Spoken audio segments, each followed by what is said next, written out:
The entire dungeon was littered with the bodies of his slain friends. They lay scattered in pools of their own blood. Is it possible to become an ordinary person, a truly strong hunter, just like he was? That unreal demon and killer? Just a few hours before the tragedy, the Players' Guild building had been peaceful and quiet.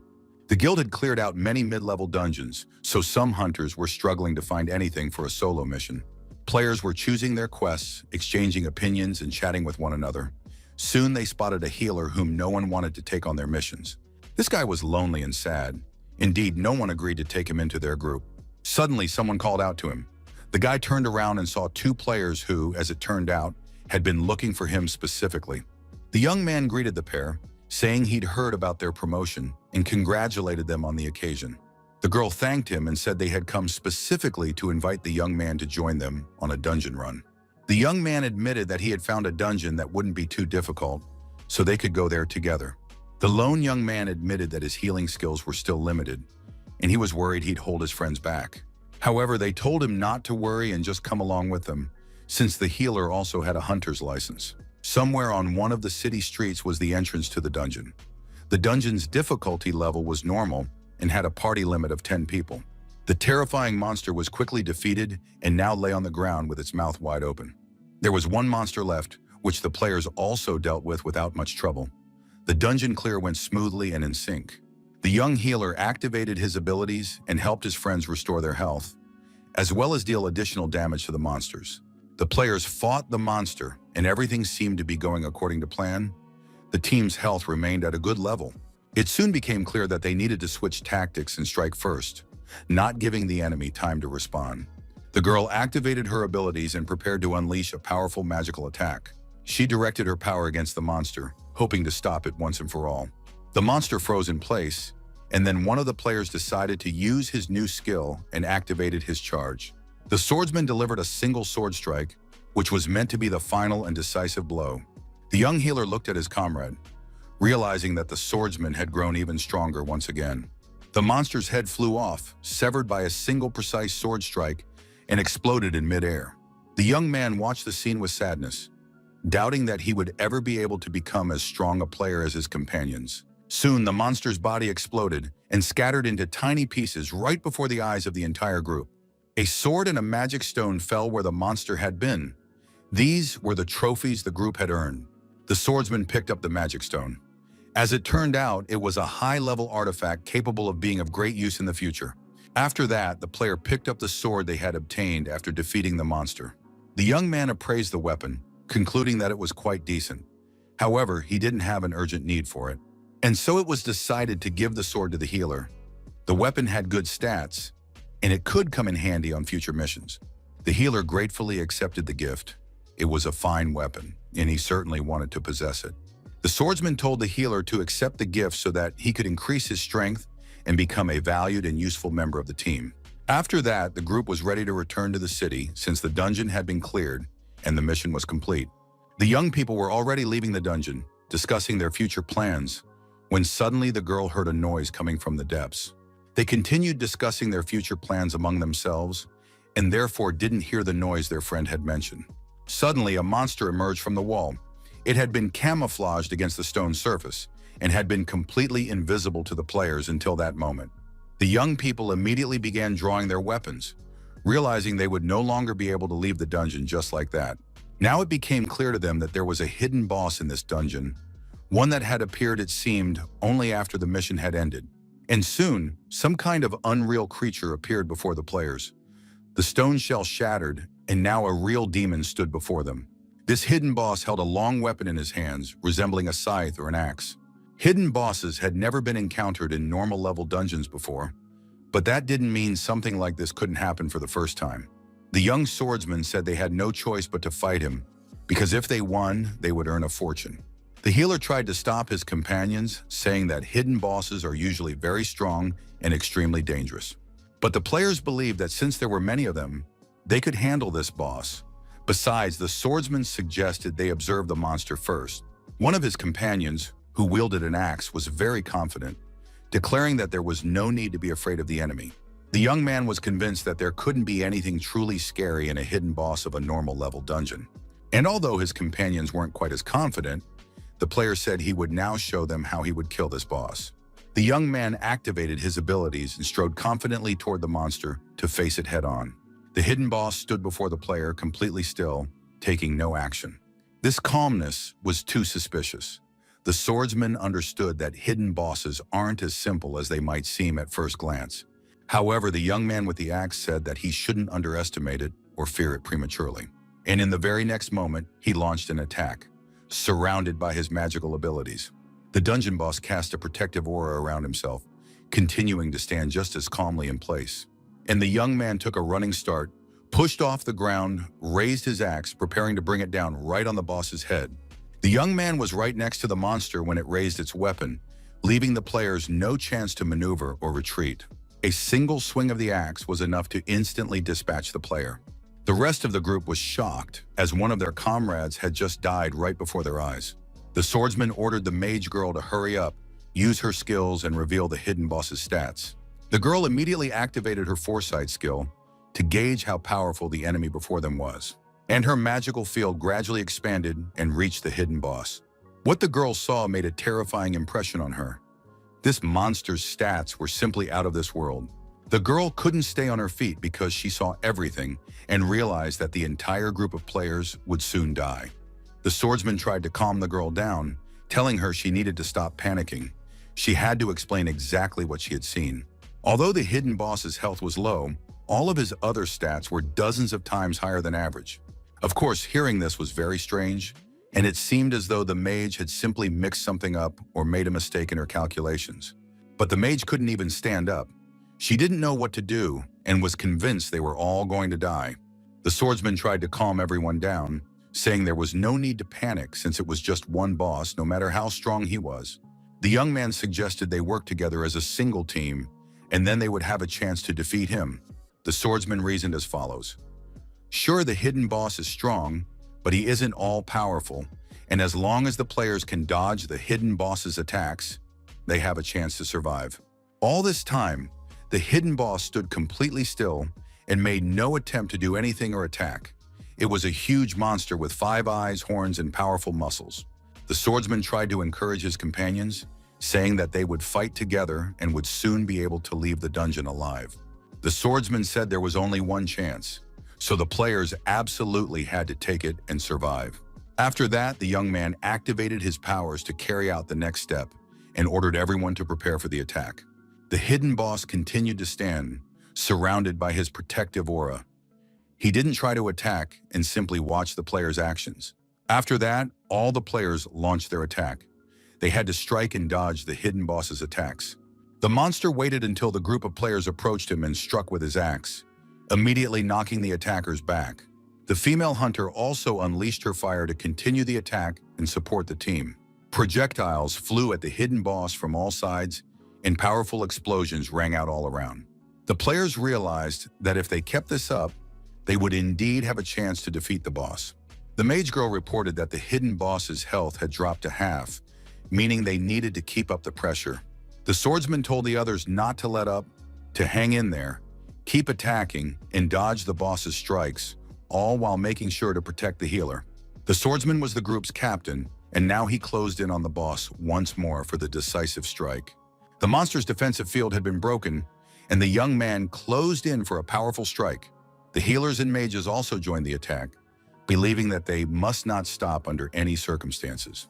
Another wave of fiery blows crashed down on the enemy, and now everything around the boss was ablaze with bright flames. With such a powerful attack, it didn't matter how high the hidden boss's stats were, it definitely wouldn't withstand it and would fall. Soon everything around was engulfed in flames, and it became unclear what condition the enemy was in. The players noted with regret that all these explosions seemed to have no effect, and in the very next moment, the hidden boss began to counterattack.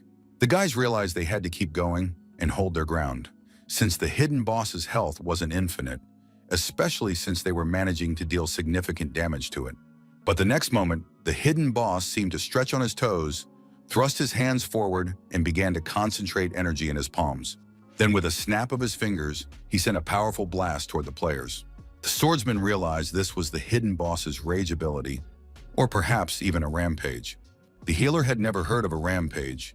He thought the hidden boss was supposed to just die, like regular bosses. It turned out that Rampage is a special mode that activates when the boss's health reaches a certain limit. In this state, all of the boss's stats increase significantly. Only a small number of bosses have this mode, and it is extremely rare. The healer realized that the group wouldn't stand a chance against such power, and that they would most likely die right there. However, the swordsman believed they had one more chance. There was enough time for him to gather his strength and, using his weapon, kill the hidden boss. Of course, it sounded highly improbable and unrealistic, but they had to try something to save themselves. The swordsman was certain that until they tried, there was no way to know in advance whether it would succeed or not. The mage girl said she would provide all the support she possibly could. And so, closing her eyes, she began to gather all her energy and abilities to support the players. The swordsman regained his strength and prepared to deliver a single strike with his sword, one that was meant to kill the hidden boss. The young man approached his opponent and struck, believing the boss wouldn't have time to resist. However, the villain in turn swung his weapon, preventing the swordsman from completing his attack. After that, the hidden boss hung in the air, and now the swordsman realized he needed to take advantage of this opportunity. The hidden boss continued to gather his energy. He was left without a weapon, but he clearly had no intention of losing. His power grew right before everyone's eyes, and in his hand was no longer just a ball of energy, but a massive, powerful charge. The swordsman managed to dodge the attack once again, and the young man grew angrier and angrier at his opponent. So far, only he had managed to avoid the attacks, but the player himself was still practically powerless to do anything. The girl activated the Red Lotus plan and directed it at the hidden boss. This attack proved very successful. The boss hadn't expected such an onslaught and was now knocked aside by a powerful shockwave. It seemed the attack had indeed been successful, so the swordsman shouted at the others not to stop and to keep it up. He wanted to use the fire attack to get close to the boss under the cover of the flames. And just as this plan was about to be carried out, the young man closed in on the enemy and raised his sword for the decisive blow. There was a powerful explosion that lit up everything around them. The players didn't know who had killed whom or how the attack had ended. Of course, no one could have survived such an attack. The hidden boss was completely engulfed in flames. Hope arose among the players. They greeted the events with excitement and joy, convinced that they had finally managed to defeat their opponent. The swordsman was also trying to catch his breath and was pleased that, as he thought, he had finally managed to defeat the boss. But suddenly, amid the general joy, the mage girl let out a cry. She saw that the hidden boss hadn't died. Now all the players could see it. Right in the middle of the fire, a figure stood, still whole and unharmed. The female mage shouted to her companions that the boss was still alive. He hadn't died, and they needed to keep attacking. But it seemed that now it was the boss's turn to deal with the players, and he let out a piercing scream. To the horror of everyone present, it soon became clear that the hidden boss didn't have a single scratch on him. The next second, the monster was right in front of the girl, and a moment later, her head was severed and rolled across the dungeon floor. The guys were in shock. They didn't even have time to figure out what had happened. It was now clear beyond a doubt that the players couldn't handle the situation, so the captain shouted at his comrades not to stand there frozen, but to run away immediately. However, the boss was already nearby, and his next victim was the girl with fire manipulation abilities. This time, the hidden boss fought unarmed, severing the players' heads with his sharp claws. The players didn't know what to do. They had no idea what their chances were in this situation, and the monster was already standing before them, reaching out its terrifying hand. The hidden boss's speed was unreal. Leaping from one to the next, he killed everyone present without pausing for a moment. The group's captain was still alive. He couldn't understand how this could have happened to him and his comrades. His entire group had just been killed right before the captain's eyes, and now the young man rushed into the attack, perhaps not even realizing the futility of his actions. The hidden boss didn't even want to get his hands dirty. He activated his magical power once more. He dealt with the swordsman by landing a precise strike on him. Of course, no one could have withstood such a blow. The group's captain was blown to smithereens, and the captain's sword plunged from a great height into the stone floor right at the healer's feet. The young man couldn't recover from the horror. All the guys he'd been clearing the dungeon with were dead. The young man couldn't put up any resistance at all. For some reason, the boss had left him for last, probably because the healer was the weakest in the group. Everyone had always looked down on the young man and called him a weakling. No one wanted to take dead weight into their group because they'd have to look after the healer. The players didn't want to waste their resources on what they considered a worthless companion. All his life, he had heard nothing but the words, weakling, loser, a waste of time, useless, what good are you, scum. The young man was used to being treated like a non-entity, and now even this hidden boss was looking down on him. The young man looked up, saw the sword, and it seemed to him that his friends believed in him and thought he could defeat the boss. He just needed to stand up and take the sword in his hands. Of course, the boy understood that he was about to die and couldn't change anything. But it was still better to try to put up some kind of resistance before dying. The young healer rose from his knees, took his fallen comrade's sword, and said he would fight for his life. The hidden boss watched the young man with interest and a strange smile on his face. The young man believed that even if he were to die, it would be better to do so as a warrior rather than a coward. Of course, absolutely no one wanted to die, but circumstances had unfolded this way, and the young man found himself in a dead-end situation. He could simply die like a coward or a piece of trash, or he could try to die with a sword in his hands. And so the young doctor, armed with a stranger's sword, charged at the hidden boss. The enemy, of course, knocked the player back before the young man could do anything. However, the healer didn't want to die alone. He managed to get a quick strike in and stabbed the hidden boss with the sword. It's unclear how it happened, but the sword struck the monster right in the heart, and the hidden boss let out a loud scream. The blade stuck out of its chest, and the monster responded by delivering a crushing blow to its attacker, the healer. The young man knew he was dying, but he was satisfied that he had avenged his comrades. Now they could rest in peace. Something strange was happening to the monster. It turned out that lightning and electrical discharges were shooting out of its chest. Everything around him turned white, and the young man couldn't figure out where he had ended up. He thought he had died and was now experiencing the sensations that came with it. Most likely he would now meet his friends since they had all died together. Opening his eyes, the young man saw that he was still wearing the same clothes.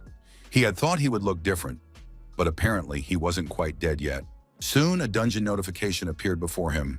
The guy was congratulated on his achievement. He had cleared the dungeon, defeated the secret boss, and survived. As a result of the mission, the young man received a sword as a trophy. The boss held the human heart in his hand. His long claws gripped the organ tightly. The hidden boss was about to eat it to sustain his strength and abilities. The monster sat over the slain player's body and devoured his still beating heart. The young man was in shock at what he saw. The monster had just devoured his friend's heart right before his eyes.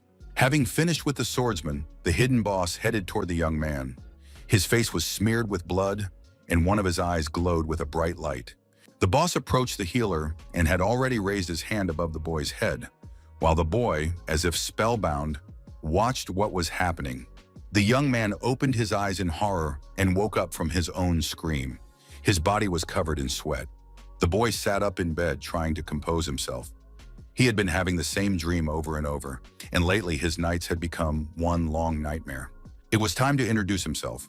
The young man's name was Chen Zhan. He was a healer, but his abilities were extremely poor and ineffective. No one wanted to take him on the team. A few weeks ago, his only friends took him into a dungeon where a hidden boss was lurking, and the guys sacrificed themselves to protect the healer. In the end, Chen Zhan was the only survivor of that dungeon.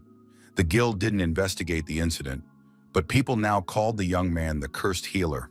Everyone believed that Chen Zhan wasn't worth the lives of his comrades, and now deserved nothing but loneliness. The young man was out of work and broke. Today he needed to at least go to the store for some water. It wouldn't hurt to tidy up the apartment, since it already looked more like a dumpster. The young man had practically no clothes either. No one wanted to work with him, and he was completely broke. The young man put on his jacket and pulled the hood low over his eyes. He didn't want people on the street to recognize him. Leaving the house, Chen Zhan tried to walk as inconspicuously as possible without drawing attention to himself. He didn't plan on going far and soon reached the nearest grocery store. The main thing was to leave the store completely unrecognized and unnoticed by the other people. The young man picked out his groceries while listening to the conversations of the people in the store. They were discussing the latest news. Two guys were just talking about a mass murder in the dungeon that had happened a few weeks ago. They knew that only one healer had survived. They said that this healer had killed his entire team in order to claim the dungeon's rewards for himself. The guys claimed that this was absolutely reliable information because one of them had heard it from his older brother in the guild. Chen Zhen listened as they called him a complete nobody and realized that now everyone was ready to kill him without a second thought. At the very least, these guys from the supermarket were planning to kill the healer, believing they were more than capable of doing so. Chen Zhan placed the groceries he intended to buy on the counter. The saleswoman cheerfully scanned the items and asked how the young man planned to pay for them. She then handed him the terminal so that Chen Zhan could use his credit card. However, the transaction failed. It turned out there weren't enough funds on the card, and the young man could now only afford a loaf of bread. Chen Zhan was hungry, so he took the only thing he could afford. For the first time in several weeks, the young man found himself on the street and now looked at the passers-by and the blue sky, feeling a strange sense of pleasure. On the other hand, a wave of sadness washed over him. He realized that in the future, he wouldn't be able to count on joining a team to make a living. Now the young man had neither a team nor friends, but he still had to do something. With absolutely no means of support, Chen Zhan knew there was only one dungeon he could venture into alone. It was the most basic and simple dungeon for beginners. It had been created by humans, was located in the center of the city, and was usually used by novice hunters to familiarize themselves with and practice their own abilities. Chen Zhen arrived at that dungeon, realizing that he was exactly at the level of a zero-level dungeon and should be able to handle it. Of course, the reward after clearing such a dungeon was very small, but it was still more than nothing. Of course, the pay was pitifully small, but it was still money that could be used to buy food. Chen Zhan was not in a position to be picky about dungeons or missions right now. Undoubtedly, one thing was clear in this situation. Clearing such a dungeon would ultimately save him from starvation. Two players recognized Chen Zhan, that good-for-nothing healer. It was unclear what had brought him to the beginner's dungeon. After all, everyone knew he was incapable of fighting. However, the young man entered it regardless of everyone else's thoughts and opinions. Chen Zhan was now turning a new page in his life. He was left completely alone, and he no longer cared about the rest of the world's opinion. A notification appeared before the young man, welcoming him to the beginner's dungeon. This was very strange, because the boy had never seen such a notification before. The very next moment, the notification stated that, unfortunately, system testing had begun, and the player would enter evolution mode instead of the beginner's dungeon as compensation for the inconvenience. And soon a desert with towering cliffs appeared before him.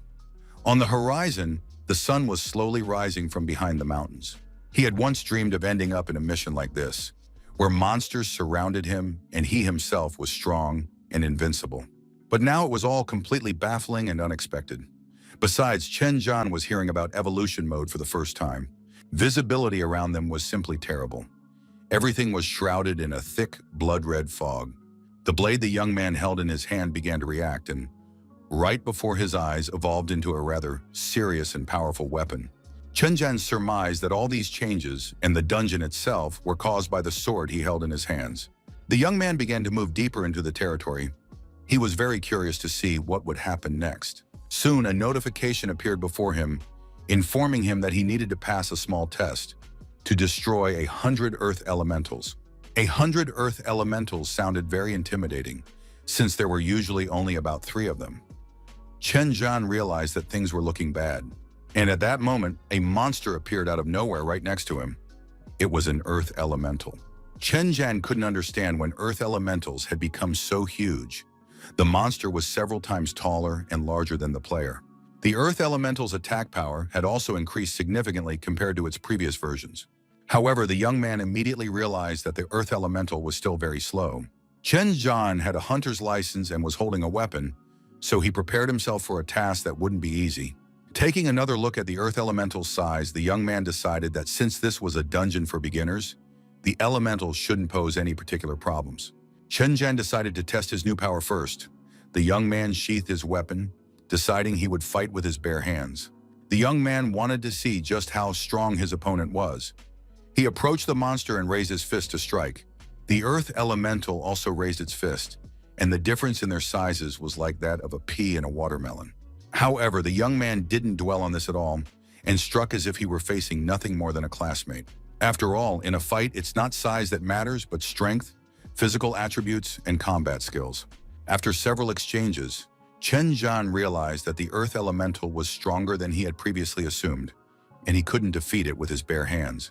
It was time to bring the evolutionary blade back into the fight. The earth elemental began attacking the boy, but the young man raised his blade in defense, making it clear to his opponent that he wouldn't be taken down so easily.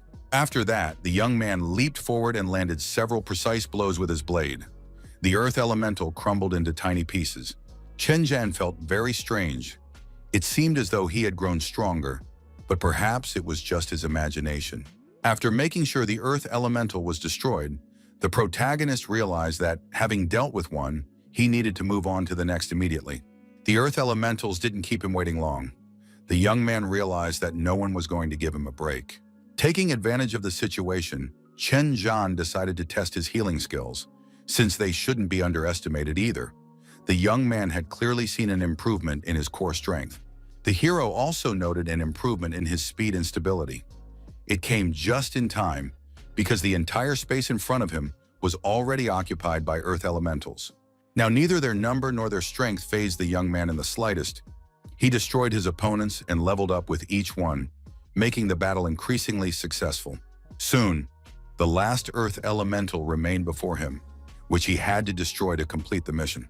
By the time the 100th one was killed, the young man felt confident in his abilities. And yet, just a short while ago, he had stood before this crowd with no idea how he would act or how it would end. Chen Zhan cut them down with his sword, realizing that his abilities as a hunter were growing right before his eyes, along with his strength and agility. What had seemed absolutely impossible and unreal just a short while ago was now a thing of the past. Of course, it wouldn't be accurate to say the young man felt no tension at all. After all, defeating 100 earth elementals was no easy feat. Standing among the slain monsters and leaning on his sword, the young man received a message from the game stating that the test had been completed, and for this he would receive a reward. Chen Zhan was very pleased to have gotten rid of all the monsters. It had been exhausting, because he hadn't fought much lately and had lost his skills. However, now he could safely leave the dungeon. But the next moment, a game notification informed him that he had been assigned a new test task. He needed to destroy 100 water elementals. For completing the first test, the young man received an earth essence. It was the only reward for completing the quest. Chen Zhan had never heard of this essence before, and in general it was a very strange reward for destroying such a huge number of elementals. The earth essence was crystallized earth energy. It radiated a dense and powerful aura and fused with the weapon, but it was completely unclear what purpose it served. Chen Zhan didn't want to figure it out right now. There wasn't time for that, and besides, it was completely unclear how difficult the next task would be. Chen Zhan had just managed to think that if things continued this way, he would die in this dungeon, when suddenly everything around him was illuminated by a white light, as if lightning had flashed. The young man couldn't even look and now covered his eyes with his hand, not understanding what was happening. Looking around, he realized that a fierce snowstorm was beginning. Miracles continued to happen and amaze him. It had all started just a short while ago with a bloody fog, and now the boy was catching snowflakes with his hands. Chen Zhan remembered that his mission was to destroy water elementals, and snow was, after all, water. It immediately became clear that the changing weather conditions were directly related to the mission. Gradually, the snowflakes began to crystallize and turn into hailstones, and now it seemed as though pieces of ice were falling from the sky. These pieces of ice fell to the ground, but instead of shattering, they gradually fused together. Chen Zhan already understood that this was unusual snow, and he needed to prepare for what was about to happen. Soon the ice chunks joined together, and the young man could make out a figure forming from the ice. Now these were no longer ice shards or snowflakes, but a massive water elemental towering over the young man. Chen Zhan understood that water elementals would not be ordinary or weak. It was immediately clear that the opponent was very strong and powerful. The monster's attack followed immediately, but the young man managed to move quickly, avoiding injury. Chen Zhan was quick and agile. He managed to jump to the side and was now standing behind the water elemental. After landing several attacks, the young man realized they weren't working at all. It was infuriating, since he couldn't cut through the water elemental with his sword. The young man tried a few more attacks, but his opponent remained unharmed. He had to come up with something new. Chen Zhan didn't give up. Trying to figure out why his attacks weren't working on the water elemental, he tried again and again.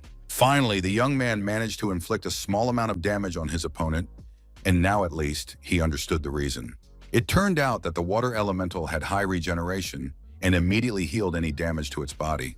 The ice elemental, like the earth elemental, had a high defense rating, and on top of that, it possessed a healing effect, constantly regenerating its body.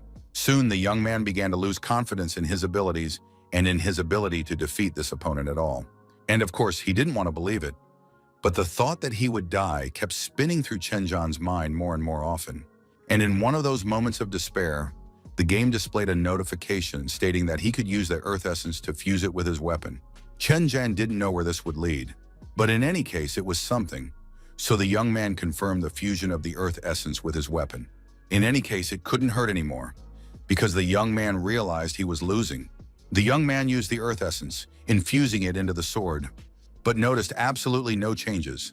A notification indicated that the fusion had been successful, and now the weapon had gained a unique ability, petrification. It could inflict an effect on the enemy that reduced their movement speed. This was good news. Chen Zhan's spirits immediately lifted. The young man realized he now had a chance. Now he could attack the ice elemental again, hoping to deal significant damage to it. And indeed, as a result of the attack, this watery ice monster turned into a stone structure and froze in place. Chen Zhan could now strike with confidence, knowing that his opponent wouldn't have time to regenerate and restore his health. The blows shattered the monster into countless separate pieces, and now it was once again made up of scattered fragments. Chen Zhan continued to actively destroy the water elementals, realizing that he was now able to see the battles through to the end. Of course, the size difference was absolutely lopsided, but the young man no longer paid any attention to that. Chen Zhan attacked again and again, causing the water elemental to freeze and delivering slashing blows with his sword, splitting the enemy into tiny pieces. Finally, this mission was over. There wasn't a single monster in sight, and the young man could breathe a sigh of relief. However, the objective of the quest was to destroy 100 water elementals, and at this stage one was still missing, yet the young man saw no one else around him. But he didn't have to wait long. A noise rang out in the distance, catching Chen Zhan's attention. It wasn't immediately clear what was happening, but the battlefield, littered with the bodies of slain water elementals, began to glow and regenerate. And all the dead ice elementals gradually merged together, and soon a new water-based creature appeared before the young man. It was a beautiful icy maiden with an equally icy gaze, and the young man immediately realized that this was the Snow Queen. The Snow Queen's primary element was ice. She was a hidden boss, and it was now clear that Chen Zhan was very lucky when it came to hidden bosses. The Snow Queen was an upgraded version of the ice golem, just as strong, nearly indestructible, and powerful. Chen Zhan knew he was facing another formidable opponent, and this battle would be tough once again. The young man felt extremely tired. He wasn't sure he could endure the battle this time. Perhaps he had enough physical strength, but his health after the previous battles didn't inspire confidence. Chen Zhan had grown very tired over the last few fights. The young man checked his stats and realized he would have to use his class skill. And so he activated the basic healing skill, Healing, to restore his physical condition and health to normal. Chen Zhan could literally feel his wounds filling with strength. He stood within this healing cloud and gradually regained his breath. When the healing process was complete, the young man told himself that now he would find out if this battle would be his last. Chen Zhan looked at the Snow Queen and told her that he had already survived countless attacks, so the queen should try to kill him if she had the strength. The young man tried to analyze his opponent. The Snow Queen and the ice golems were varieties of ice elementals, and that meant the petrification effect should be quite effective against the Snow Queen as well. Chen Zhan didn't hesitate and rushed to attack the Snow Queen. First and foremost, he needed to break through her defenses. The young man hoped that the Snow Queen would turn to stone, just like all the previous water elementals. However, immediately after the first attack, it became clear that the protagonist had underestimated the Snow Queen's defenses. He had barely managed to inflict any damage on her. The situation was tricky. Petrification wasn't working, and the player's attacks weren't strong enough, so the young man decided to use regular strikes. At that moment, the Snow Queen went on the offensive herself. She raised her hand, and an icy sword appeared in her palm. The Snow Queen held it high above her head, and it was clear that the attack she was about to launch would be extremely powerful. Chen Zhan understood. If the Snow Queen used such attacks from the very beginning, This duel was doomed to end in defeat for him. And now a vast multitude of ice shards rained down from the sky. They were bound to destroy everything around them. Chen Zhan managed to jump out of the way at the last moment, and the ice chunks slammed into the ground with such force that the rocks shattered into dust. The young man rushed away at breakneck speed because the entire area was littered with ice shards. It was impossible to withstand such an attack. His only option was to flee. Chen Zhan managed to dodge the ice chunks quite successfully if he didn't want to be torn to pieces. However, it was clear that he couldn't keep dodging the attacks forever, so he had to wait for the right moment. Taking advantage of a pause between attacks, Chen Zhan waited for the moment when the ice blocks were still high in the air and realized this was his only chance. The young man ran right up to the Snow Queen. This way, he was able to hide using the monster's body as a shield. And when he no longer needed to dodge the ice attacks, Chen Zhan was able to strike the Snow Queen. As expected, the player's strikes not only interrupted the boss's current attacks, but also affected the ones that followed. Chen Zhan realized that if he only used normal attacks, the Snow Queen wouldn't have time to use her ultimate moves. And so he had to dodge her single attacks and land his own precise counterattacks. Chen Zhan knew that by using this tactic, he was fully capable of defeating the Snow Queen. Of course, no one had promised it would be easy, but at least now he had a chance, and he had to make the most of it. Soon, the young man decided to test whether his combo attacks were stronger or weaker than the boss's ultimate attacks. Chen Zhan got ready and started landing combos, counting them in his head. He wanted to know how many attacks it would take to win. No one had promised it would be easy, and the Snow Queen was successfully parrying his attacks. Time passed, and the number of combos the young man had performed was now approaching 900. When the count exceeded 400, the Snow Queen continued to withstand the blows and launch counterattacks of her own. The number of combos performed had surpassed 9,000. The battle continued, and the young man barely felt alive anymore. He had become a machine for delivering attacks. The 10,000th attack seemed to be the last. Chen Zhan could barely stay on his feet, and the sword in his hand seemed to have grown into his wrist, becoming one with him. The game notified him that he had successfully executed 10,000 combos, and thanks to this, the player unlocked the Fatal Attack ability. It couldn't have come at a better time given the situation. Chen Zhan knew that the time had come to risk his life. And now armed with the new Deadly Attack, the young man decided to test how much the Snow Queen could withstand in this situation. The Fatal Attack the player used nullified the enemy's defensive properties. He could only hope that this would be enough to defeat the Snow Queen. Chen Zhan prepared himself, activated the Fatal Attack, and knew that only one of them would emerge alive from this battle, either him or the hidden boss of this dungeon, the Snow Queen. He disabled his opponent's defenses and struck with his sword, pouring all his remaining strength and hope for victory into the blow. And the expected miracle happened. The blow struck her arm, which immediately, right before the young man's eyes, split in two. The Snow Queen was furious. With surprise, anger, and rage, she stared at her severed hand as it fell to the ground. Chen Zhan was pleased that his attack had worked. The young man asked the Snow Queen with a smirk how she was feeling and if she missed her arm. Of course, the Snow Queen would look very unattractive if she were left without a hand, so she immediately restored it by growing a new one. Only a few moments had passed and the Snow Queen looked as good as new. Her arm was exactly the same as it had been before it was severed. The incredible speed of regeneration, of course, stunned the young man. He realized that even though he could wound the Snow Queen, victory was still a long way off. The Snow Queen was just as strong and beautiful as ever. She exuded confidence and looked at her opponent as if he were some petty, insignificant insect. After that, the Snow Queen approached the player and struck with her sword, but the young man barely managed to dodge it. The more difficult the battle became, the more it angered Chen Zhan. He didn't lose heart and declared that he would finish off the Snow Queen with a single blow. The Snow Queen launched another attack, and the young man barely survived that powerful blow. Now he realized that he had very little chance of fighting back. The Snow Queen's power was truly formidable. And indeed, the hidden boss seemed to be growing ever more ferocious and powerful. She raised both hands, gripping her icy sword tightly. Chen Zhan didn't have time to jump back and barely dodge the blow, but he had no time for second thoughts. The young man knew he simply had to seize the right moment. His strength was dwindling, and now everything depended on a single attack that would have to save the player. The Snow Queen approached the young man, spreading her sharp, icy wings and clearly intending to destroy him. One more attack made with practically his last ounce of strength, but it seemed to have been fruitless once again. The Snow Queen literally exuded confidence in her victory and her own strength. Now she was simply waiting for the young man's energy to finally run out. Chenjin understood that under no circumstances could he allow the Snow Queen to use her special ability. The young man tried once again to get as close to the boss as possible, hoping to finish him off with a single precise strike.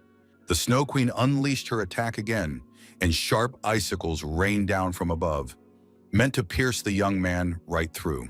However, the young man managed to get close to the Snow Queen. He struck a blow, and now it seemed as though both opponents, like moths at night, were circling around a blazing fire. Chenjin realized that this attack had ended in his favor, but the young man didn't even have the strength left to celebrate his victory. The small test for the novice was complete. A notification announced that he had received a reward for defeating the Snow Queen. This time, the boy received a water essence that could be fused with a weapon. The water essence was a shard of ice radiating cold. When combined with a weapon, it granted it a unique ability. The ability was called Ice Therapy, and as a result of each attack, the player's health would regenerate, albeit by a very small percentage. On the one hand, it seemed almost pointless, but at the same time, even that much recovery was better than nothing. Over time, this ability could be improved. Chenjin was very tired. He had spent a long time in the dungeon, and the young man decided it was time to get out. He pulled his hood back over his head. As he stepped through the portal out of the novice dungeon, the young man noticed that there were many people nearby. Some stared at Chenjin in surprise.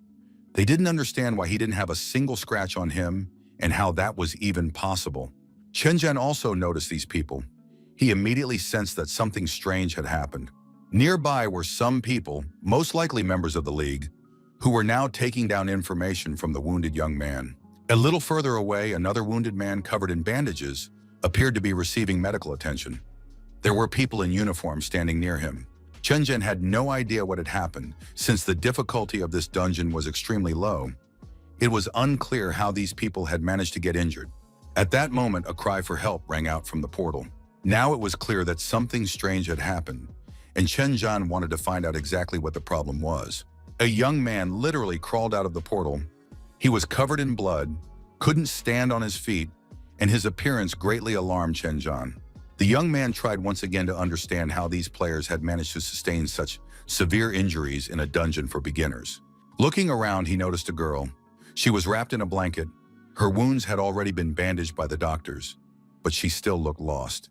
Chenjin approached the stranger, apologized for disturbing her, and asked her to tell him what had happened. The girl was surprised that the stranger wasn't already aware of the situation and began to explain that something very strange had happened. Chenjin wanted to know all the details of what had happened, so the girl began to describe the events in detail. Just a few hours ago, she and her team had gone to the beginner's dungeon to practice their new abilities. The group had acquired these abilities quite recently and now needed to test their effectiveness in practice and hone their skills. At first, everything was exactly as usual. The young people were training, but suddenly a cloud of black smoke appeared above the ground. They had never encountered such a situation before, suspected something was wrong, and began to retreat. However, events unfolded rapidly and the group didn't have time to escape. Everything around them was engulfed in black smoke. When the smoke finally cleared, it turned out that the weak monsters inhabiting the dungeon had suddenly become incredibly strong. They looked like enhanced versions of themselves, and their strength far surpassed that of the players. The young people realized they wouldn't be able to handle such opponents and tried to flee. At one point, the girl felt a wound in her waist collapse to the ground and could do absolutely nothing. Fortunately for her and a few other players, they were forcibly returned from the dungeon due to exceeding the time limit. Otherwise, they wouldn't have made it out alive. It turned out that all this happened the moment Chenjin entered the dungeon. The young man wondered if his presence could have affected the others. He didn't know if his appearance could have triggered some hidden mechanisms in the dungeon and decided to pay special attention to this matter. Chenjin thanked the girl for her story and wished her a speedy recovery, but he realized that he wouldn't be able to enter the dungeon whenever he pleased. At that moment, a large group of players approached. The guild had sent them here to sort out the situation. It was the city's largest guild, led by Huang Tu. This time, nearly the entire guild had turned out. They strode confidently toward the portal. Right now, it seemed like there were even more of them than necessary. especially if Chen Zhan's assumption turned out to be correct, and everything in the dungeon would be quiet and peaceful again. The players immediately called on the team of healers to assist the wounded. An order was also given to the strike team to get ready because they were about to enter the dungeon. Chen Zhan watched the proceedings from the sidelines. He understood that in this situation, his help would most likely not be needed. Chen Zhan stepped slightly to the side, looking around and surveying the area. He knew he had to leave before anyone noticed him. But at that moment, the girl turned to him, saying she was glad to see an old acquaintance, and asked what Chen was doing here all alone. She also offered to take a closer look at him. Maybe he was injured and she could help. Before Chen Zhan could say anything, the chatterbox assumed that no one had wanted to take him into their group again, and of course, that was all very sad. The young man remained silent, and now the girl began to get angry, feeling that this loser was ignoring her. Chen Zhan turned around and walked away. The girl assumed he was running off to his nanny, but the boy couldn't go to his nanny since she was already dead, and after that, the girl started laughing. Chen Zhan acted completely on autopilot. He drew his sword without uttering a sound and turned toward the girl. Holding the weapon to her neck, Chen Zhan demanded she take back her words. Otherwise, the girl would die right here and now. The girl was terrified. She stared in horror at the sword resting on her shoulder and knew full well that Chen was a healer, though she couldn't understand how he had acted so quickly. At that moment, the second blade intervened to prevent the situation from becoming too dangerous. The young man asked them to calm down. After all, this was the novice's territory and killing players here was forbidden. It was the guild leader, Huang Tu. He said that in case of disobedience, he would kill anyone. And if anyone disobeyed, they would regret it later. After these words, the man sheathed his sword. Chen Zhan remained silent, studying the young man. He recognized this one-eyed player. He really was one of the guild leaders. Huang Tu, the head of guild affairs, held at least a diamond rank. Of course, it wasn't worth courting trouble and getting into a conflict with such a person. Chen Zhan said he understood perfectly and hoped they would never meet again. Huang Tu wouldn't let the guy leave, saying that killing players was forbidden in the city, but absolutely allowed elsewhere. Now the girl joined the conversation. She confirmed that killing players was allowed in the arena.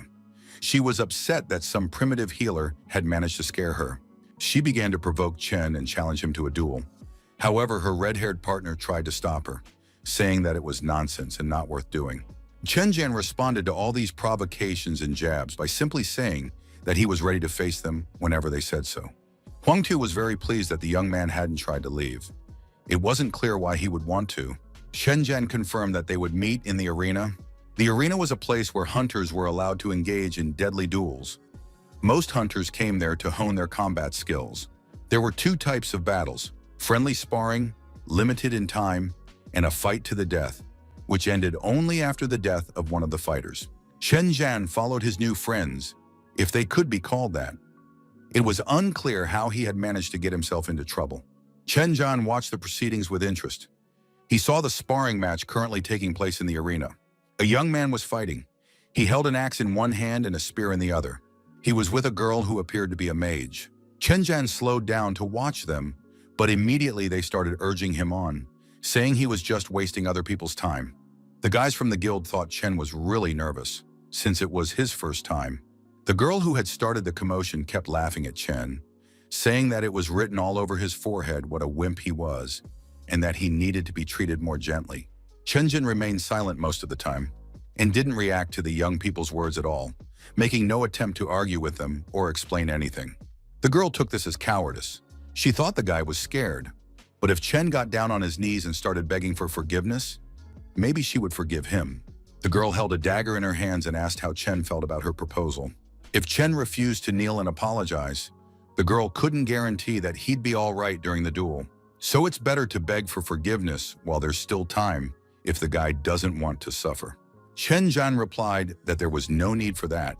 He would fight just like all the other participants. The arena manager greeted the players and warned that before the fight began, they had to register and choose the type of competition. The girl said it would be a friendly sparring match. She just wanted to show this guy how to lie face down in the dirt properly. Her red-haired partner said that thanks to this fight, the girl would improve her win rate in the arena. An opportunity like this couldn't be missed.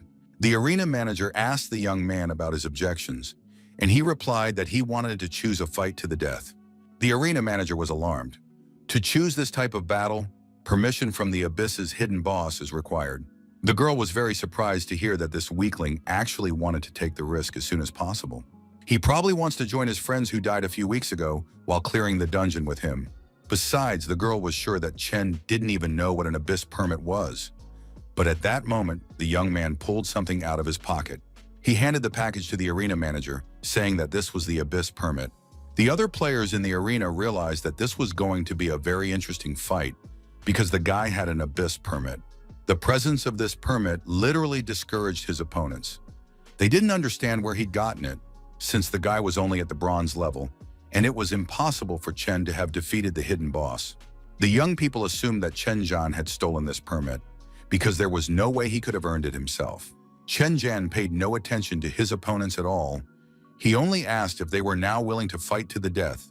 The arena manager gave his permission, saying that if the guy really did have the abyss permit, the other side had no right to refuse. The girl immediately looked downcast, but she was certain that Chen couldn't have killed the hidden boss. Most likely, he had obtained the permit through some underhanded trick. Players in the arena began to gather. They had already heard that someone was going to fight to the death.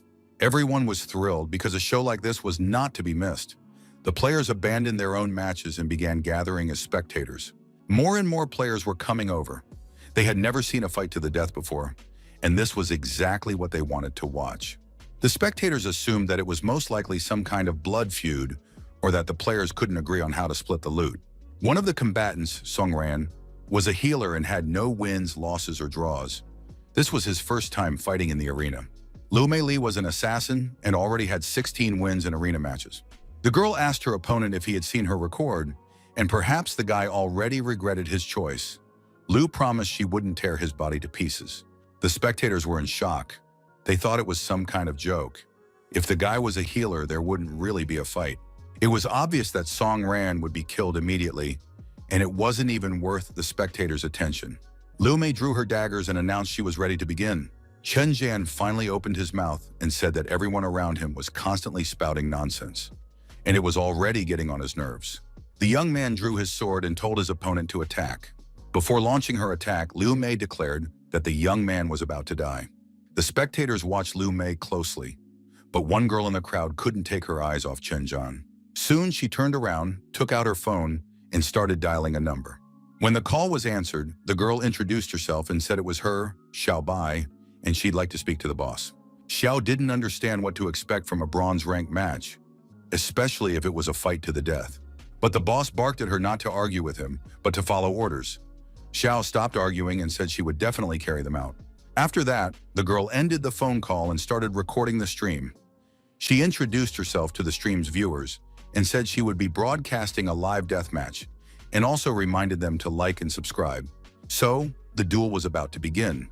The viewers were already warmed up, the combatants were in position, and there was practically no suspense.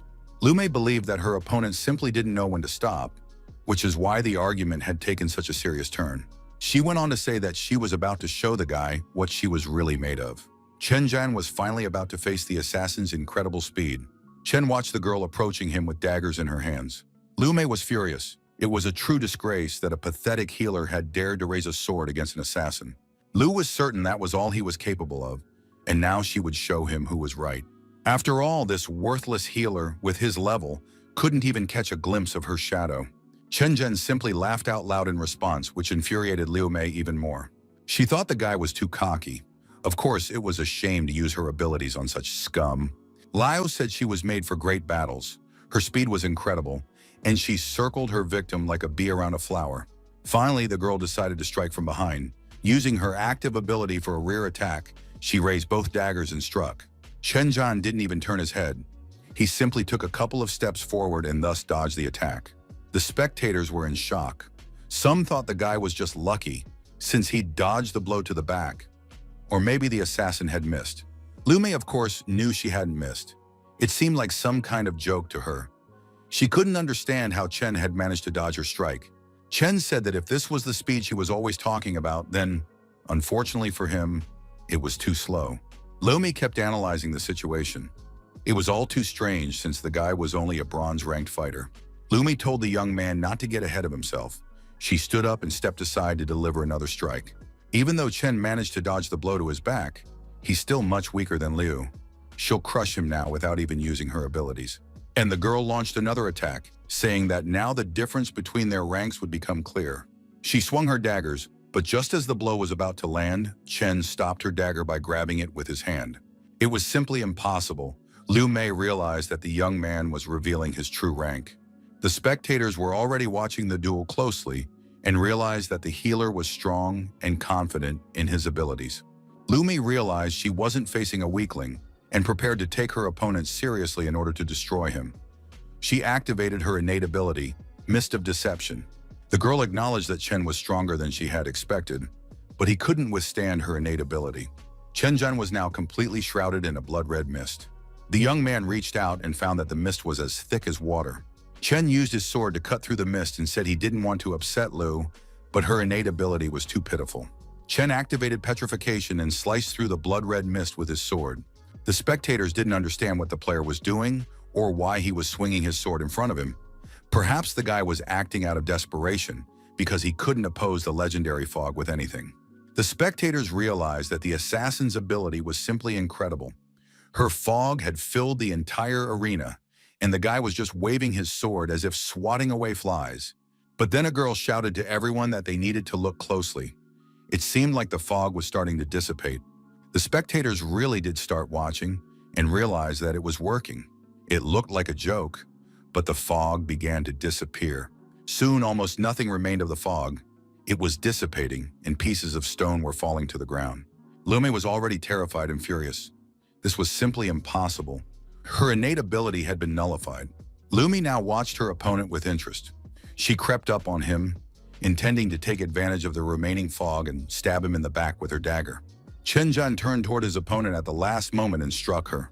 As he did so, the young man said that arrogance could cost her dearly, and blood gushed from the girl's throat. She fell to the floor of the arena, dropping her weapon. The audience was in shock. The young people hadn't expected such a turn of events, though. Of course, they were watching a fight to the death and should have understood where it would lead. Xiaobai, without moving, continued filming her live stream. She had never had such interesting content before. Chen Zhan approached his opponent, pressed his sword to her throat, and asked if she wanted to stop being sarcastic and mocking. Liu Mei stared at the guy and couldn't wrap her head around the fact that this had actually happened, since he was just a bronze-ranked player. Even as she lay in a pool of her own blood, Liu Mei wanted to understand how he could have done this to her. Chen Zhan replied that he had merely been passing by and that she shouldn't have insulted him. The girl continued to gasp, tormented by the question of how this could have happened. But the fact remained. Chen Zhan received a notification that he had unlocked a new weapon form called Bloodbath. The weapon's mastery mode had been activated. Now he could use 2 swords or a dagger. It was very ironic, especially considering that the guy had to kill a murderer to do so. The players from the Huangshu Guild, who had come to cheer on their friend, realized they had underestimated the kid, but now had no idea how they were going to explain themselves to the guild leader. Xiaobai was still live streaming and commented that right before everyone's eyes, the bronze hunter had dispelled the assassin's illusion and killed her instantly. But what was most strange and surprising, this guy was just a healer. The live stream filmed by Xiaobai was being broadcast on one of the city's largest screens. She was showing a deadly duel in which a bronze-rank healer had taken down a silver-rank assassin. Passers-by on the street watched the astonishing duel with interest. How a bronze-rank healer could defeat a silver-rank assassin, especially since the guy was just a healer. The spectators in the arena were ecstatic. They demanded that Chen Zhan finish off the assassin. But Chen hadn't yet decided what to do with the girl. No one needs unnecessary casualties. Chen Zhan turned to his opponent and said that her life was now in his hands so she could beg for mercy if she wanted to live. The girl immediately fell to her knees and asked Chen to forgive her. She apologized for the insult she had hurled at him and his friends and begged him to spare her life. Chen said that if Liu Mei were in his place, she would have killed him without a second thought. The guy was just passing by. Was it really that hard to leave him alone? Their entire argument and fight stemmed from a crude insult the girl had hurled. She was told to call herself a shameless bitch and write her name. Or she could have chosen death rather than do it. The stream's viewers were both thrilled and shocked. Liu Mei said she understood everything that was required of her. At that moment, one of her companions couldn't bear the insult and jumped up, preparing to leave the arena. Now all the players from the Huangshu Guild knew just how furious their leader would be when he found out about the disgrace. And at that very moment, on every smartphone in the country, Liu Mei was telling everyone what a bitch she was. The girl didn't just call herself a bitch, she called herself a shameless bitch. Now it was clear just how brilliant Xiaobai had been to start the stream. The number of viewers broke the guild's record, but that wasn't even the main point. First and foremost, one had to understand what this bronze rank player was trying to achieve by challenging the silver rank. The girl speculated that perhaps Chen Zhan had his sights set on the top spot in the player rankings. It was a very logical conclusion, and perhaps this guy would be the key to the revival of a new guild. Outside the arena, Chen Zhan found himself surrounded by fans. They called him a genius, admired him, asked to add him as a friend, and were also curious about how a healer had managed to dispel the fog of deception. Chen Zhan understood that in the future, the Huangtu Guild would try to avenge this disgrace. That day would surely come once all the commotion had died down. Chen knew he had to do everything in his power to become stronger. But in any case, no matter what the future held, right now the young man felt simply wonderful and had absolutely no regrets about his choice. At that time, the Huangtu Guild was in agony and could not sleep. Lumi had been brutally beaten. Her clothes were torn to shreds and her entire body was covered in bloody bruises and injuries. She was tied up and handcuffed. She was being punished for bringing such shame upon herself. The punishment was carried out personally by Boss Huang Tu. He beat the girl with a leather whip. The boss believed that the players had disgraced the guild today and then had the audacity to return. It's unclear how this bronze-ranked player managed to defeat Liu Mei and bring her to such disgrace. The whip struck the girl's face with full force. Liu didn't try to hold back. She screamed loudly and desperately while the boss beat her, blood spattering everywhere. The boss said he was treating her like a real bitch, since she had called herself that. All players need to understand once and for all. Their lives are worth absolutely nothing compared to their reputation. A huge dog sat next to the boss, just waiting for permission to tear the girl apart. It was a fighting dog, strong and merciless. The red-haired guy realized things were bad. The boss had simply lost his mind and was about to kill the unconscious Liu Mei. You can't treat your guild members like that. At that moment, a blue flash erupted right next to the guy. The next moment, he felt a sharp pain that literally paralyzed his body. The young man's arm was torn off, blood spurting in all directions. He was terrified, not understanding what had happened. The next moment, as the young man tried to staunch the bleeding and screamed loudly, Boss Huang Tu bowed respectfully to the stranger and asked for forgiveness. Huang Tu expressed his respect to Mr. Merchant and said he was glad to be of service and assist in any matter. He added that his men had behaved appallingly today. It seemed they hadn't understood what was going on at all. Now the boss was apologizing to the merchant for their behavior. The merchant rose from his chair and said he wanted to buy the girl who had caused trouble and so disappointed her boss. The merchant had a very striking appearance. Long red hair, a crimson suit and hat, and round glasses on his nose. Huan Tu replied that from that moment on, Liu Mei belonged to the merchant, who could do whatever he wanted with her. The merchant stroked the girl's face and told her boss that the money would be delivered within the next few days. After that, the merchant announced that they would see each other later, but for now he had to leave. And just as he had appeared, from absolutely nowhere, and in a completely inexplicable manner, the merchant vanished. The young man, now missing an arm, asked his boss for help. But Huang Tu was also confused. He didn't understand why the merchant needed Liu Mei. Huang Tu ordered the men to take her to the hospital to stop the bleeding and provide medical care. Byron, the merchant, was an underground trader operating among various guilds. No one knew who he worked for. He always appeared out of nowhere and offered deals. These deals were often unfavorable, but it was impossible to refuse them. Once, the guild refused a deal with Byron. As a result, the entire guild was wiped out after refusing to make the deal. The merchant always left, leaving contact details and payment. If money wasn't of interest, one could ask him for services or items. Huan Tu spent the entire evening in thought. The deal with the merchant hadn't been such a complete failure, but he had still lost 2 guild members. It was all the fault of that unknown bronze rank healer who now had to die. Somewhere in another part of the city, the merchant appeared out of nowhere, carrying the lifeless body of the beaten-up Liu Mei on his shoulder. Byron lowered the girl to the ground and pulled a magic stone from his pocket, a legendary-grade transformation stone. The man activated the stone. Next to Liu Mei's body, the girl barely moved and appeared to be dead. When the magical effect ended, the merchant began to smile happily and laugh examining his stone.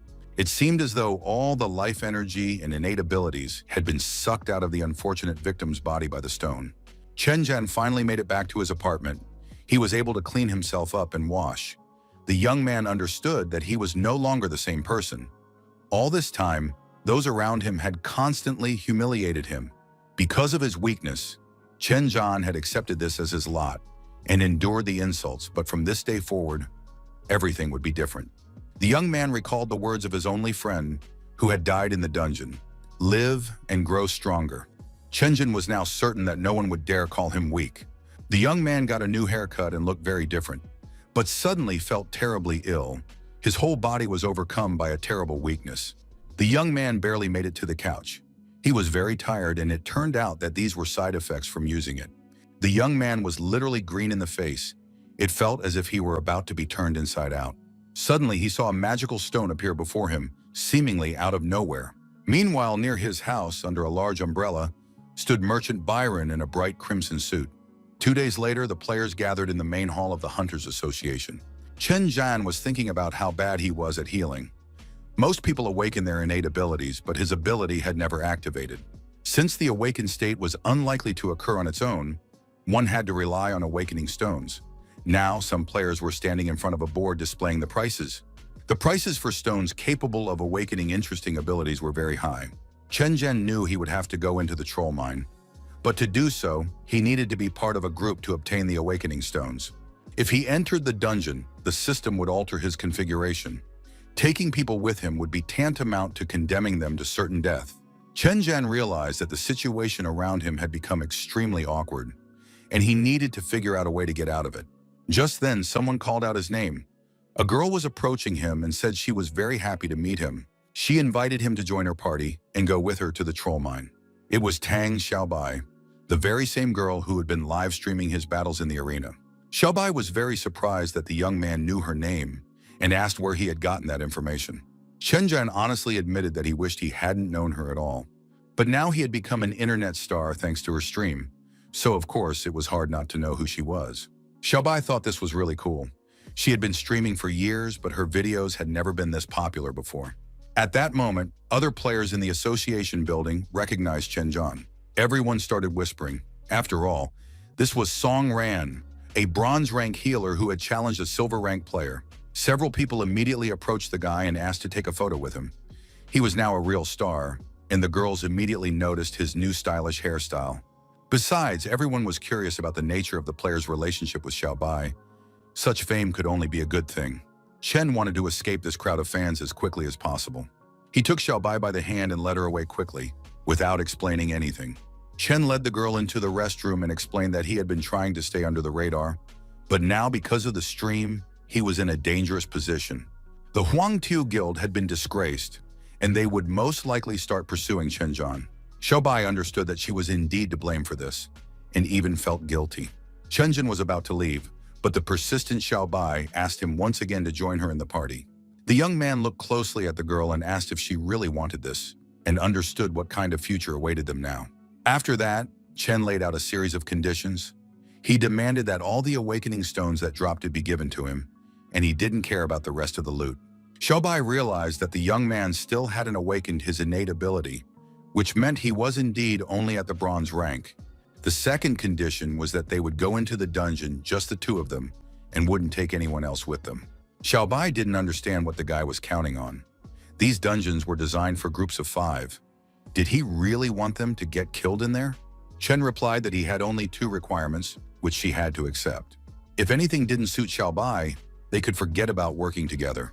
The girl thought this was complete nonsense. If the guild leader hadn't insisted on finding out everything about this strange player, she would have left this arrogant jerk long ago. But now she was running after him, shouting that she was ready to accept all his conditions. After all the details were settled, the young people set off for the troll mine. This dungeon had existed for a very long time, and the young people quickly reached it, now standing before the portal. Xiaobai was absolutely thrilled. She didn't want to waste any time and suggested putting on the armor right away and entering the dungeon. Chen Zhan said he didn't have any armor at all. He only had a weapon. The girl was surprised again. Not only were there only 2 of them, but the guy didn't even have any armor. He must really want them to die in there. Chen didn't understand what the big deal was. You can die in absolutely any battle. Besides, he wasn't forcing Xiaobai to go with him. Xiaobai thought they were just talking about the awakening stones, but the guy was risking his life. But in response, she heard that it wasn't her business, but entirely his concern. Besides, he explained to the girl that she didn't need to do anything, just protect herself. As the young people entered the portal, Chen warned his friend. If she got scared, she could leave on her own. She shouldn't worry about him. Xiaobai realized she was dealing with a real lunatic. But if she told the guild leader about this or refused to go with him, trouble was inevitable. Xiaobai knew that if she failed this mission and couldn't complete the guild leader's task, she'd have to go back to doing boring live streams. But suddenly the girl realized that her partner had already entered the portal and had done so without her, without warning her.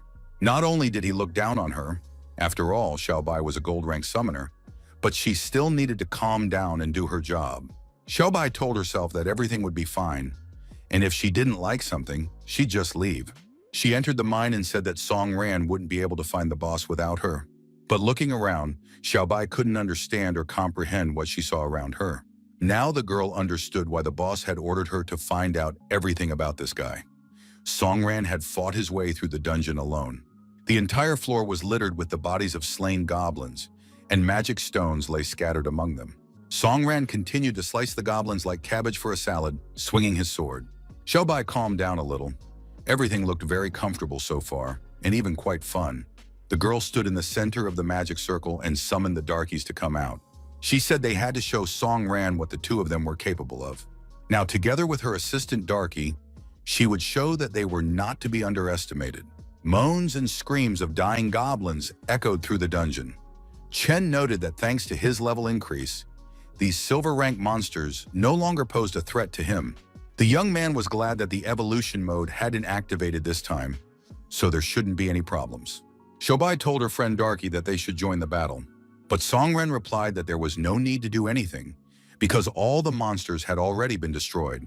The girl said she had stumbled upon a huge pile of corpses along the way, and now she was ready to admit that Song Ran was capable of clearing the dungeon single-handedly. However, she was certain that Song Ran wouldn't be able to handle the dungeon boss on his own. The young man replied that until he tried, no one would know for sure. The young people made their way through the dungeon and soon saw two elite monsters ahead. Most likely, the dungeon room was located behind the gates guarded by the elite monsters. Although the previous goblins hadn't been too strong, gatekeepers were always higher in level.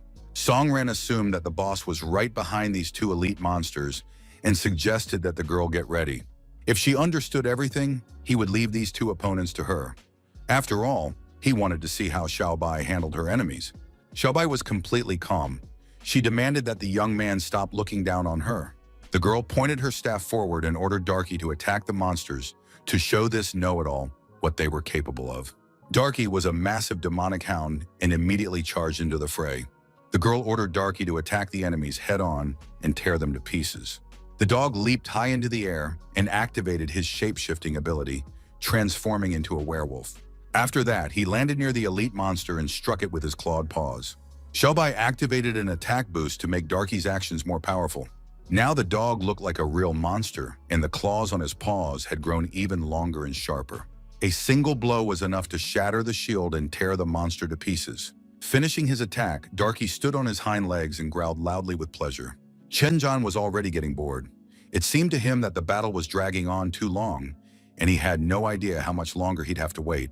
The young man had said he was in a great hurry, and his companions were too slow, so he would most likely have to get his hands dirty. Chen Zhan continued to comment on the fight. He thought everything was moving too slowly. With Xiaobai's abilities, this place was practically an amusement park. Only then did the girl notice that the second elite monster was already dead. She didn't understand how Song Ran could be faster than her, since he was only bronze ranked. Chen Zhan confirmed that he was indeed bronze ranked, and although his level had already reached 37, which was comparable to gold rank, he simply hadn't been promoted yet. Xiaobai was very surprised. She couldn't understand how it was possible that a player hadn't been promoted. Chen didn't sweat it at all. He said it didn't matter. The main thing was that now he knew the girl would be able to defend herself in case of danger. Most likely, danger would arise during the battle, because now the young people were about to fight the dungeon boss. Standing in front of the door, she needed to think it over carefully one last time. If she went in, there would be no turning back. Xiaobai was seriously angry. She had already been through countless dungeons like this, and her assistant, Darky, was much stronger than anyone realized. It was a magical wolf, a very powerful summoned beast. It could easily tear opponents of its own level to pieces. Chen Zhen listened to all this and said that in that case, he would open the door. The door swung open, and the young people stepped inside the room where, they assumed, the dungeon boss was waiting. Chen really hoped everything would go smoothly. He wanted to get rid of those annoying sounds as soon as possible. Xiaobai called on Darky to follow her. She wanted to show that cocky guy just how strong they were together. The young people entered the hall and were blinded by a bright white light. This did not bode well. Notifications reported that evolution mode had been activated and a boss was being generated. Chen realized that everything had happened exactly as he thought. Soon the boss generation was complete, and a gigantic monster appeared before the young people. It was simply enormous. It was a troll, possessing immense strength and a high rank. It was terrifying and growled loudly. Xiaobai was in shock. She knew that bosses like this shouldn't exist in dungeons of this level. In the hands of this gigantic beast was a massive spiked mace. He himself possessed immense power and seemed completely invulnerable. Chen Jin said that nothing else mattered now. Since they had entered the room, they would have to kill this boss. Judging by all appearances, the boss's main attribute was strength. With such immense power, he must be extremely slow. At that moment, as if wanting to show off in all its glory, the boss let out a loud roar and swung its club. Chen said he had a bad feeling. It seemed this battle would be far from easy. Xiaobai looked alarmed. Her partner was scared and had frozen in front of the boss, not even drawing his weapon. At that moment, the giant boss swung his club several times, and stones flew in all directions from the gusts of air, while the young man remained standing in place. Xiaobai couldn't stand the tension any longer and ordered Darky to launch an attack. Darky braced for the attack, tensed up, and let out a loud, vicious growl. After that, the werewolf sprinted forward, leaped high into the air, and flew toward the boss. The giant monster raised its bat above its head, preparing to strike, but Darky managed to leap toward it and even graze the giant. The monster swung the bat, trying to hit the werewolf, but Darky was agile and fast and dodged the blows perfectly. When the monster raised its arms once more to slam the bat into the ground, Darky dodged and remained unharmed. After that, the werewolf began to tear the monster apart with his sharp claws, and shreds of flesh flew in all directions. It seemed that Darky was about to gain the upper hand. Xiaobai was captivated by her pet's battle, cheering him on. At first, the boss had seemed incredibly strong, but now it all turned out to be too easy. And soon Darky stood proud and undefeated, dusting off his clawed paws.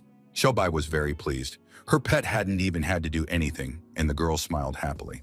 But Chen was completely calm and thought she was being too naive if she believed that was the end of it. And indeed, just at that moment, the defeated dungeon boss began to reassemble himself from separate pieces, and he was once again whole and unharmed. Moreover, he had become even more powerful and ferocious. Xiaobai didn't understand what the hell was going on, since Darky had just finished him off. Chen Jin said that now, as expected, the real battle was beginning, and they could officially welcome the dungeon boss. The monster was so enormous that it was impossible to even see its full height. It simply towered over the players like a giant rock. Xiaobai didn't understand what the young man was talking about. She was speechless and couldn't take her eyes off the enemy. Chen promised to explain everything to her later, but there was no time for that now. They had to attack. Chen added that this was the boss's second phase. Now Xiaobai's main task was to defend herself, and if she had any strength left, she could help. Xiaobai was speechless. Her eyes were about to pop out of their sockets as she stared at the young man who was about to die right before her eyes. At that moment, Songran had already closed in on the monster, leaped high above it, and prepared to strike the boss's head from above. He landed a few blows, but soon realized that the dungeon boss was taking almost no damage. Chen realized that his attacks weren't doing any real damage, and he needed to come up with something else. It was as if the boss were shielding himself with his own hands, and no blows could cause him pain or discomfort. Xiaobai watched the guy. He looked as if he knew the boss's power-up was coming. It seemed as though he had foreseen everything from the very beginning. It was unclear how many more secrets this guy held, but judging by what the girl saw, Song Ran was indeed bronze ranked. After all, he didn't even know that swords were ineffective against armored bosses. He needed a little hint. Xiaobai hinted that only assassins and mages could kill such a boss. Most likely, Song Ran, in his current state, was incapable of winning. But then the girl saw that her pet, Darky, ignoring her instructions, had rushed to attack the monster. The werewolf leaped up, intending to rip open its unarmored belly. However, this time the attack failed. The boss landed a powerful blow with his spiked bat, and poor Darky was sent flying to the far end of the dungeon. He fell onto his back, and a pool of blood formed around him. The animal lay there with its tongue hanging out, showing no signs of life. The defeated enemy had an effect on the boss. He seemed to wake up and became even more enraged. The boss felt he had won his first victory. He raised his arms with the bat high above his head. The bat approached the young people at tremendous speed. Chen stepped forward, trying to shield the girl with his body. Xiaobai watched the bat approaching her head and realized it was all over. She hadn't expected to die here today. Chen remembered what his friend had told him. Only assassins and mages are capable of defeating such a boss. The young man realized he would have to use something. A few days ago, in his room, he had discovered a magic stone that had appeared on his desk out of nowhere. The boy examined the stone, but its name was unknown. Perhaps it had been absorbed by the Sword of Evolution. Chen decided to test it on himself right away. Of course, he couldn't be sure of anything, but Chen hoped this thing didn't have any negative effects. Chen combined his sword with the magic stone and soon received a system notification stating that he had mastered the assassin's form. The Sword of Evolution transformed into 2 blades. This form grants the assassin's abilities and increases the chance of a critical hit. Xiaobai didn't understand what was happening right before her eyes with Song Ran's sword. For some reason, it had started glowing red. Now, instead of a single sword, the guy had 2 powerful blades in his hands. Song Ran was no longer just a healer, he had become a dual-class hunter. Chen glanced back at the girl and asked how she was feeling. Xiaobai no longer knew what was making her faint. Fear or surprise, she didn't understand where the healer had gotten a second class from. Of course, in the current situation, that was completely irrelevant. First, they had to deal with the boss. And the boss was just trying to attack the player. He was bringing his huge, powerful hand down on the young man. But the boss's fist slammed into the stone floor with all its might. And at that moment, the player leaped out and jumped high into the air. While still in midair, Song Ran landed several blows to the enemy's torso. The boss had created a protective field around himself, and Song Ran's attack had almost no effect. Xiaobai knew what this technique was. This ability, called Tyrant, belonged to major bosses and was their unique power. Chen didn't have time to dodge, and soon the boss's enormous hand grabbed him, as if he were not a human being, but a tennis ball. The dungeon boss pinned the young man to the floor, completely immobilizing him.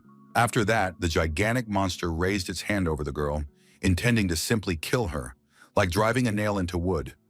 Xiao Bai was completely defenseless and resigned herself to her death.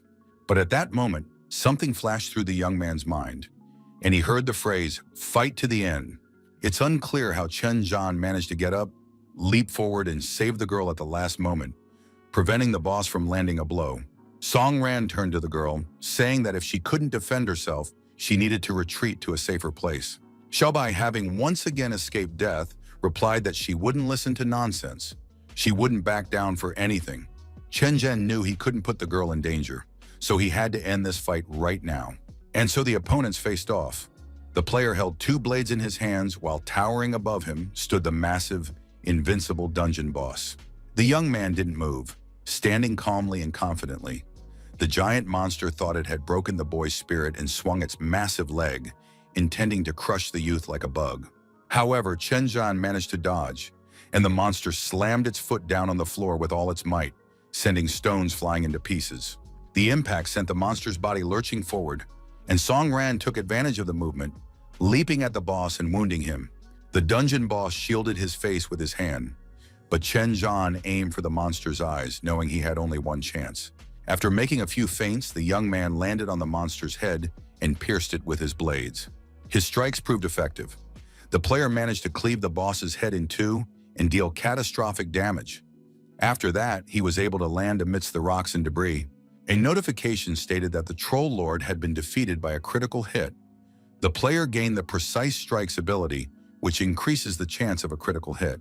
Soon the smoke and dust cleared, and the troll mine appeared in a horrific state. It was littered with the bodies of slain monsters and magical stones. Xiaobai realized the boss was dead, judging by what was happening before her eyes.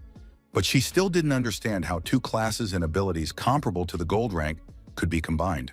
She wanted to know where the guy got such power. Xiaobai had never seen a healer's skill used like that before. Chen Zhan, as usual, took his time answering his friend's questions.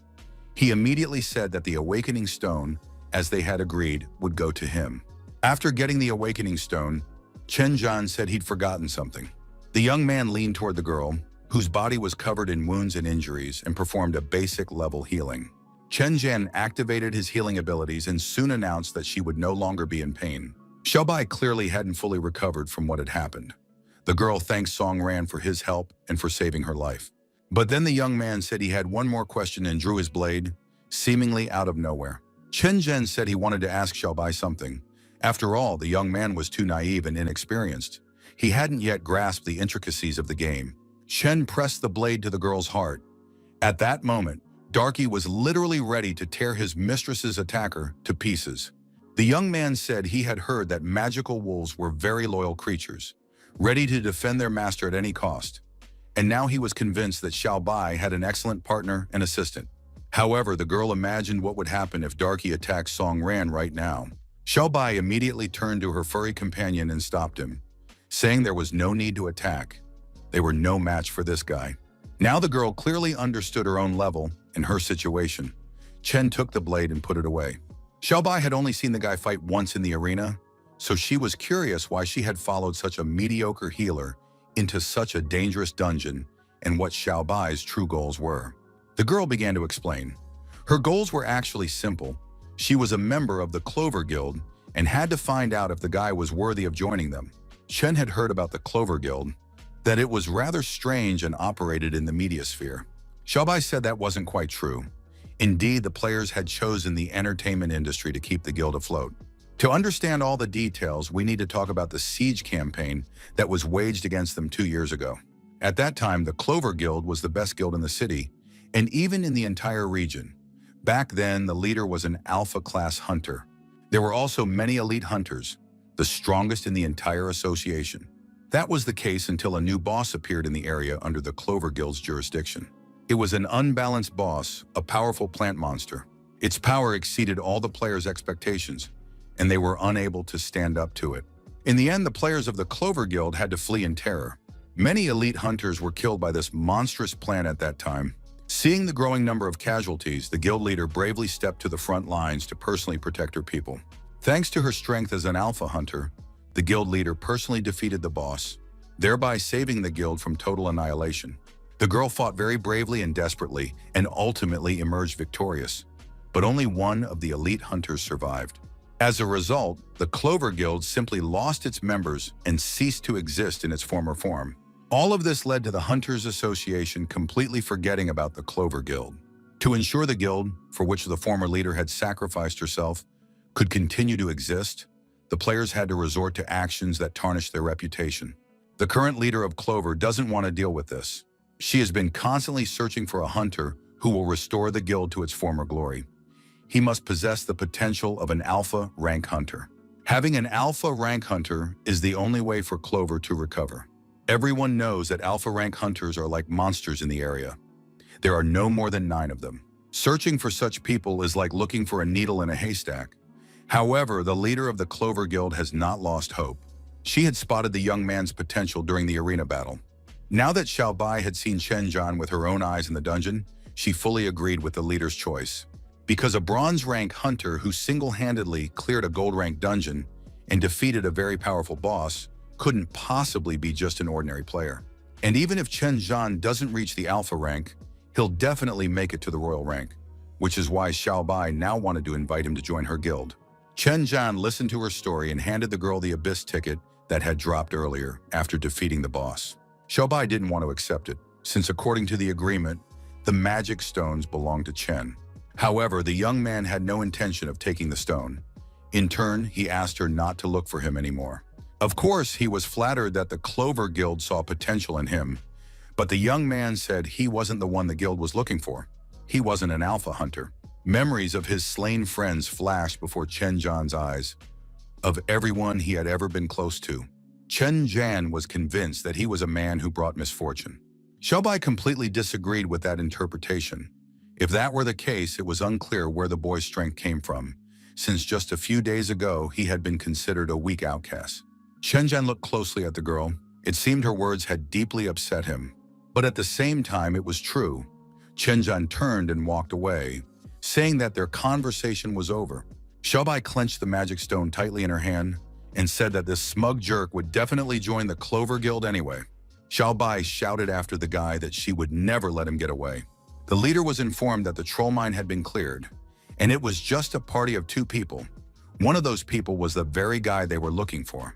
The girl asked who they were talking about and confirmed that they were referring to Song Ran. According to the guild's records, he had become very active after the novice dungeon trial, followed by an open battle in the arena against a member of the Huangtu Guild. After that, the Goblin Camp dungeon was cleared, but the guy was still only a bronze-ranked healer. In just a few days, he cleared 11 dungeons single-handedly. Aside from sleeping, he didn't rest at all, and such persistence is truly impressive. In the past, everyone called him trash. That explains the young man's persistence. However, watching how hard he's trying immediately brings back memories of that person. The leader replied that Song Ran could develop what we would need in an uncontrollable way. Therefore, it was time to meet him in person. The leader was certain that this guy was the very one who had awakened, and the car sped off at full speed. Chen had stopped briefly to rest in his apartment. Now he didn't even make it to his bed. The young man thought about recent events. Only 3 days had passed, but his life had already changed dramatically. Of course, he had been working very hard all this time, clearing one dungeon after another, increasing his abilities and honing his skills. And although the player's strength had increased dramatically, after the troll mine he had cleared, his level had risen by only 1 point. It seemed that the further he went, the slower his level would rise. The only consolation was that the young man had managed to accumulate a lot of hunter points. With his current abilities, he should be at least in the upper stage of the gold rank. The young man decided to spend the next couple of days resting and planning his next moves. Besides, Chen didn't know what innate ability he would get after using the Awakening Stone. He still hadn't activated it. Usually the ability granted corresponds to the player's class. But right now, Chen had no idea what his class was. All of this was frustrating him. The young man decided not to waste any more energy on doubts and assumptions.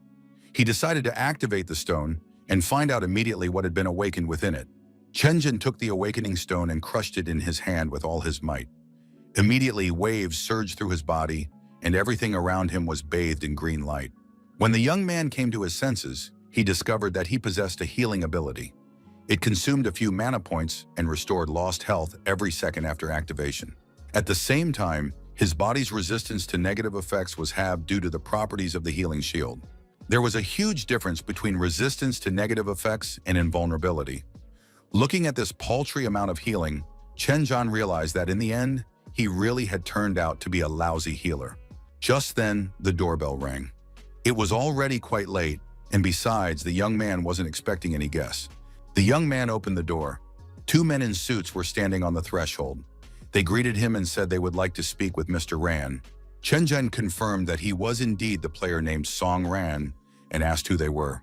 The men introduced themselves and said they were from the Hunters Association. They then presented their credentials. One of them was the leader of the Central China investigation team, named Liu Xiaodong. The man made a request saying that since Song Ran was a hunter, he could assist with the investigation. Chen couldn't understand what exactly these strangers wanted from him.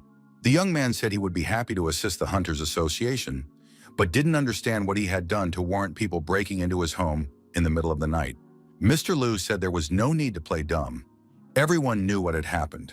A group of 2 people had cleared out a troll mine, and it was a very strange situation. Chen replied that the Hunters Association was well aware of him, but if that was really the case, what did they want from him now?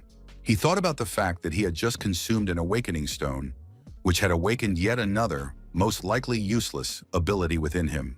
The young man still considered himself a talentless healer and thought that nothing in his life had changed. Mr. Liu understood that the young man had no intention of helping with the investigation and therefore needed to be encouraged to do so. At that moment, a young woman joined the conversation. She said that Mr. Liu was very aggressive and that the young man wasn't just some random stranger. Chen couldn't figure out who she was, but the woman added that Song Ran had changed a lot and wasn't acting the way he used to. It was Zhao Jin Yan, head of the Hunters Association's investigation department, in person. After the young man finally led them into the apartment and everyone had settled in, a flood of unanswered questions arose in Chen's mind. Could it be that they had come to see him simply because he had cleared out the troll mine? And it didn't matter at all how quickly he was growing stronger. After all, there was nothing wrong with that. Or maybe they came because of the dungeon mutation that happened to the newbies a few days ago. Or because of the incident with the hidden boss. Finally, after pouring some tea, Zhao Jin told the young man not to worry or fret. He had nothing to do with the mutation, and Chen wasn't to blame for the incident where the entire team was killed. The association has a hidden system that records hunters' activity in dungeons, so they know about all events unless the player tells them himself. The boss decided to play her trump card right away and asked if Chen Zhan wanted to know the truth about his mother's strange death. All this information about hidden cameras and the question itself shocked the young man. The truth about his mother's death was that the investigation hadn't moved forward one bit. That was precisely why Chen Zhan decided to become a hunter, to uncover the truth and seek revenge. Zhao Jin stated that they couldn't tell the young man the truth right now because he had too few hunter points. Hunter points determine which data is accessible. His mother's death is classified information, and given the young man's current strength, he has a long way to go before he can find out anything. But the seasonal dungeon will open soon. If the player Song Ran agrees to participate in this world-class event, he will be able to earn a lot of hunter points. This dungeon is called the Sea of Forgetfulness, and now the young man faced an important decision. Furthermore, given his recent achievements, Song Ran's rank could be raised if he agreed to participate, as his abilities now meet at least the gold rank standard. The young man immediately replied that if it concerned his mother's death, he would cooperate with the Hunters Association, and he would definitely remember the name of the dungeon, Sea of Forgetfulness. Xiaobai recounted how everything had happened. She believed that Song Ran's abilities had already greatly increased and improved since then. The leader of the Clover Guild thanked the girl, saying she had done a great job this time. Judging by what she said, the player had become much stronger in a short period of time. Moreover, he had encountered an incredibly powerful boss whose level was far higher than the dungeons, and he had even managed to defeat it. The leader was convinced that he could be considered a potential candidate for the Alpha League. In fact, according to the previous guild leader, an alpha player must have a red interface. It's an exclusive feature. The dungeon system is different for them, so now they need to keep a close eye on this guy. Of course, it's a shame he didn't want to join right away, because Song Ran really is a great opportunity to boost the guild. But when it comes to such important matters as joining a guild or raising its rank, you have to be very careful. After all, you never know in advance how a player will behave or what they'll show in the future. However, right now the Clover Guild had other, more important matters to attend to. They had fallen to the level of a minor media guild, and when their influence is finally used to its fullest, all players will face an important task. They would have to stay in the rankings of serious and reputable guilds at all costs. And to do that, they would have to clear the seasonal dungeon. This time, it was the Sea of Forgetfulness. Xiaobai listened very carefully to everything she was told. The girl was an excellent fighter and a loyal team member. The Hunters Association lobby was very crowded. Players were chatting among themselves, discussing plans and dungeons they'd cleared. Among them, Chen Zhan stood alone as usual. Today, the guy was wearing a cap, glasses, and a hooded jacket, hoping to go unnoticed. The young man felt like a superstar trying to hide from his fans. The night before, when he was talking with representatives of the Hunters Association, the young man asked what exactly he needed to do for them. The head of the association said she couldn't update or evaluate hunters' ranks remotely. Therefore, considering Song Ran's situation, she could make a reservation for him. And when the time comes, representatives of the Hunters Association will contact Chen Zhan and tell him about the next steps. After that, dressing as inconspicuously as possible, the young man headed to the Hunters Association office. But as he walked toward the right office, still shy and modest, the young man opened the door, greeted them, and was about to introduce himself by name. Sitting at the desk in the office was the merchant Byron. He was smoking a cigar with his feet up on the desk and said he'd been waiting for Song Ran for what felt like an eternity. After that, the man did something very strange. He threw the ashtray with all his might in the direction of Chen Zhan. But the merchant darted forward at tremendous speed, outpacing the flying ashtray. And that wasn't all. The merchant managed to kick the ashtray away. He did it in a flash, quickly and powerfully, and told the young man to show what he was capable of. Chen Zhan in turn also managed to react and knock the flying ashtray away from himself. The ashtray flew out, shattering the window. The wall was damaged in the process, and part of the building was damaged as well. Chen Zhan then looked at the stranger and asked who he was. Besides, the young man was very curious about what this man wanted from him. The man in the pink suit and hat replied that, first and foremost, he wanted to assess the young man. For him, that was the most important thing right now. Chen Zhan immediately realized that the head of the Hunters Association was dragging him into some strange scheme. So far, everything seemed confusing and illogical. He was certain of only one thing. Standing before him was a very rare awakened, capable of possessing insane speed, reflexes, and strength. At that moment, the merchant reached out to the young man and said he needed to make sure this player deserved the title. They stood facing each other. Chen Zhan held his sword, still not understanding what was going on. It felt as if all the air had been sucked out of the room, and levitation, the power of the air element, had kicked in. Chen Zhan realized he was undergoing some kind of test. Stones were flying around him. Of course, it all looked strange, but the young man was scattering the stones at high speed, destroying them mid-flight. After that, Chen Zhan told the stranger that he didn't want to maim him and hoped the man would explain everything to him. The merchant laughed loudly. Upon hearing the word maim, he found it extremely amusing and said he had never heard such a thing said to him before. At that moment, the young man activated his balanced sword and tried to use it to smash all the flying stones with a single strike. But just then, the stranger reached out and stopped the sword with a single finger, saying that the young man was too cocky. Chen Zhan realized with horror that the sword's effect hadn't worked. He was stunned by what was happening. The stranger deflected the player's sword with his finger and said, "Did you really think you could hurt me?" The stranger in the pink suit explained that the world was too cruel, and the slightest hesitation could lead to a crushing defeat. The merchant noted that Chen Zhan prefers not to kill his enemies or even punish them, because that seems arrogant.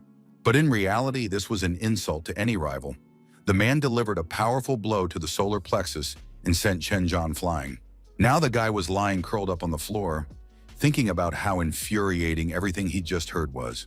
The young man didn't stay down long. He immediately got to his feet and said that this guy in pink kept talking and talking, and that was infuriating too. Chen Zhan got up, looked out the window, and couldn't figure out what had happened. Now he realized that somehow he had ended up on the roof of the Hunters Association building. The man in the pink suit said that there was too great a difference in strength and abilities between them, since he hadn't even started trying yet. Chen Zhan looked at the stranger and thought that, on top of everything else, this guy could also fly. That was cool, of course, but it was completely unclear what their relationship was now. The merchant announced that the player was currently no match for him, so he could make the trial easier.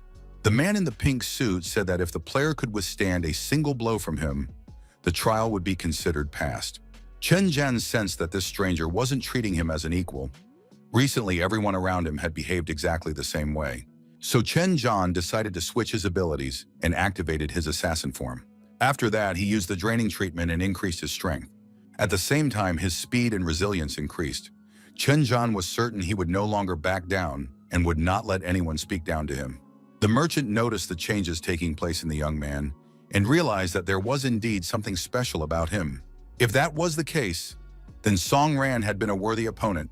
He shouldn't have been spared, for to spare an opponent is to humiliate him. Song Ran thought that every person's fate was like a stone carried along by the flow of time. He had to pass the test by proving his strength. The merchant activated his lightning technique and summoned a rising tornado. Chen Zhan watched the whirlwind, not understanding why he had to fight it. Soon the tornado engulfed the city so that the entire city felt the blast. It seemed as though the earth had shaken, just as it would after a nuclear explosion. Chen Zhan didn't think this explosion was the merchant's ability. Most likely, it was just a diversion. The merchant was convinced that continuing the trial was absolutely necessary, and now he had already landed on the roof of the building. He approached the young man and said that since things had turned out this way, he would consider Song Ran to have passed the test. The situation was unfolding in a strange way. Chen Zhan didn't understand what it was, why it was happening, or where it would lead. He asked the man what rank corresponded to his abilities. But the merchant said that rank wasn't the issue here. The point was to determine whether Song Ran could be admitted for rank evaluation. For the most part, he was doing this out of personal interest. After that, the man turned and walked away, saying he didn't have time to keep playing games with the boy. Besides, there had just been an explosion. The stranger in the pink suit advised Chen Zhan to take a look at the city. There was something interesting there. Chen Zhan turned around and couldn't believe his eyes. The city looked completely different than before. On one of the streets was a huge portal, almost like the gray gates that had appeared 50 years ago. The siege mode had been activated prematurely. Team G headquarters recorded inexplicable seismic readings. On a massive screen, scientists watched the events unfold. All headquarters staff gathered in front of the screens. They didn't understand what had happened or why the alarm had suddenly gone off. The girl reported that a siege mode portal had been spotted in the city. Everyone present was certain that this was impossible. According to the calculations of scientists and observers, there was still a month left before the portal was supposed to open. The headquarters commander ordered everyone not to panic and to gather information from the scene first, then discuss the current situation. He ordered the observation team to compare the data they had received with the model created by the scientists. The communications team was to immediately contact all hunters in the vicinity of the portal. Chief Zhao was walking down the hallway when her assistant, Mr. Liu, ran up to her. He immediately began reporting on the current situation. It turned out that the city had prematurely entered lockdown mode. This was disastrous for everyone in the industry. Zhao Jin immediately turned around and shouted at her assistant to contact the commander-in-chief and warn him that the head of the Hunters Association was on her way to see him. The woman was very alarmed. She was worried that they were late yet again. Chen Zhan was still on the roof with the merchant. He asked for details about the siege mode, during which monsters emerged from the portal and destroyed everything around them. He was also very interested in why the portal had opened early, but the merchant said it could have been a calculation error or unforeseen circumstances. Overall, it wasn't that important. Of course, the siege mode had started at the wrong time. In situations like this, players usually come to the people's aid, but right now there was just a handful of newbies at the Gray Gates. The merchant looked at Chen Zhan with interest and smiled. The young man couldn't understand what was going on. After that, everything the merchant said seemed even stranger and more incomprehensible. He acknowledged that the young man had been through a lot and achieved a great deal, but his current strength was insufficient for the Sea of Oblivion, so he needed to undergo an assessment immediately. On the third floor of the association's headquarters, there is a portal leading to the Sky Tower. A player's rank will be determined by the floor of the tower they can reach. As he said this, the merchant held Chen Zhan firmly by the jacket and led him toward the edge of the roof. The young man didn't understand what the rush was. After the rank assessment, he would be able to return to this place to gain experience. The merchant had promised to give Chen Zhan unlimited access there. For now, however, the young man had to go to the tower and remain there until the start of the Sea of Oblivion. At that moment, the young man noticed a notification. The system was reacting strangely. The notification stated that due to the premature start of the siege mode, a siege monster had appeared, and the Hunters Association was offering a reward for its destruction. After that, a live stream hosted by Xiaobai loaded. The girl was showing the monster on air, which other players were trying to deal with. This siege monster had already managed to destroy everything around it. As a responsible hunter, Xiaobai was about to join the battle. She hoped that viewers would support her with subscriptions and donations. The merchant said that, as expected, an extremely high reward was promised for this monster. If the Alpha League couldn't react quickly, their only hope lay in sheer numbers. He tried to say something else to the young man, but the latter wasn't listening anymore. He said he was heading off to fight the boss right now because a huge number of hunters would be arriving soon, and he wanted to claim the prize and fight to the end. After that, the young man apologized for leaving his companion and admitted that rank was the last thing on his mind. Although Chen Zhan still didn't know who was standing before him, he was grateful to the stranger in the pink suit for granting him access to the Sky Tower. Now the young man was about to enter the portal. The merchant assumed that Chen Zhan's interest was in the girl hosting the stream, since they had cleared the troll mine together. But Chen Zhan said that wasn't the case. It was much simpler. He just wanted to claim his reward. In a distant quiet town, in his little garden, a man was watering the flowers and humming. Zhao Jin was very worried. The girl turned to Master Du, saying she was glad to find him so quickly. The old man, Commander-in-Chief Du Niani, warmly greeted the girl, assuming she had come because of the siege in the city. Zhao wanted to know his opinion on what had happened. The girl was clearly worried. The Commander-in-Chief said there was no point in hiding the truth anymore. Everyone already knew that the premature onset of the siege mode was just a common system glitch. Following the plan moving forward, we need to offer a generous reward, after which we'll send out an expedition team. This was necessary to quickly establish a defensive line within a 3-kilometer radius of the portal. That should be enough until the main offensive began. The girl understood that mobilizing an expedition team would be impossible. Once the siege mode begins, monsters will automatically emerge from the portal. Even if the players hold out for a couple of weeks, they won't be able to stop the monster's main assault. In other words, humanity has only a few weeks left. The Commander-in-Chief confirmed, if nothing is done during this time, the city could be completely destroyed. The Alpha League is currently very busy, and the rest of the players will have to try very hard to at least delay the tragic outcome.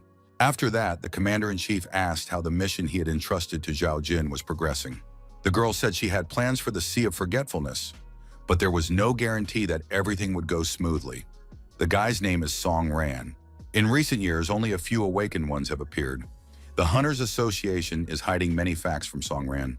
Clearing out the Sea of Forgetfulness would allow the young man to move forward and develop his abilities.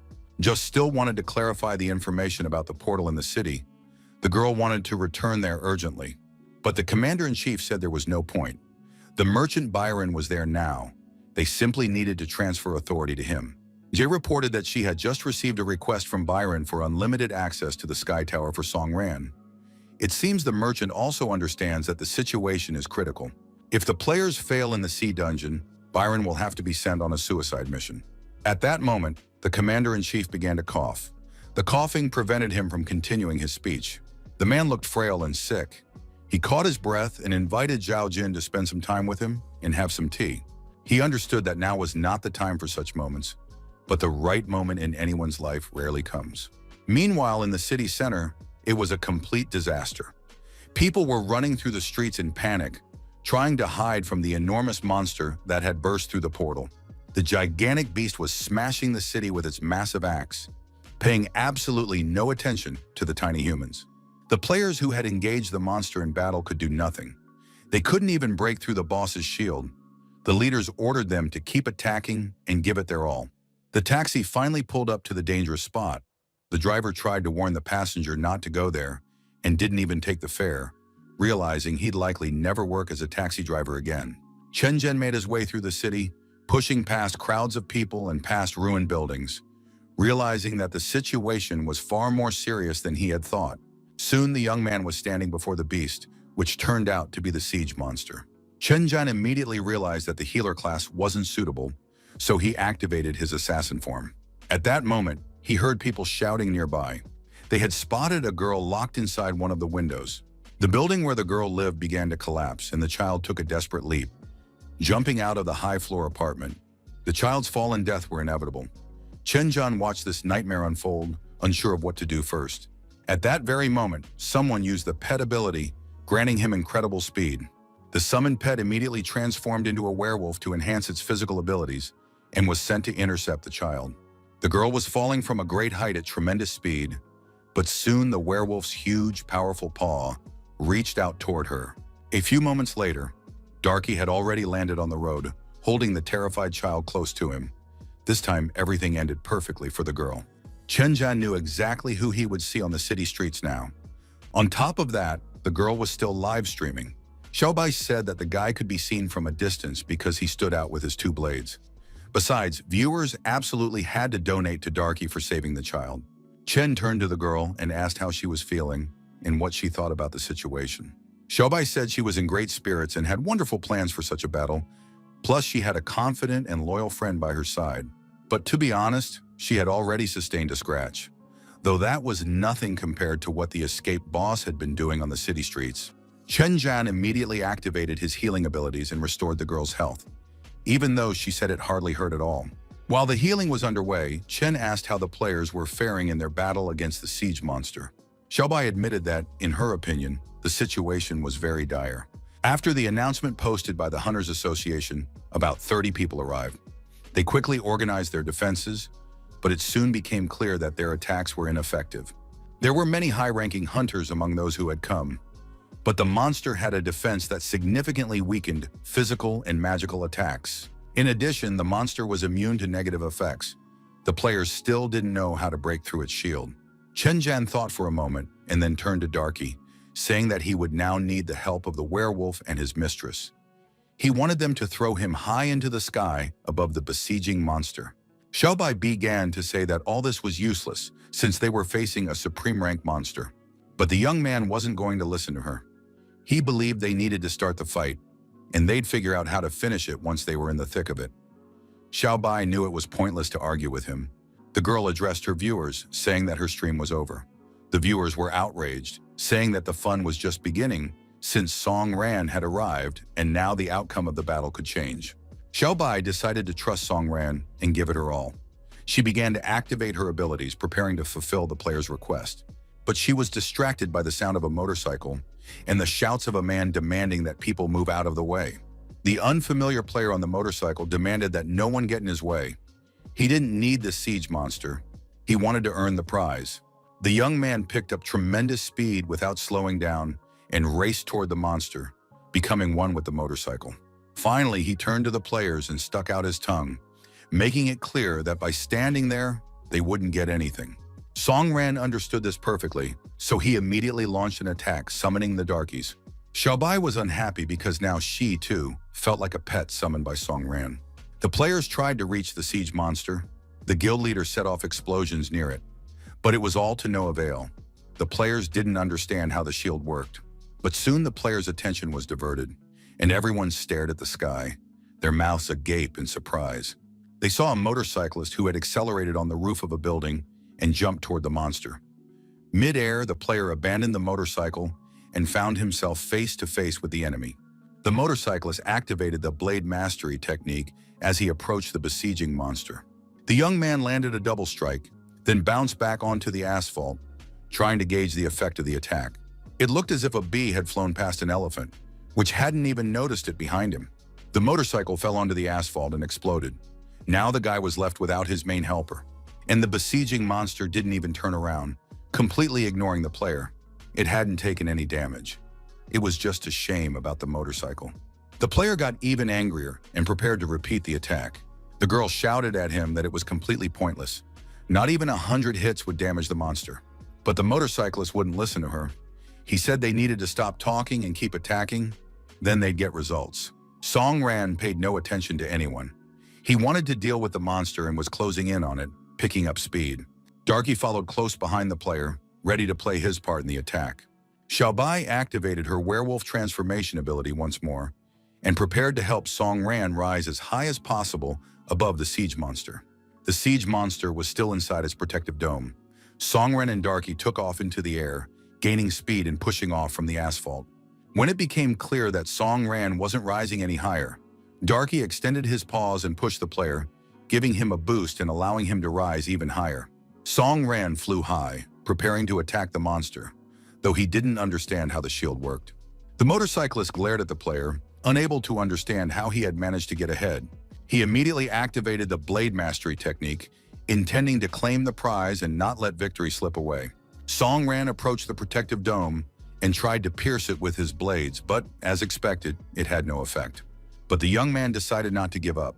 He activated a critical attack, then added the precision strikes ability. It seemed as though his blade had sunk into the protective shield, and it worked. The young man managed to reach the siege monster's chest and plunge his daggers into it. Blood spurted in all directions, and the monster let out a loud scream. The protective shield shattered into tiny fragments, like a department store window, and Song Ran felt himself falling from a great height. Xiaobai watched the battle closely and sent Darky to rescue Song Ran. Darky, a swift and powerful werewolf, immediately leaped toward the player and grabbed the young man under his arms with his massive paw. Soon, both the werewolf and Song Ran landed safely on the asphalt. The siege monster's shield was shattered. The battle could continue. The players present at the scene of the battle were overjoyed. They had managed to defeat the shield, and now everyone had a chance to survive. The motorcyclist was shocked. Seeing the destroyed shield, he couldn't believe his eyes. He told everyone that this guy was incredibly strong, and that was exactly why he'd been able to take down the shield. The young man decided to attack again immediately, before the daggers had cooled and rushed into battle. The other players seemed to have regained their composure as well. They decided to attack the siege monster from all sides at once. Various techniques were employed: wind attacks, blade thrusts, and fire spells. The motorcyclist used a blade technique, hoping to land the winning blow. But before the blow reached its target, the motorcyclist's face twisted into a grimace of anger. It turned out that the siege boss was already dead. All the players present looked on in surprise as the motorcyclist began to make a scene, demanding an explanation and justice. The motorcyclist claimed that he was the one who had broken the monster's shield, and no one had the right to kill it. He hurled a barrage of insults and would have continued doing so. But one of the players grew tired of listening to the outburst and said that the siege monster had been killed instantly, and the shield had been broken by someone else entirely. Now everyone's eyes were fixed on the player, who was quietly trying to leave the scene with two blades in his hands, pretending he was just walking his dog. Finally, it dawned on the motorcyclist that not only had he lost his motorcycle in the grand prize, but he had also been humiliated in front of everyone. He immediately vowed to kill Song Ran. The young man was furious, but his tormentor ignored all the threats, showing that he could do whatever he wanted. It was clear that the guy in the cap and sunglasses wasn't scared at all. A girl appeared next to the motorcyclist and told him that instead of getting angry, he'd better run away while he still had the chance. After that, the girl activated her drone, asking Bixie to switch to attack mode. She immediately transformed it into a quantum cannon and now stood with a massive weapon in her hands. This was a new technology from the Huan-Tu Guild, an architect named Su Kei. The girl looked confident and menacing. She told herself that the time had finally come. Her palms were sweaty and her hands trembled slightly. Due to the stress, her heart was pounding as if it were about to burst out of her chest, but she had already reached the appropriate stage. Taking a few deep breaths, the girl told herself there was no turning back. A few days ago, Suke came home hoping to find her brother, but the apartment was completely empty. It was strange, since he had gone into a simple dungeon and should have already returned home. Suke was very worried about her brother, so she immediately started calling him to make sure he was alive and well. But unfortunately, the line was constantly busy, and she was told to call back later. She spent the entire evening doing nothing but that. Judging by the late hour, some kind of tragic situation had occurred. Perhaps difficulties had arisen during the dungeon sweep. Suka realized she had to do something. Even if the results of the sweep were delayed, she had the opportunity to find out about them before anyone else. Suki planned to hack into the association system and view the records from the dungeon. Once she was in the computer room, she was confident she would find what she was looking for. The girl activated the hacking program, her voice was resolute, and the computer launched the Jerusalem program. After connecting to the Hunters Association system, she began searching for information on Su Yuhai's dungeon raids. Access was soon granted. The number of dungeon raids her brother had participated in was recorded as 1. The girl began a thorough analysis and obtained the raid details. Then a reverse decryption was launched, but at the last moment a warning window popped up. The girl did not have access rights, and the Hunters Association system had activated the third security protocol. Suka didn't understand how this could have happened, since it was a routine raid on the dungeon, yet access to it was restricted for some reason. The girl immediately terminated the connection and initiated the self-formatting process, realizing that a system rollback was being triggered. Suke was very upset. She didn't have access rights, and she didn't understand what had happened to the dungeon. This only meant that something bad had happened to her brother. But even without access rights, she could find other raid members and, with their help, track the dungeon's cleanup process. The girl reminded herself that she was an architect, and she needed to find another way to figure out what had happened there. Suke spent the entire night at her computers, but the result was clear. None of the players had access rights to the information. Data on everyone who was participating in the dungeon clear at that moment was classified and inaccessible to users. The girl was in despair. She didn't know what to do and couldn't imagine how to find her brother or even get any information about him. But at the same time, she had to believe in herself. She couldn't panic. She had to look for new options and possibilities. Suke didn't notice how time had flown by. When her empty stomach made itself known, she realized it was time to stop. Glancing at her watch, Suke saw that it was already late morning. She needed to calm down and not get nervous. Then a way out would surely be found. It couldn't be any other way. Usually her brother always cooked for them, but right now Suka had no time for that. She decided to order in. She installed the app on her phone for the first time, realizing that all she had to do to get a delivery was enter her address. After a nightmarish night and intense stress, Suka couldn't remember her address, so she decided to open the map and just tap her location. Who would have thought that a hacker and an architect would run into such difficulties when ordering food delivery? Another problem arose. She wasn't at home, and the food had to be delivered there. Tears streamed down her face, but she just couldn't remember the address. Frustrated, the girl threw her phone on the floor, smashing it, unable to understand why she couldn't recall such basic information that any ordinary person would know. At that moment, the Bixie drone approached her. It greeted its owner and smiled at her. Suka hugged the drone close and suddenly realized the terrible truth. She had always relied completely on her brother, and now she was utterly helpless. She couldn't even order food because she didn't know the address. Tears streamed from the eyes of the distraught Suke, but her attention was drawn to the sound of a notification. Streamer Xiaobai was starting a live broadcast. Xiaobai greeted the viewers and announced that she would be showing an incredible battle between a bronze-ranked player and a silver-ranked one. Suki saw the moment when Liu Mei was about to announce something extremely risky in order to stay alive. Suki was stunned to notice that a player named Song Ran was acting very viciously and vengefully, as if he wanted to take revenge on the girl. She immediately found all the available information about Song Ran, who was taunting his opponent live on air. There was information about this stranger online, but why was there no data about her brother? The girl began to get nervous again. Soon she found information about the sole survivor, who had likely escaped at the expense of the other participants. An idea popped into Suke's head, helping her take her mind off her problems and, at least for a little while, stop thinking about her missing brother. Suke realized that she was largely to blame. She had been too foolish and naive. The girl set about studying the blueprints. From that day on, Suka was determined to behave differently. She turned to her drone assistant, saying that from now on, Bixie would exist for the sake of the revenge they would carry out together, and then justice would prevail. A few days passed, and the Huangtu Guild gathered in the office for a meeting. An assistant entered the guild leader's office and reported that a woman wanted to meet with Huangtu in person to discuss joining the guild. The assistant added that she was an architect, and architects were always interesting to work with. Huangtu was surprised. He usually surrounded himself only with assassins. However, the guildmaster told the assistant that it was no problem. He just found it amusing. Architects usually only assist with dangerous work. Instead of hunter points, they use the association's silver cards as currency, which they receive for contribution points. Since they cannot directly use the system, they can only analyze monsters and their abilities using a scientific approach and other methods. Roughly speaking, these are ordinary people who want to feel like hunters. Normal people have no need to deal with monsters, so there are very few architects. And to believe that if such a unique person had come to them, that was interesting in and of itself. The guildmaster ordered his assistant to let the girl in for a conversation. Soon, a delicate young woman appeared in the office. A straight-A student in a modest blazer and a blouse buttoned all the way to the top, wearing glasses. She stated that she was an architect and wanted to join the guild.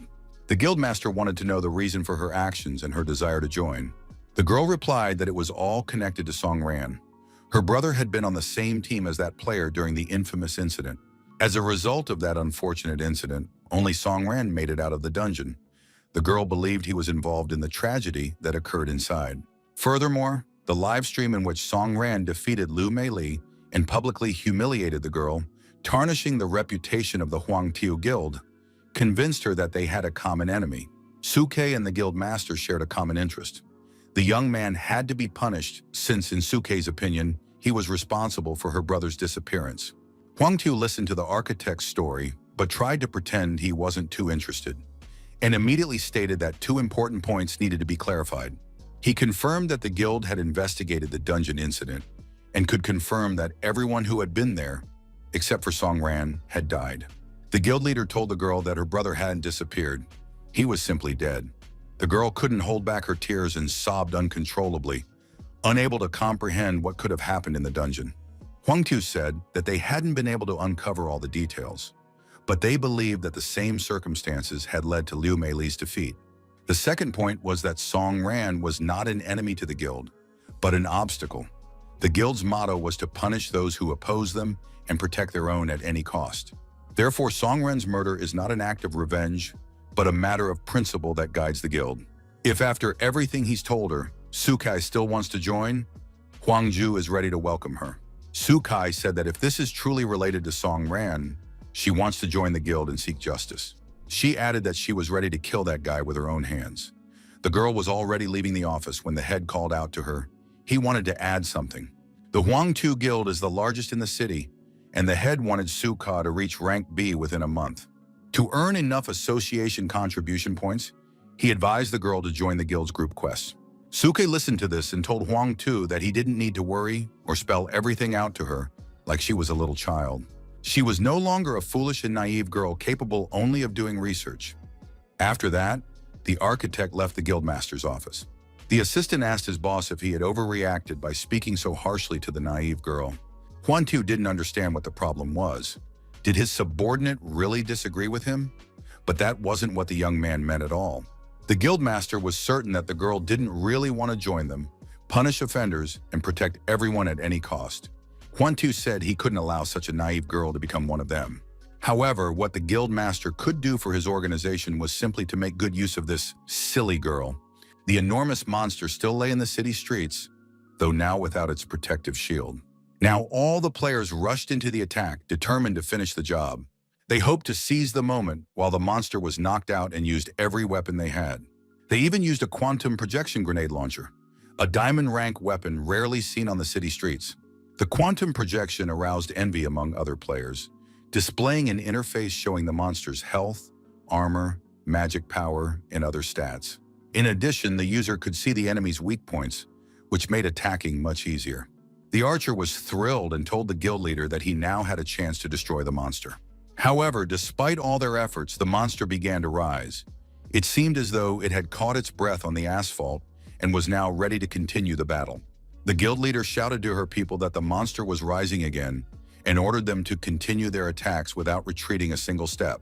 All the players were already mentally and physically exhausted, but they didn't dare disobey the leader. Besides, they wanted to kill the villain. Suke was among the players as well. The girl believed that the Huangtu Guild had now become her home, and she needed to earn as many guild points as possible. The special reward came at just the right time. She decided to act right then and there. She activated superconductivity and prepared to fire at the monster. Standing directly in front of the enemy, the girl fired a powerful shot that was supposed to tear the monster to pieces. She immediately saw a huge amount of damage points and realized her tactic was working. But at that moment, the monster's armor bars began to flash, and one of the players received test results that could be broadcast to everyone via the battle channel. To his horror, the young man saw that the monster had the ability to regenerate a shield, and when the shield was active, the monster became immune to negative effects. To defeat the monster, they had to use high-damage abilities to destroy the shield, or target its weak points: the left shoulder, right shoulder, lower abdomen, and lower back. Until the weak points are targeted, the shield will recharge from time to time, and any actions by the players will be in vain. Players would have to break the shield at least 4 times before they could defeat the monster. The more they analyzed their opponent, the clearer it became that they were powerless on their own. At that moment, the motorcyclist decided to take a chance. Right before his eyes, an unknown man in glasses had just shattered the monster's shield. Obviously, now he needed to try to break the shield too and attack the monster. But the motorcyclist decided he would let Song Ran break the shield one more time, and he himself would deliver the final blow. All the players present were now looking at Song Ran, expecting him to handle the shield again. Song Ran understood what everyone was thinking and told the players that unfortunately, he wouldn't be able to do it again. The players were surprised. How was that possible if the guy had already done it once? Song Ran tried to explain that he couldn't repeat the attack. The players didn't understand and felt disappointed. How could he not repeat something that had already worked? He explained that his debuff was a passive ability that only triggered after the explosion, and that he had no active abilities to deal significant damage. The players didn't understand why he was even there if he had no active skills, especially since he was a bronze tier player. It seemed like he'd broken the shield by accident, just a fluke. However, the guild leader reassured the players, saying that the debuff was a very rare ability, and now they had to help destroy the shield. The female mage declared that she could apply an explosive status. A massive swordsman wielding a gigantic sword added that he would amplify Song Ran's attacks. The other players also agreed to join in to defeat the monster together. The motorcyclist was the most dissatisfied of all. He realized that Song Ran had taken all the glory, even though he himself had sacrificed his motorcycle. The guild leader said the decision was made. Everyone would join forces to help the guy. It was decided to go all out and destroy the shield. Song Ran breathed a sigh of relief. Now it would be easier for him and Darky than last time. The young man gathered speed, prepared himself, and charged into the attack, while Darky ran alongside him. The players began to support Song Ran's attack. Everyone added their abilities: the Seal of Destiny, the Archangel's Power, Sparkling Energy, and Activated Reboot. Song Ran could feel the immense power gathering around him and knew he couldn't let down the players who believed in him. He soared high into the air alongside Darky. With such power, this pair had a real chance of defeating the monster. Now everything depended on their coordination and teamwork. The monster no longer seemed invincible. Now with such universal support, Chenjun was confident that he would definitely succeed. The young man wanted to shatter the shield with a single blow, and rising high above the monster, readied both daggers. Indeed, the strike was successful. The shield couldn't hold and shattered. At that very moment, Song Ran received a notification about earning the Incredible Blitz achievement, as well as a new ability. It was called Phantom Shadow and allowed the assassin to temporarily hide in the shadows. But the most amazing thing was that this was the player's first active ability. But the young man knew his mana pool was quite small, so he wouldn't be able to use it for long. Song Ran looked at the monster, thinking about which side he could approach it from now. Song Ran realized that the shield had begun to shatter. It was just in time. He plunged his dagger into the monster several times. After that, the player used the new ability Shadow, which allowed him to hide from the enemy's sight. The shield was shattered. The monster couldn't see the player, and now he could calmly approach one of its weak spots. Shards from the monster's shield flew in all directions, and Song Ran felt a shard fly through his body. But instead of killing the guy, gravity seemed to vanish. Perhaps this was what free movement through the location felt like. Song Ran realized that in this case, the buffs were still active, and he needed to keep attacking. Song Ran decided not to hold back and to go all out, using the shadow effect. The young man closed in on the monster's weak spot.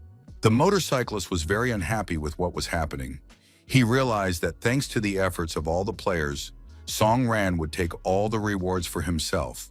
The motorcyclist didn't want to stand by and watch such injustice. He aimed for the monster's weak spot, but before the young man could reach the monster, he was overtaken by a girl wearing glasses and holding a huge blaster. She probably wanted a piece of the reward too. The motorcyclist used an electric shock and struck a blow with his sword. In the girl's hands, and this was Architect Suke, was an anginator cannon from which she fired several shots. The monster felt the damage, and it was now clear that it wasn't as alert and energetic as before. The player reported that the attack was going very well. 2 weak points had already been attacked simultaneously, and the monster's shield was completely disabled.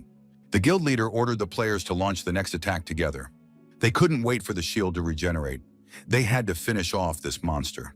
The players rushed to attack in a united surge. The monster also realized it had very little time left, so it activated Rage for the second time in a row. And now the players realized that they would have to, at the very least, start all over again. At the same time, they imagined that the monster would be even stronger. Everyone was certain that the monster would finish off the players who were in its immediate vicinity. Song Ran, having activated the Shadow ability, paid no attention to the changes happening to the monster. He used his assassin form and crept up on the enemy. The sword in his hands had been activated, and now it was no longer just a blade, but a single extremely powerful weapon. The young man deftly leaped over the giant monster's body, closing in on its weak spot, and plunged his weapon into the beast, spraying everything with blood. The players were surprised. They didn't understand who he was. After all, Song Ran now had the form of an assassin and wielded several swords. Soon everyone noticed that the monster seemed to be slowing down from the players' attacks. Its movements were becoming increasingly slow and fluid. Suki realized that the guy had a weapon with a petrification effect. The girl was stunned and couldn't fathom just how many passive abilities this guy actually had. At that moment, the giant boss's arm shattered into tiny pieces, and everything around them was showered with a hail of stones, while Song Ran safely landed on the ground. Seeing the girl in glasses in front of him, Song Ran told her to leave because it was dangerous here. Having said that, the young man turned around and headed back to continue his attacks, not giving Suke a chance to change her mind or say anything in response. The motorcyclist was pleased. He realized that the monster's rage had subsided, and now he could strike back as well. The guild leader called all her players together, preparing to give them their next orders. The woman ordered the players to move out simultaneously right now, all at once, and launch a general assault. All the players attacked the monster with all their might, striking it in every way possible. And gradually the monster began to lose health. Its wounds were becoming increasingly severe. Song Ran leaped toward the beast and landed the final critical blow, which proved to be the last. The young man received a notification that the besieging monster had been defeated. After that, the distribution of rewards began. A player named Song Ran received the highest number of points from the Hunters Association. The Hunters Association's rooms and items for purchase were unlocked for him. Absolutely all the players present were happy about the victory and celebrated, jumping and having fun in the streets. In addition, all players also received rewards that could now be used for a long time. Although, of course, in this situation, the reward wasn't the main thing. Song Ran immediately put on his glasses and tried to slip away quietly before anyone noticed him. However, the motorcyclist was on the alert and called out to the young man. The young man said that since they had fought that monster together, they might as well go grab a bite to eat and chat. The motorcyclist turned to the other players, saying they could join them too. Even though he held a higher rank than they did, the guy singled out a girl who, in his opinion, had done a great job. The motorcyclist turned to Suke, saying he'd love to have her join his guild, but she turned him down, which really surprised him. Suka caught up with Song Ran, introduced herself, and thanked him for saving her life. The girl extended her hand in gratitude and repeated once more that she was very pleased. Song Ran was shocked. He looked at the girl and said he was very pleased to meet her. After that, the young man told her his name. Suke was in shock. It turned out she hadn't known until that moment who was standing before her. At the last moment, Suka pulled her hand back and said, "Could this guy really be the very same Song Ran who survived the massacre in the dungeon and challenged the Huangtu Guild?" The other players also repeated the name Song Ran and realized that the player standing before them was the one who had just recently fought in the arena. Xiaobai, along with Darky, also joined the crowd of players. She was happy to see Song Ran again, whom she had already grown accustomed to. But now there was no need to rush, because Song Ran's fans had recognized him, and it would be difficult for him to escape their clutches. Suke quietly turned to Bixie and ordered her assistant to switch to attack mode. The girl transformed Bixie into a death revolver and now held it above her head, determined to see her mission through to the end. Suke aimed the gun at Song Ran and ordered him to immediately take off his glasses and cap. The girl was very serious and looked confident, but Song Ran did not obey her orders. Xiaobai immediately activated her magic wand. She thought this stranger had gone mad. However, Suke rudely stopped Xiaobai, telling her to shut up and not make a single move. Otherwise, she would finish off Song Ran. The players also noticed that someone was waving a weapon around, and they couldn't understand why anyone would want to pick a fight with the person who had just saved absolutely everyone present. The players felt that something was wrong with this stranger and that they needed to deal with her to protect the hero. Song Ran. But Suke was very determined. She ordered all the players to stand still and not move. Otherwise, she would blow Song Ran's head off if anyone so much as twitched. Song Ran realized that the girl was very serious, and it was better not to argue with her right now. So he began to take off his glasses and cap. Suke took another careful look at the man standing before her and was stunned when she recognized him. The player Song Ran was Chenjan, and now he looked exactly like that. Suke said that her beloved brother, Su Yuhai, had died when he went into the dungeon with Chenjan. The girl wanted to know what had happened in that dungeon. She had only one single question, the answer to which she wanted to know: what the hell happened in there? Chenjan realized that the name Su Yuhai sounded familiar to him, and he strained to remember who it was. Suddenly, he remembered a gold-ranked player who had said he was gathering materials for his sister. Chenjan understood the girl's motive and began to think about how to get out of this situation. If she fired from that distance, he wouldn't be able to dodge. Even the phantom shadow wouldn't help because he didn't know when she would pull the trigger. At the same time, he couldn't answer Suke's question. The fact that a high-level boss suddenly appeared in the dungeon and killed everyone wasn't Chenjan's fault. The guy was a victim of circumstances. If he had been stronger, he could have protected the other players in the dungeon. Everyone would have finished their business, returned to their loved ones, and lived their normal lives as if nothing had happened. Chenjan felt guilty about what had happened. He hadn't been able to protect the players, and if he didn't take responsibility for their deaths, he wouldn't be able to forgive himself. The young man spoke up. He apologized to Suke, saying that a secret boss had appeared in the dungeon who was too powerful. Chen Jan admitted that it was his fault. He was too weak a healer and couldn't heal the players. Suke wanted nothing more than to get her brother back, the man she had lived her whole life with and who meant the world to her. Suke pointed her gun at Songran's chest and said he had to bring her brother back. A loud shot rang out, and everyone present was shocked and stunned. It was impossible to believe, but the situation had unfolded right before their eyes, and they had no choice but to accept it. The motorcyclist managed to slice the bullet with his sword, just as it flew out when Suka fired and pulled the trigger. The man said that everyone fighting him was his comrade, and he wouldn't let Suke kill Songran. The motorcyclist rolled up his shirt sleeves and said he was ready to fight for Songran if circumstances required it. The other players also spoke up in defense of Songran. They believed the girl was mentally unstable and that killing players outside the arena was a serious crime. Sukai was just a simple architect and should know her place.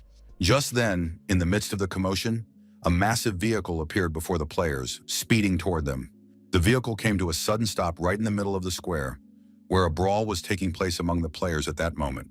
Many recognized the car as belonging to the Hunters Association. It was the Rapid Response Team. It seemed the authorities were already aware of the brewing scandal. The car door swung open and Liu Xiaodong stepped out. The man demanded that a megaphone be handed to him immediately because he wanted to make a statement.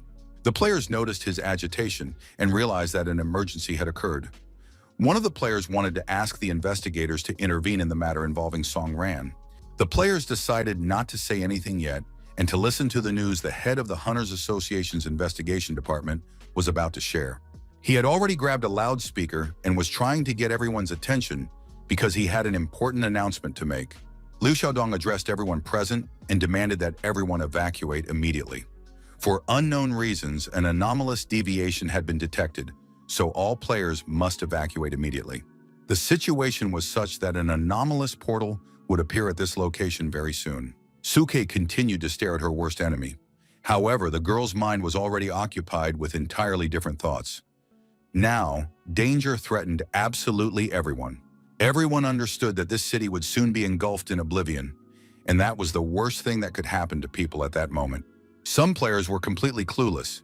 They didn't realize that the portal would open right in the city. However, those who were in the know and understood the full tragedy immediately sprang into action, wasting no time on pointless arguments. Others began shouting at all the players to run away and save their lives immediately. After all, if the portal opened, but the girl didn't have time to say anything else, and the body of the monster that had been killed just moments ago began to vibrate and tremble. In the huge hall of the dungeon, the boss sat on the throne. He was completely motionless, and it seemed as though he were asleep.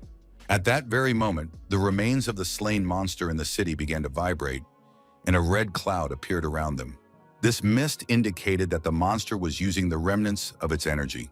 Using this energy, the monster was attempting to expand the space to open a portal. And at that moment, the players realized it was too late. They wouldn't be able to prevent the consequences in time, and most likely wouldn't even be able to escape. When the portal opens, it sucks everything around it in. Of course, such obvious things had already begun to be forgotten by residents and players because the monitoring systems seemed to have everything under control. But now it became clear that either the monitoring was faulty or the situation had unfolded differently due to other circumstances. The young man drew his sword and said he would handle this himself. However, he hardly had to deal with it because the portal opened and a powerful explosion engulfed those present. Those who were closer to the portal died instantly. Songran shouted at Xiaobai to grab his hand immediately, and together they tried to survive. The representatives of the Hunters Association felt themselves being sucked in as well. There was nothing they could do to help anyone. And in the next moment, a powerful explosion tore through the air, and everything around them scattered into countless particles, molecules, and atoms. Meanwhile, in the dungeon, the guards came to their senses and began to wake up. All that remained of the city were ruins, scattered in the middle of the desert, amidst the sand and rocky mountains. A few surviving players gradually came to their senses, clearing their throats and looking around. Now everyone knew what the Sea of Oblivion looked like. An absolute desert, a blazing sun, and a complete absence of life all around. A notification stated that the copy was being processed, and Chen found himself inside the portal. The young man heard a voice saying that it could only take him this far. Chen couldn't see who was speaking to him. The bright light blinded his eyes. A small girl, smiling and pretty, said she hoped Chen wasn't angry with her. The young man still didn't understand who they were or where they were. The girl introduced herself and said her name was Doris. The girl was his personal guide, and they were now in the Sky Tower. Chen couldn't figure out how he'd ended up in the Sky Tower, but at least now he understood what it was. Chen realized he was in the Sky Tower, but looking around he saw that he was alone. It was unclear why he had been drawn here. Doris replied that the other players must be in the Sea of Oblivion. The girl added that Chen was in the Sky Tower now because he was special. The young man thought that ordinary, normal people would be very happy to hear such a comment directed at them. Doris replied that she knew what Chen was most worried about. He wanted to uncover the whole truth about his mother's death. Chen immediately tensed up and looked at Doris suspiciously. He wanted to know how she knew that. Doris replied that she simply knew because it was her job to know everything about Chen.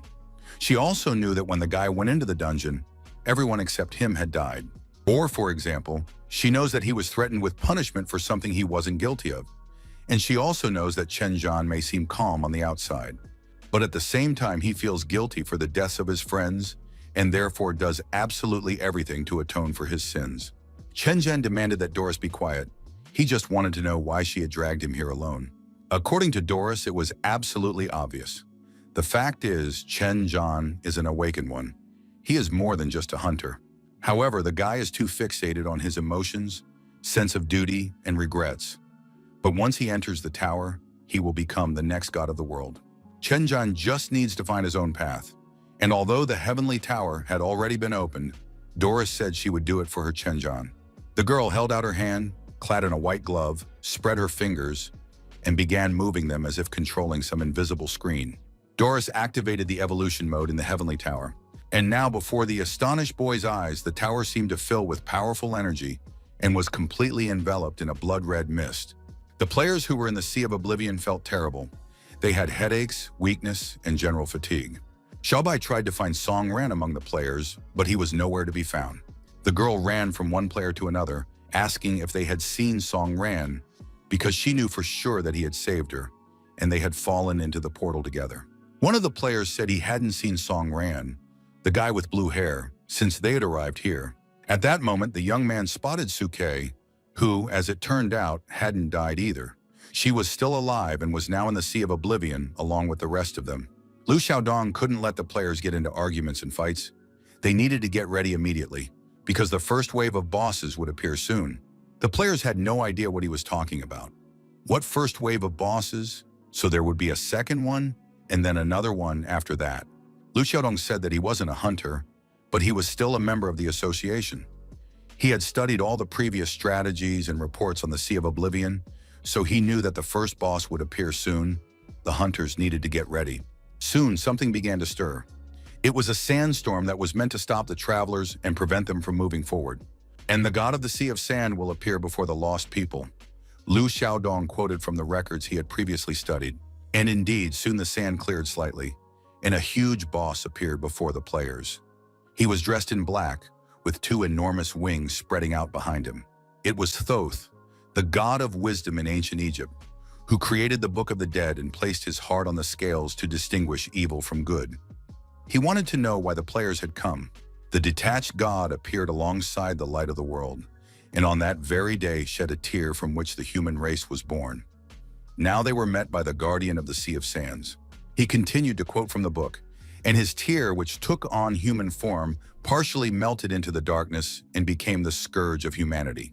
Now the great god, the god of justice, stood before all the players, but they did not understand what message this monster carried, and they felt the storm intensifying while their strength had not yet recovered. None of them were in top form, but they needed to regroup urgently and prepare to act. Of course, there was too much dust all around, and a difficult path lay ahead of them. One of the players, the same brave and desperate motorcyclist, said he was ready to go first. And he who holds evil will not be able to withstand the weight of the balance. And at that moment, the young man was already lying there, armed with a sword to turn the guardian of the Sea of Oblivion. The guardian of the Sea of Oblivion watched closely as the player approached him. He stopped reciting the Book of the Dead, created by the god Thoth, and slammed it shut. After that, he announced that he was ready to pass judgment on these people, and a huge flame appeared near the guardian. Chen Zhan fought the monsters, using all his abilities and resources. Notifications congratulated him on the fact that the Lord of Fire had been defeated, and the 9th floor of the Sky Tower had been successfully cleared. So far, everything had been fairly simple. According to Doris, the Sky Tower is a unique dungeon divided into an infinite number of floors with monsters that gradually grow stronger. A boss was located on every 10th floor, and if the player survived, the dungeon was considered cleared.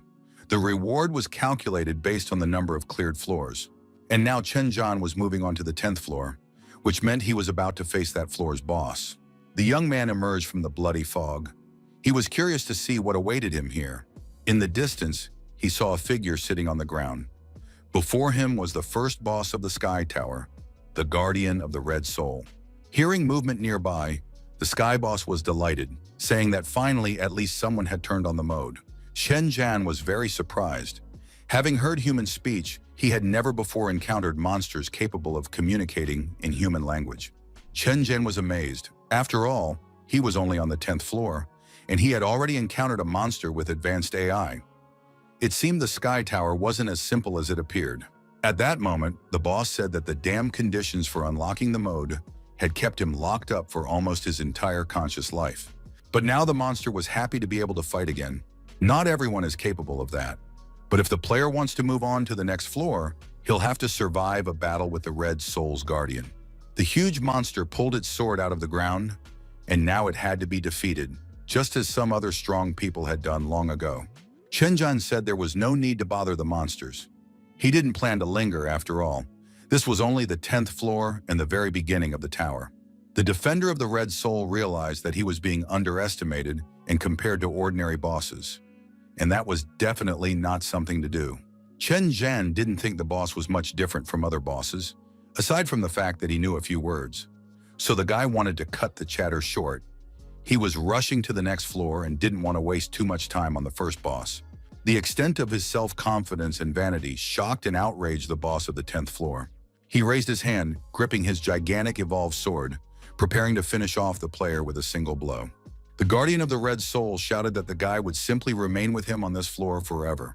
Chen Zhan activated the shadow ability at that very moment.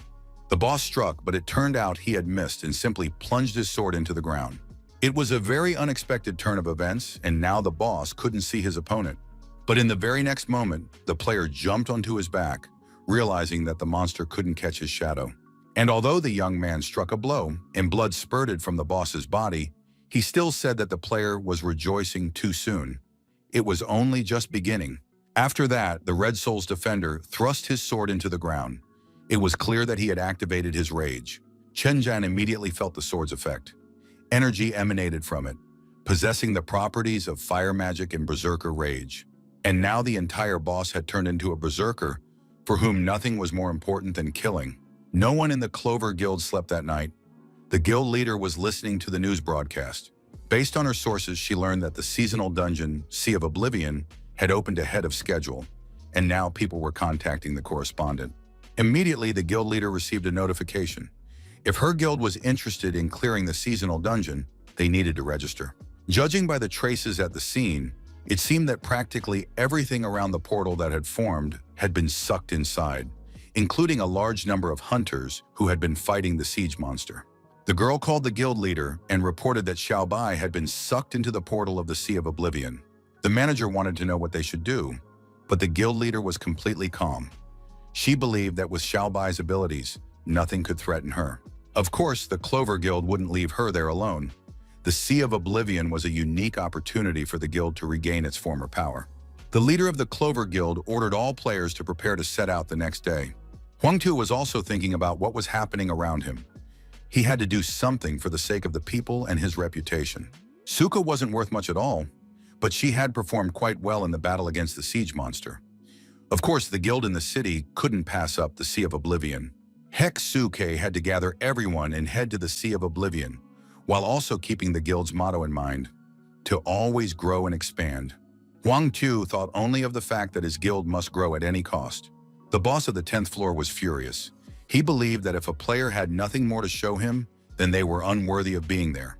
Chen Zhan used the shadow ability, trying to remain an invisible target to the boss. Even though this was just the first boss, he shouldn't be underestimated.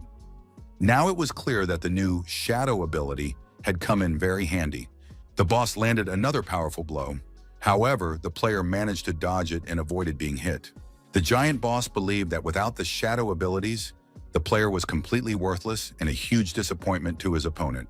Chen Zhan noted that his opponent was simply underestimating him and that he would soon show what he was capable of. The only disappointment in this fight was the boss himself, right from the start of the battle. Chen Zhan realized this. His opponent lacked a strong dynamic aura. He had already killed more than one boss far stronger than his current opponent. The young man said that up until then, he had simply been testing the boss's limits. In terms of strength, the boss was merely at the level of a guard, and his fire energy was unnaturally weak. The demonic power of the sword was far stronger than the boss's own power. Chen Zhan was very eager to find out why the boss had been imprisoned in this tower and how it had happened. The boss replied that his memories were very vague. He only remembered fighting everyone who had ever entered this tower, and then everything would start over. Chen Zhan, taking advantage of the conversation, activated his healing abilities and restored some of his health. After that, he said that if the boss couldn't tell him anything worthwhile, it was time to end this battle. It had dragged on long enough. Of course, the boss was furious and started screaming that he was going to tear the player to pieces right then and there. Chen Zhan, continuing to restore his health, dodged all of the boss's attacks with absolute ease. He saw that his opponent was enraged and said he wouldn't dodge anymore, thereby demonstrating his absolute superiority.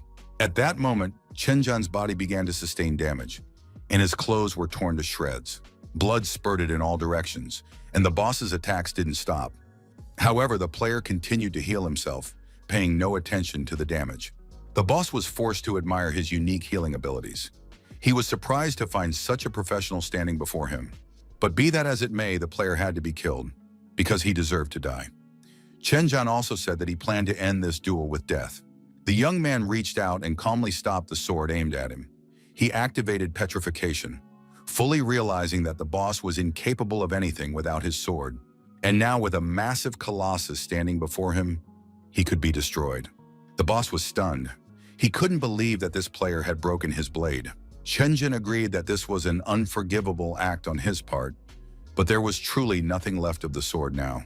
With a single stroke, the young man severed the boss's arm, which immediately shattered into tiny pieces. Shortly before his death, the boss managed to think that he would never have expected such strength in such a young hunter.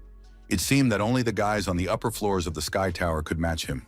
Chen Zhan reiterated that his opponent had been weak, but now he knew at least a little about the tower and the bosses, because for the boss, the battle had been more important than his own life, and for that, he deserved respect.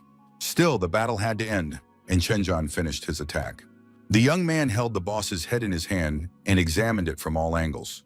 Perhaps all demons have a battle obsession in their blood, and they simply cannot imagine any other options. The boss's head wasn't dead yet, and in his final moments, he said that Chen Zhan was indeed very strong and could move on. The boss admitted defeat, but for some reason felt a sense of relief. He sensed a certain similarity between them. In this world, the player had lost himself. The boss's armor and weapons had constantly nagged at him, and he was a monster capable only of fighting. Chen Zhan tossed his head back and said that this wasn't the end for him. He was heading to the next floor, and the boss would be waiting for other fighters. Perhaps they would meet again someday. At that moment, the boss's head said that he had once had a vision. Standing before him was a player, just as determined and focused as Chen Zhan, and even his eyes were exactly the same as Chen Zhan's. He looked ahead, hoping for the best. But over time, he put on a mask and became who he became. Once he had gone to the Sky Tower simply to test his skills and level up, and that's where he stayed. Chen Zhan was stunned to hear such speech. This demon reasoned exactly as humans do. The young man was even more confused. He didn't understand what kind of creatures inhabited this tower. They were completely unusual. A notification announced that he had received a unique item for defeating the Red Soul Warrior. It was a shard of a blood-stained sword. The Hunters Association Hall was crowded. People were discussing the latest news that the portal to the Sea of Oblivion had opened ahead of schedule. Among the crowd was Sun Hao, vice president of the Dragons Guild. The man appeared to be waiting for someone, reading a magazine while sitting in his cloak with a suitcase. It was very hot in the Sea of Oblivion right now. Players were trying to attack the boss. However, the players' strength was already running out, and even the toughest among them realized they wouldn't last much longer. The boss had surrounded himself with a tornado, and this wind kept the players at bay and prevented them from breaking through to him. The boss's Blessing of the Sand ability was very convenient for him, but if this continued, all the players would enter the curse phase. Some players didn't even know what the curse phase was. At that moment, everyone present got a terrible headache. They literally couldn't stand the pain. Everyone dropped their weapons and tried to hold their heads in their hands. This was the beginning of the trial known as the Scales of Accusation. Xiaobai watched what was happening and began to figure out how the situation was unfolding. The boss surrounded himself with a sandstorm and prepared to attack. This attack began with a magnetic resonance effect on the players' heads. With every passing minute, the players' headaches grew worse, and the sandstorm continued to move. It soon became clear that the headache was not affecting everyone present equally. Liu Xiaodong explained that this spell works on the principle of a roll call. It is magic, one of the three great mysteries known as the balance of sin. It worked by randomly casting the curse on half the players. This caused them to die, and the curse spread to the rest. The raid continued until everyone died. To deal with this, healing or dispel abilities were needed.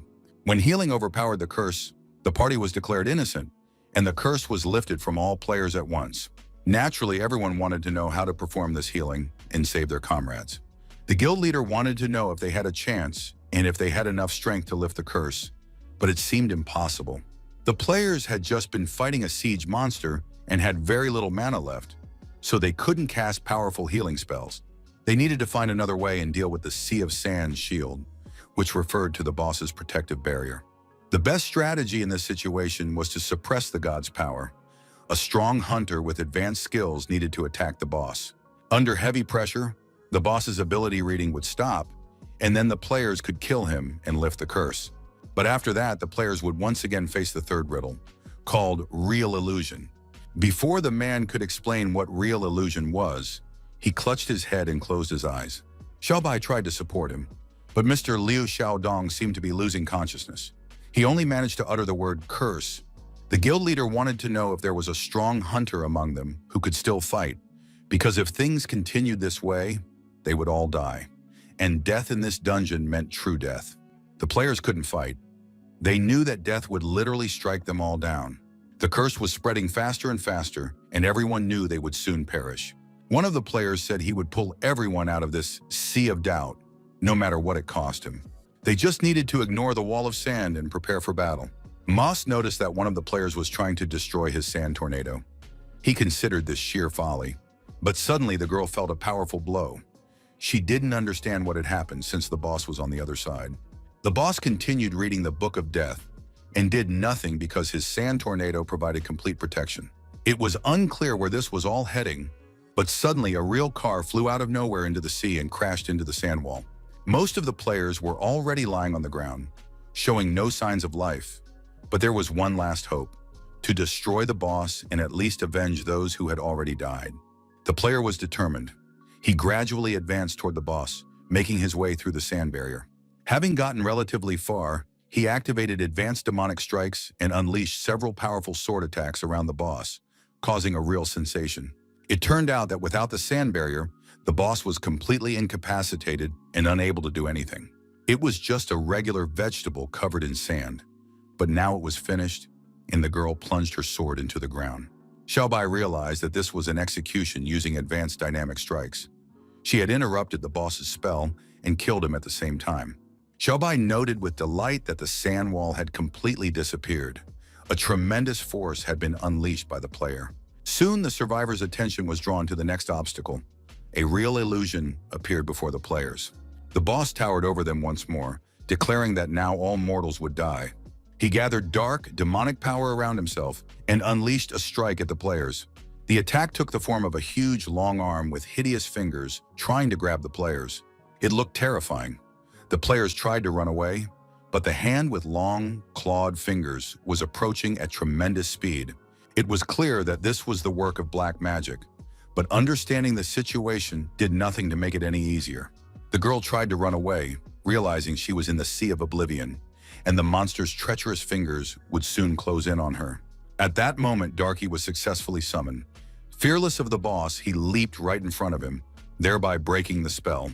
As soon as Darky appeared as an obstacle in front of the boss, his magical power and illusion dissipated, and the magic staff fell to the ground.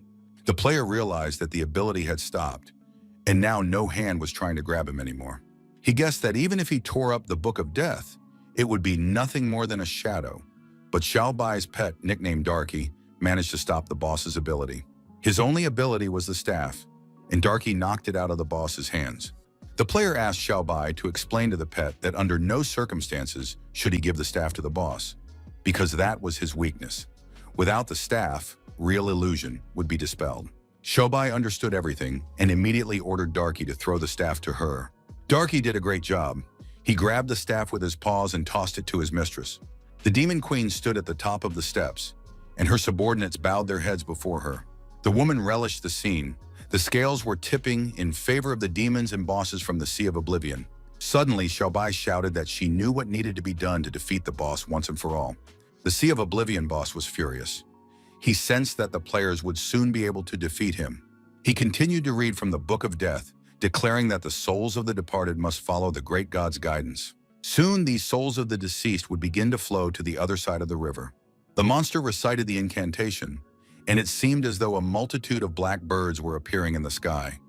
In reality, these were the souls of the dead, leaving the bodies of the slain players. Xiaobai was performing some incomprehensible actions. It seemed she had entered a trance, muttering words and remaining tense. Dark magic gathered the life force of all the damned and dealt a deadly blow across the entire field, causing the instant death of all enemies exposed to it. Xiaobai finished reciting the spell and now strode purposefully toward the boss, around whom more and more stolen souls were swirling. The girl turned to the guardian Tutu and asked if he had any tricks left up his sleeve, since he wouldn't be able to do anything else from here on out. The player was alarmed and shouted for Xiaobai to retreat immediately, because the boss was preparing to attack. A multitude of black birds and lost souls swirled around the girl, trying to throw her off balance. But Xiaobai remained confident. This was the end of the false gods. She did not waver from her intended goal, and in the end her magic proved effective. Everything around her burst into flames, and the guardian was pierced right through. Xiaobai seemed to have gone mad. She kept saying strange things, claiming that the dungeon with its unique story mode in the Sea of Oblivion had been improved. At that moment, a notification congratulated the players on defeating the first boss of the Sea of Oblivion, and the players received the Staff of Thoth. The area where the bodies of the slain players lay had changed. The curse had vanished, and the young people began to rise, realizing that the guild leader and Xiaobai had succeeded in their task. The guardian of Thoth was overthrown, and the tip of the pyramid on the horizon was illuminated by a bright flash of fire. The guildmaster stood up, unable to believe that the duel had come to an end. Xiaobai was also pleased with herself. She hadn't expected to get gear in such a dangerous place. The girl was delighted. The dungeon had been thrilling, and Darky looked like a real superstar. At that moment, the leader of the investigation team, Liu Xiaodong, came to his senses. He praised the players for their excellent work and said that next they would be transported to another location, the Farnado Oasis. The association will immediately mobilize the guilds to officially launch the attack. In the meantime, the players can rest and recover in the Sea of Oblivion until reinforcements arrive. The next objective for all players is the pyramid visible on the horizon. At that moment, Chen Zhan received congratulations for clearing the 50th floor of the Sky Tower, and a host of rewards to enhance his armor and restore his health and mana. Chen Zhan had already figured out the tower's mechanics. Some floors granted rewards immediately upon clearing them. Other floors offered choices where the player had to decide which resource to restore or enhance. He looked around and thought that this floor was very similar to the real world. The houses around him were badly damaged, giving the impression that battles with monsters had taken place here. Chen Zhan chose to restore his health, since he didn't know what awaited him on the next floors. The further he advanced, the more difficult even the easiest floors with ordinary monsters became. It was unclear whether the player's armor and strength would be enough. The young man employed the draining treatment. Starting from the 10th floor, he encountered no talking bosses, mostly trolls and undead. The berserker warrior on the 10th floor impressed Chenjan, a strange creature, possibly the result of an evolutionary process. He understood that a secret lay hidden within the tower, but he hadn't been able to unravel it yet. Now Chenjan had to face the boss of the 50th floor. Its power was already palpable in the air. The young man stood near a magic circle that glowed with energy and spread a blood mist around it. The boss soon materialized from the mist, and Chenjan realized that killing him would not be easy. The opponents soon stood facing each other. The boss was blindfolded. He said that one must heed the call of the void and that he, Asura, would fight that void. Chenjan realized that this boss could speak as well and decided to ask him about the tower and the other demons. Before fighting, he asked, "Who are you, a human or a demon? And what is this void you mentioned?" Asura replied that he didn't understand what humans or demons had to do with it. He was simply who he was, and the player had to fight him. For Asura hadn't had a real battle in many years, and he craved it with his whole being. The boss's blood was literally boiling with the desire to start the fight. Chenjan realized that his opponent was obsessed with battle. It seemed as though these creatures in the Sky Tower had been brainwashed, their memories and all their concepts rewritten. This made the demons forget the past and see only one goal: battle. Aju had already drawn his sword, so excited that he couldn't hear a thing, repeating a single word: fight. In such a situation, the player had almost no options left. Chenjan said he was ready to fight, since that was exactly why he had come to this floor. Aju looked terrifying. Hatred and anger were etched on his face, and his body had turned into a single, deadly weapon. Chenjan landed a few blows, but the boss just laughed, clearly enjoying the spectacle. After a while, the young man realized that his opponent was incredibly strong. Chenjan even thought that the boss of the 50th floor might be too much for him. He didn't know whether to give up in advance or push his strength and health to the limit. Aju attacked the young man, and Chenjan found himself thinking more and more often that he might have reached his limit in this tower. The young man was doing his best to fend off the attacks. He had no time left to plan counterattacks. All his energy was going into defense. Asura announced with a joyful smile that it was time for his favorite pastime and attempted to decapitate the player. His sword pierced Chenjan's body. The young man lay on the ground in a pool of his own blood. Asura declared that with such abilities, the player would not go any further. Chenjan didn't even try to argue. His body was exhausted and blood was gushing from his many wounds. Asura stated that unlike the trash encountered on the previous floors, he was in a completely different league. Asura looked devilish. A horn adorned his forehead, his eyes were covered with a bandage, and he held a huge blood-stained sword in his hands. However, his joy was cut short by Chenjan's words, who declared that the boss had too high an opinion of himself. Asura turned around upon hearing this and glared at his opponent with a malicious smile, even though his eyes were blindfolded. Chenjan said he was almost ready to give up, but Asura was acting too arrogantly and haughtily. He was boasting about his strength while simultaneously insulting all the monsters from the previous floors. Such contempt for his comrades was infuriating. Asura laughed and said he would cut the player to pieces until he ceased to exist. Choking with rage, he promised that after the killing, he would trample the boy's pitiful corpse. Asura activated Blood Prison. Bloody spirals swirled around him, from which sharp daggers protruded. He told Chenjan that he could still surrender, but it was already too late. Chenjan looked at what was happening and decided that surrendering now was definitely out of the question. Asura was certain the young man would start begging for mercy, since a rain of blades, swords, and knives had come crashing down on him. But Chenjan took advantage of the fact that they had underestimated him and activated the Shadow ability. He activated the Phantom Ghost mode he had acquired just recently, and it turned out to be the perfect choice. Having become a phantom, the young man seemed to have shed his physical form. The knives flew right through him, causing no harm. Chenjan began to move through the falling blades toward his target, remaining invisible. He knew the boss was strong, but that didn't mean Asura could win. Soon, the boss noticed that his attacks weren't working because of the player's disgusting skill. Asura panicked, dropped his guard, and tried to spot the young man, who was already breathing down his neck. Chenjan instantly struck with his sword, wounding his opponent and leaving him clueless as to what was happening. The young man was certain. To give up the fight because of the opponent's strength meant being unworthy of victory. He attacked Asura, who was trying to counterattack the insolent player. The boss had no intention of giving up and wanted to test what this arrogant opponent was capable of. Chenjan decided to show respect to his opponent by demonstrating his skills and strength. He was going to fight to the end and never give up.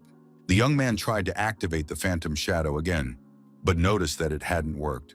It soon became clear that Asura had cast a prohibitive spell, blocking Chenjan's abilities. Asura acknowledged the young man's strength, but still believed he was no serious threat to the boss of the 50th floor. The boss activated the Eye of the Arbiter, which removed seals, reduced the opponent's health, revealed invisibility, and prohibited the use of abilities for the duration of the technique. This eye was a true curse, completely disarming the opponent. Chenjan understood that this was a very powerful move, depriving the opponent of their abilities and control. But that didn't mean the boss would win. He was merely trying to drown the player in his own blood. The young man knew the boss was wrong to consider him useless and weak. He had to prove his strength and indomitability. Chenjan launched a new attack, crashing into the opponent, who was now observing the world through the Eye of the Arbiter. Protective domes appeared above the players, preventing them from taking damage but also restricting their movement. The young man fought very bravely, engaging in hand-to-hand combat with Asura. Asura could respawn endlessly, so he wasn't afraid of death. The player was risking every life, so he acted with the utmost care. The boss addressed the young man. People fear death, memories never leave Asura, and he only wants to protect this rotten world where life is worthless. That is the source of his frustration. He said he would be reborn again and again, for non-existence grants him magical power. Chenjan couldn't celebrate. He had just defeated the boss, but didn't know how much further he had to go or what secrets the tower held. Byron granted access to the tower so the player could grow stronger and fight monsters. But perhaps that wasn't the only reason. With each floor, Chenjan had more and more questions, and it was clear that he definitely wouldn't be able to handle the level 60 boss. Before moving on to the next floor, the young man decided to leave the dungeon. Chenjan was determined. Next time, he would definitely uncover all the secrets of this place. Doris greeted the player with great enthusiasm. She thought Chenjan was amazing, since he had reached the 60th level on his first try. Chenjan looked down at his body in surprise and realized that his wounds had healed on their own. Doris explained that thanks to his victories in several difficult battles, the player's level had risen significantly. When a player leaves the tower, they immediately receive experience points. Doris was ready to sum things up and tell him everything Chenjan had earned. Based on the number of floors, the player received a large number of experience points as well as valuable items. The remains of a blood-stained blade, a demonic fang, and spiritual metal. Chenjan was surprised and amazed, and now he had a new question for Doris regarding his potential. He knew about the special ability of his evolutionary blade, which could merge with objects in evolution mode, but he wanted to know what secrets the Sky Tower held. Doris replied in a monotone voice that discussing such matters was going too far. She was merely an executive system and knew only what had been programmed into her. As for the tower, Doris didn't reveal anything interesting. At that moment, the experience points were tallied, and the player was promoted to the platinum rank. Having completed everything necessary, Doris said goodbye to Chenjan, adding that she would miss him until their next meeting. She added that the Sky Tower dungeon had been created by a single person. Chenjan checked all his stats and was very pleased with what he saw. Moreover, his health and physical stats had fully recovered, as if he had been treated on the go without any effort. Left alone, the young man stepped out of the room. He tried to figure out where he was and saw long corridors and staircases. He assumed he had ended up in the Hunters Association. The Sky Tower was a strange place. The monsters looked like humans, but it seemed as though they were hiding something. Chenjan decided to uncover the truth and reach at least the 75th floor next time. After all the battles, the player reached platinum rank and received valuable items, which he decided to examine at home to understand their purpose. The young man stepped out into the hallway and heard an unfamiliar voice. A man greeted him and asked if he was indeed Song Ran. The man was holding a suitcase and introduced himself as the deputy chairman of the guild, Si Yan. He had been waiting for Song Ran for a long time. He explained that he was a technician and had important business with the player. Night had fallen in the Oasis of Farnado dungeon, and the players had lit a bonfire, gathering around it to pass the time. The young man was enjoying his meal, while others advised him to eat more and not hold back. He was surprised that there were supply points in the dungeon and happily replenished his strength. Nearby were people rendered very authentically. They looked like real desert dwellers who had taken the players in. Liu Xiaodong explained that this is precisely what sets the seasonal dungeon apart from the usual one. The large number of storylines significantly improves the quality of the game. He suggested launching the assault after midnight. Clearing the dungeon required strategy and an understanding of the main objective, the storming of the city. There were 8 pyramids in the dungeon. The mode was called the Decisive Battle of the Gods. The dungeon could only be cleared by completing all the pyramids. Earlier, the players had defeated the guardian of the god Thoth, thereby unlocking the outpost in the Farnado Oasis. When Xiaobai defeated Thoth, she earned the right to participate in the Decisive Battle of the Gods. The gem in her staff was a shard of the Chosen, symbolizing Thoth. At that moment, a local resident approached the players, cleared his throat, and spoke to them. The man pointed to the ancient old man and said that the village elder wanted to speak and reveal the secret of the Sahara Desert. The old man explained that in the previous battle, Xiaobai had defeated the great god Thoth and earned the right to participate in the decisive battle. Now a new trial awaited all the players. To win the decisive battle and free humanity from suffering, they must defeat 7 more gods. These gods were Geb, the god of the earth, and Osiris, the god of rebirth. The old man hadn't finished his story when Liu Xiaodong added Geb, Osiris, and Sobek, and also reported that the association had ordered the collection of other fragments of the Chosen. The old man was displeased by the interruption. He wanted to speak and didn't know which of them was an NPC. Liu Xiaodong apologized and promised not to interfere anymore. The players, however, didn't understand why they had to listen to all this old man's rambling. The old man continued. After defeating one god, the players would pass through one pyramid. Only by passing through all the smaller pyramids would they be able to reach the Great Pyramid and take part in the decisive battle of the gods. He told the story of the decisive battle of the gods, which took place at the dawn of time. Back then, the Sahara Desert was ruled by the god Ra. People lived peaceful and tranquil lives. But all good things must come to an end. With the arrival of other gods, a war began over Ra's place. The world plunged into chaos, and the gods waged war against one another to determine the true god. Only the victor would become the master of the desert and the god of the world.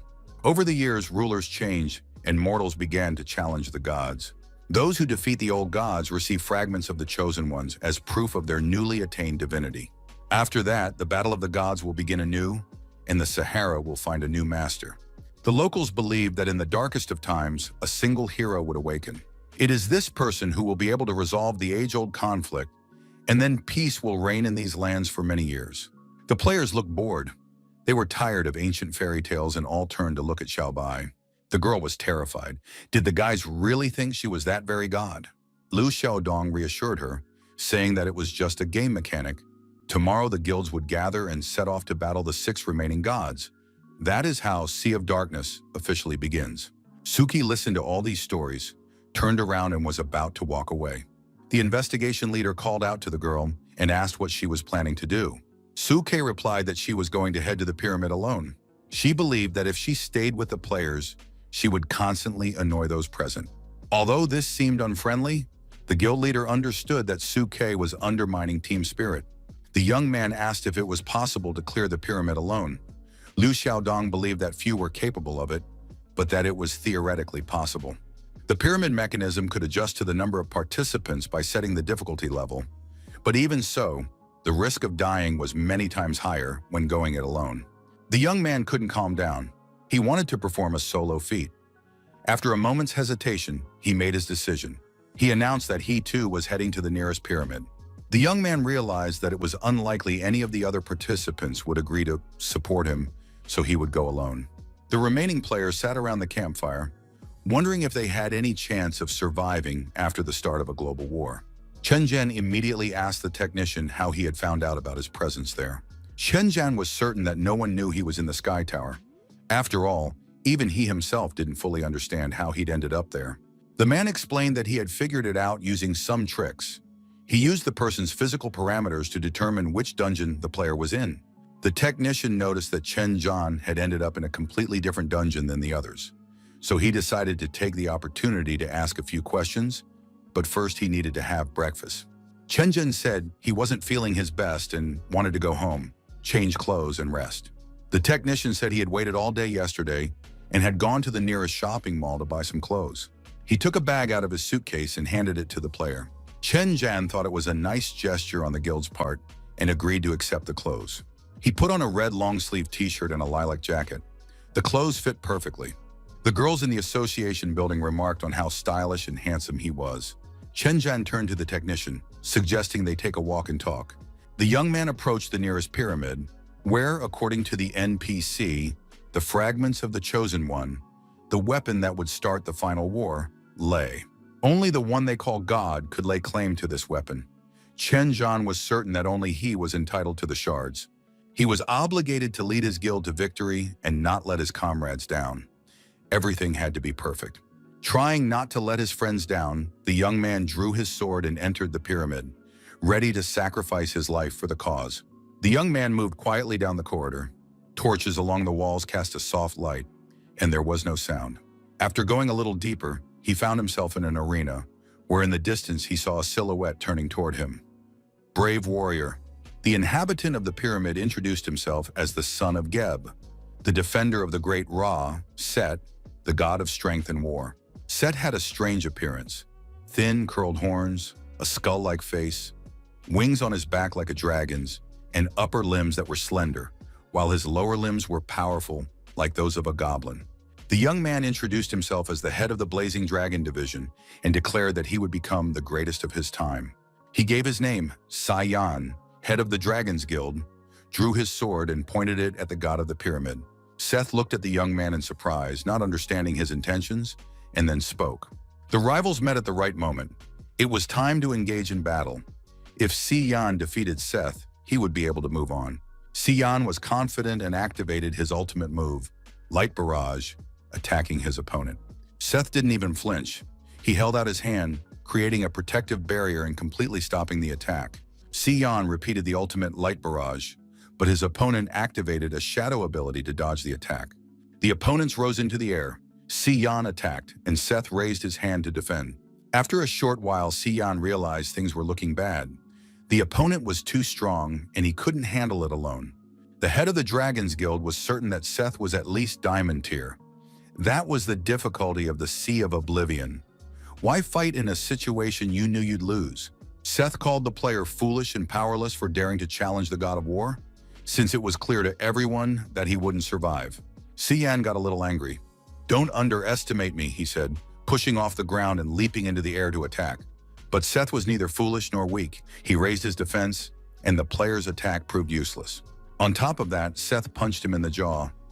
Yan flew through the air, spraying blood everywhere. God landed another blow, wanting to teach the arrogant player a lesson. Yan felt terrible. Seth knew these were the last seconds of Yan's life. The Dragon Guild leader lay flattened in a pool of his own blood.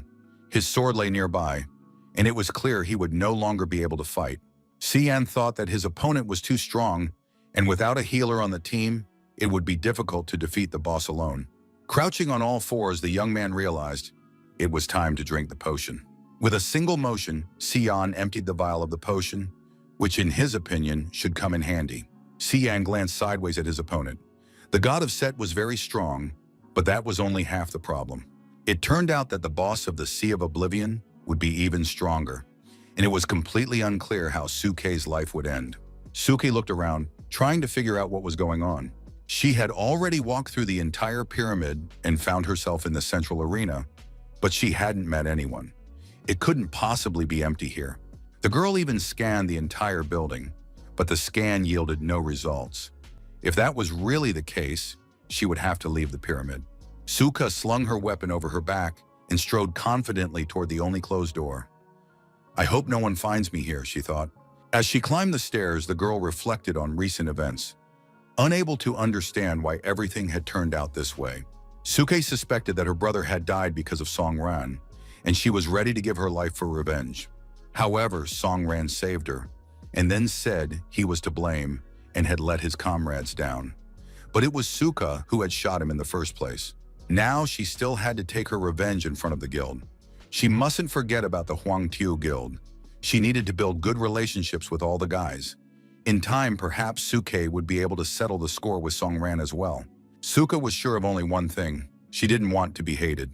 But suddenly the girl heard a voice. "You're mistaken!" Suka spun around sharply, holding her weapon in front of her. She didn't know who was speaking to her, but the voice continued. "If you forget about this place, you'll have to say goodbye to the rest." The voice explained that he hated his father's friend. this villain had killed his mother, just as Song Ran had killed Suke's brother. The moment revenge was exacted, the stranger gained incredible power, obtained the hook and the chain, and became a god. A thought of forgiveness took root in Suke's mind, simply because Song Ran had saved her. The girl felt dizzy, not understanding where the voice was coming from, and demanded that it be silenced immediately. The voice continued, "You can't run away from yourself." Suke sat down on the floor, dropped her weapon, and tried not to listen to the stranger. Liu Xiaodong asked the NPC which gods were inside the 6 pyramids. The village elder said he would explain everything, but first he needed to look at the dungeon map. The god Anubis sits inside the Great Pyramid. A red-haired guy set off for Set's pyramid. According to the association's data, Set's quest was divided into 2 stages. The first involved killing mobs that grew stronger and more dangerous with each corridor traversed.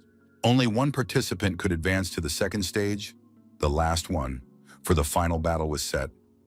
Once alone in the pyramid, the player skipped the first stage and went straight into combat. After that, the NPC told him about a girl who was in the pyramid of the god of the mountain.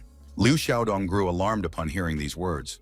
The old man was also replaying the events in his head. His expression spoke of a serious problem. The city cafe was cheerful and pleasant. The atmosphere was friendly and peaceful. Warm, hearty food on a plate was always welcome. The technician explained why Chen Zhan had grimaced when he met him.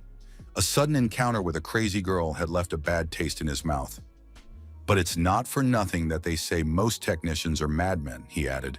The man admitted that, despite her apparent saneness, he knew Suke and considered her a talented girl who had made a name for herself while still a teenager. Chen Zhen suggested that they might have known each other. The technician replied that he hadn't met her personally, but a few years ago the government had been gathering gifted young technicians under its wing. At the time, the technician was a friend of guild head Xiang, and for the sake of his dream of a top-tier guild, had signed up for the project. After being placed in the second cohort, he realized he had ended up in an experimental group. Suke was in the first group.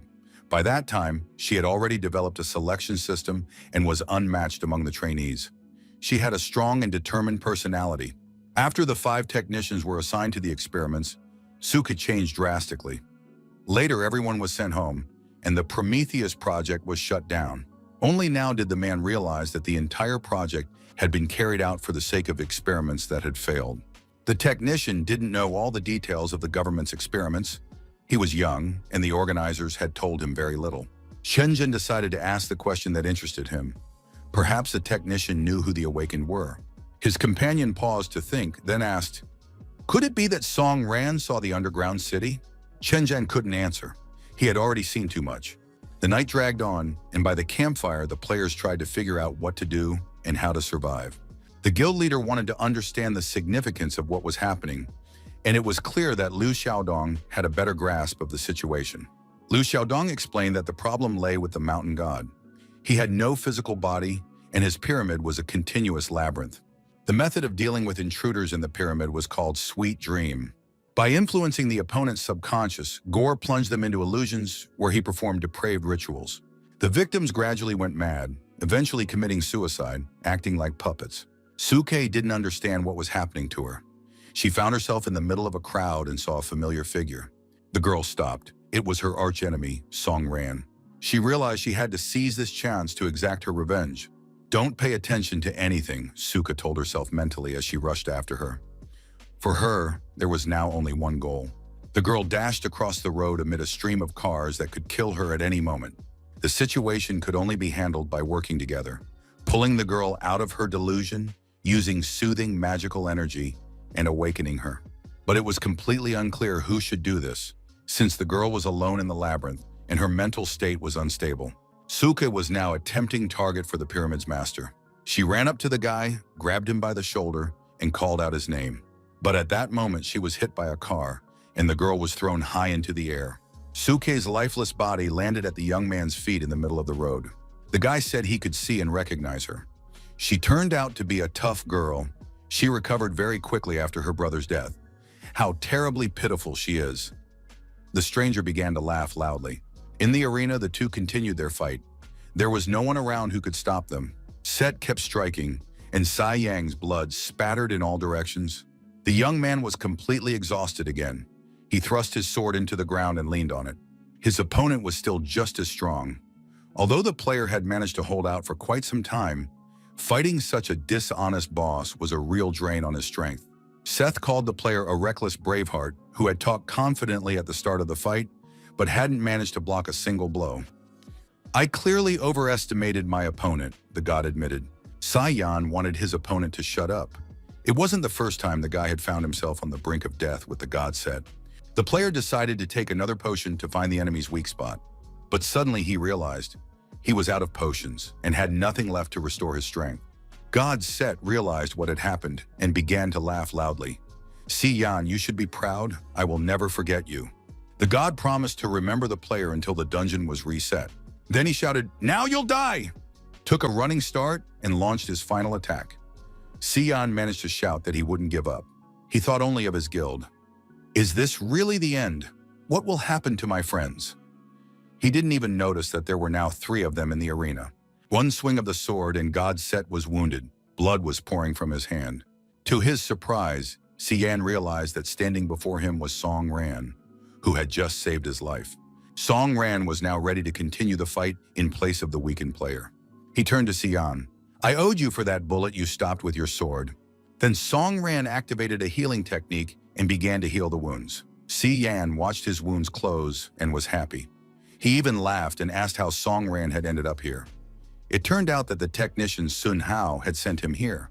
Song Ran explained that he had planned to go through the Sea of Oblivion later, but Sun Hao said that usually the guildmaster does this alone, and he was very worried about Saiyan. He asked for a favor, to help the guildmaster pass the trial. Sun Hao teleported Song Ran into the pyramid. It was a very powerful technique of the Deputy Dragon Master. Saiyan listened to everything and thanked the player for his timely help. He admitted that he had already been certain of his death. When the explanations were over, Song Ran suggested, enough talk, let's take care of this boss. Saiyan had completed the quest alone for the sake of his goal, to become the best guildmaster. The young man hadn't teamed up with anyone in a long time, and now he enjoyed working together again. Godset thought he was seeing double. Another player had appeared before him, one he had considered petty and worthless. Seth declared, violation of battle protocol. I will punish both players for this. He reminded them that the god of war stood before them, and that assembling a team of weaklings was pointless. God Set activated the Spear of Elemental Discord. He struck, and it seemed as though the underworld had opened up. Everything around them was illuminated by flashes of white light. God promised that today the boys would learn what a real battle is. Song Ran realized that his interference had made the monster stronger. The god Set was too loud and overconfident. However, in the next moment, the guys realized that their opponent possessed frenzied strength. The bosses of the Sea of Oblivion appeared before them, many times stronger than the usual ones. Saiyan reassured his friend, no matter how strong this horned god Set is, he's just one. The 2 of us can handle him. But in the next second, Saiyan's opinion changed drastically. He saw something. Before them stood an inhuman number of undead and skeletons, ready for battle. It was clear that Set was skillfully throwing people off balance and summoning his minions. And now a solid army of the dead appeared before the boys. An army they would have to fight. It was a massive army. The boys realized they were unlikely to get any rest today. In this battle, they would have to cover each other's backs, trust one another, and be certain that their rear was protected. Song Ran said to his partner, if you even think about giving up, now is absolutely the wrong time. Saiyan honestly admitted that until that moment, he'd been thinking about how to escape as quickly as possible. But now he was definitely staying to fight. Song Ran was certain this wasn't the end yet, but the guys had to face this trial together. He activated the Blade of Balance and prepared for battle. The players decided not to waste any time and began attacking the undead. These skeletons were weak, but their sheer numbers posed a serious threat. Saiyan also acknowledged that the army of the god of Set was simply endless, and at this rate, they would spend quite a long time here. The young people were destroying the skeletons, but sometimes they were overcome by pessimistic thoughts. To distract Saiyan from his gloomy thoughts, Song Ran asked if the player had ever been to the Sky Tower. Song Ran admitted that after visiting the Sky Tower, he was ready to fight this crowd of skeletons all day long. However, that wouldn't solve their problem. Sooner or later, the players would run out of steam, so they needed to come up with escape plans. At that moment, the god Set was listening to the players' conversation and thought they were cowardly rats who knew nothing about war. As long as the army's lord is alive, his army will fight relentlessly until only one remains. Morning had come to the Fanado oasis near the pyramids. A group of players in fine clothes, confident and well-rested, appeared near the pyramids. Liu Xiaodong noticed that guests were approaching them. The players introduced themselves. They said they had been tasked by the association to come to their aid. Xiaobai was very pleased. Finally, her guild leader had arrived, and now the girl was no longer alone. And indeed, standing before the players was Lu Zhoujiao, the leader of the Clover Guild. In addition to the girls, the Jiangcheng Guild appeared, led by their leader, Ji Xuan. Liu Xiaodong was very pleased with this reinforcement. He said that with their combined efforts, they would be able to clear the Sea of Oblivion as soon as possible. One of the players remarked that too many cockroaches had gathered in one pile, and because of that, they remained cockroaches. That voice belonged to the leader of the Huangtu Guild. His name was Xing Jieyu. With him were a couple of other strong and capable players. The leader said that for the sake of the association, he had found strong allies from abroad. Xing Jieyu greeted the head of the Clover Guild, saying they hadn't seen each other in a long time.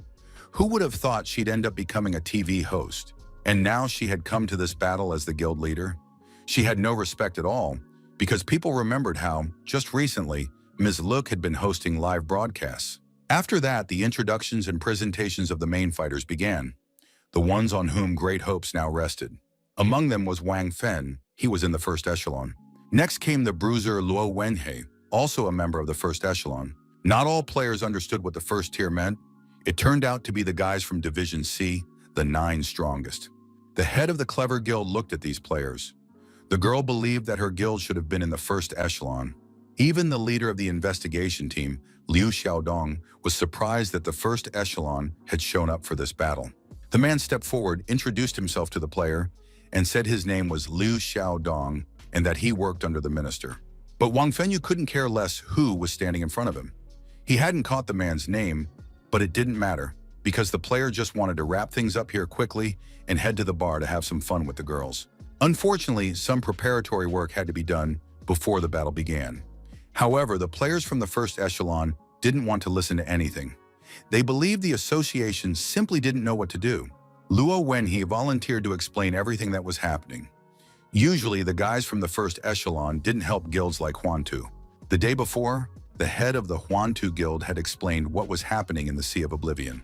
However, the guys from the first echelon hadn't come here to help the Huantu Guild, but because of an order they'd received from above.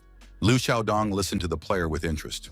After all, the presence of 2 fighters from the first echelon already indicated that this went beyond standard tasks, and that meant something terrible had happened in this underground city. Meanwhile, inside the pyramid, the battle against thousands upon thousands of skeletons raged on. The guys were already pretty worn out, and there was no end in sight. Song Ran asked his partner if he had heard what the boss had said. Xian was so engrossed in the battle that he hadn't even understood what was being said. So Song Ran had to explain it to him in more detail. The disruption of the battle order and sequence, as well as the final phrase, "until only one remains," hinted at the system of this dungeon. Xian had never heard anything about dungeon systems, but now he began to ponder the matter. Song Ran continued to attack the skeletons while pondering the words of Godset.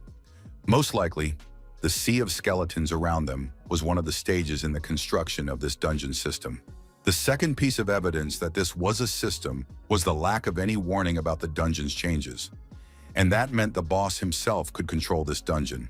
So it turned out that when Set said, "until only one remains," only one fighter was supposed to be left to battle him. And that meant that when Xian entered the pyramid alone, he immediately engaged the boss in combat. The young man recalled that before entering the pyramid, Liu Xiaodong had said that the boss could change the dungeon's difficulty on his own, based on the number of participants who had entered.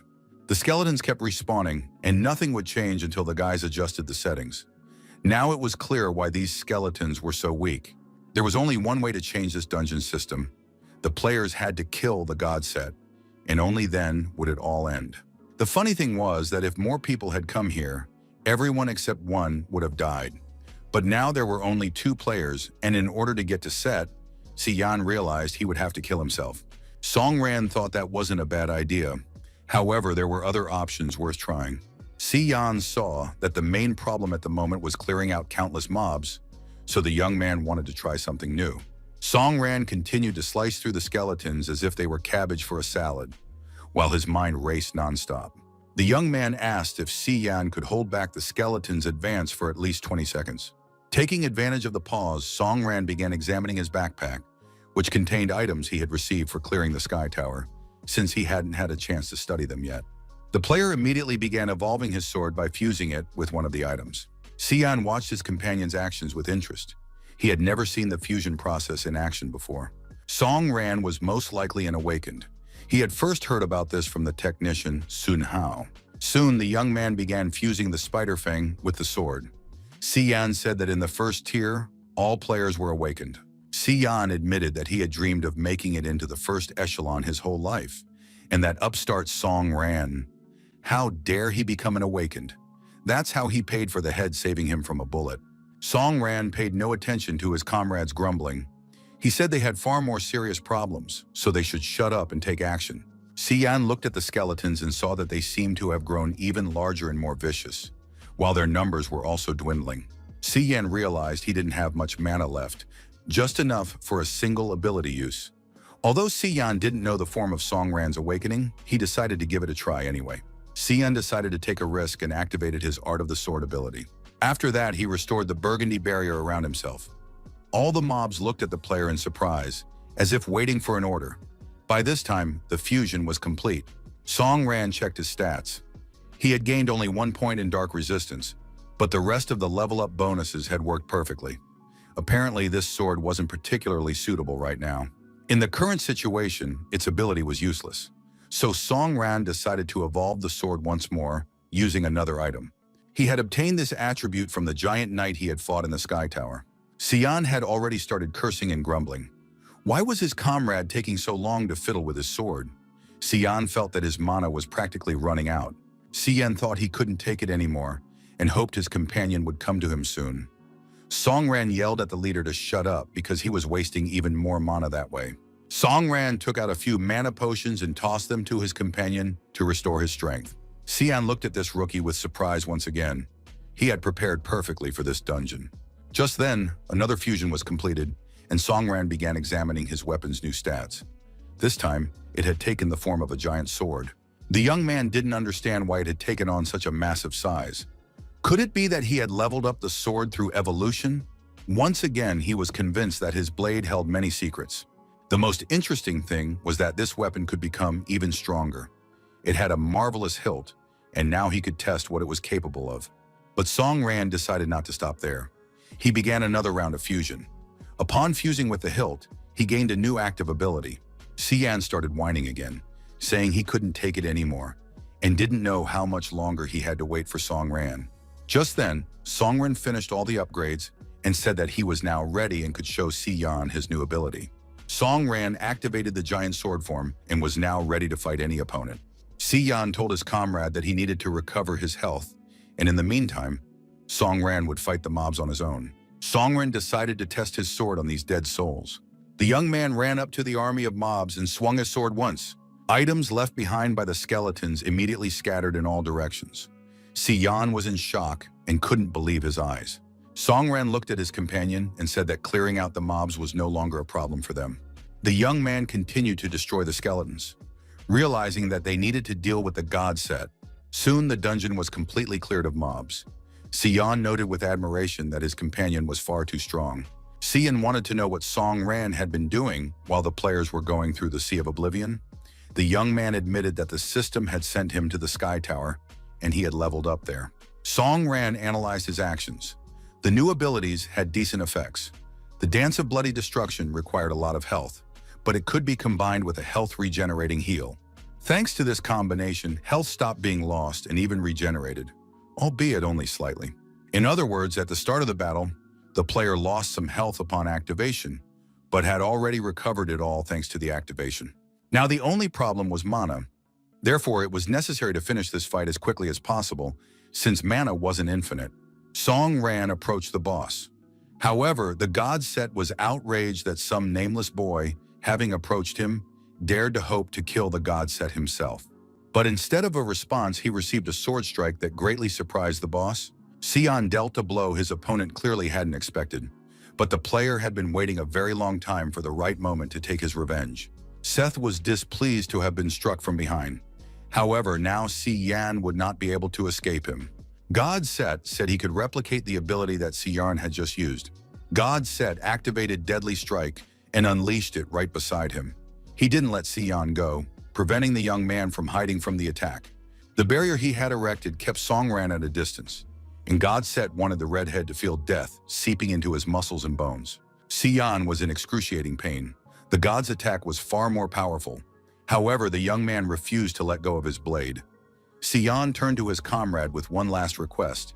Sion knew the young man was very strong, but he still asked Songran to leave the boss to Sion. Songran unquestioningly agreed to fulfill his friend's request because he believed in him.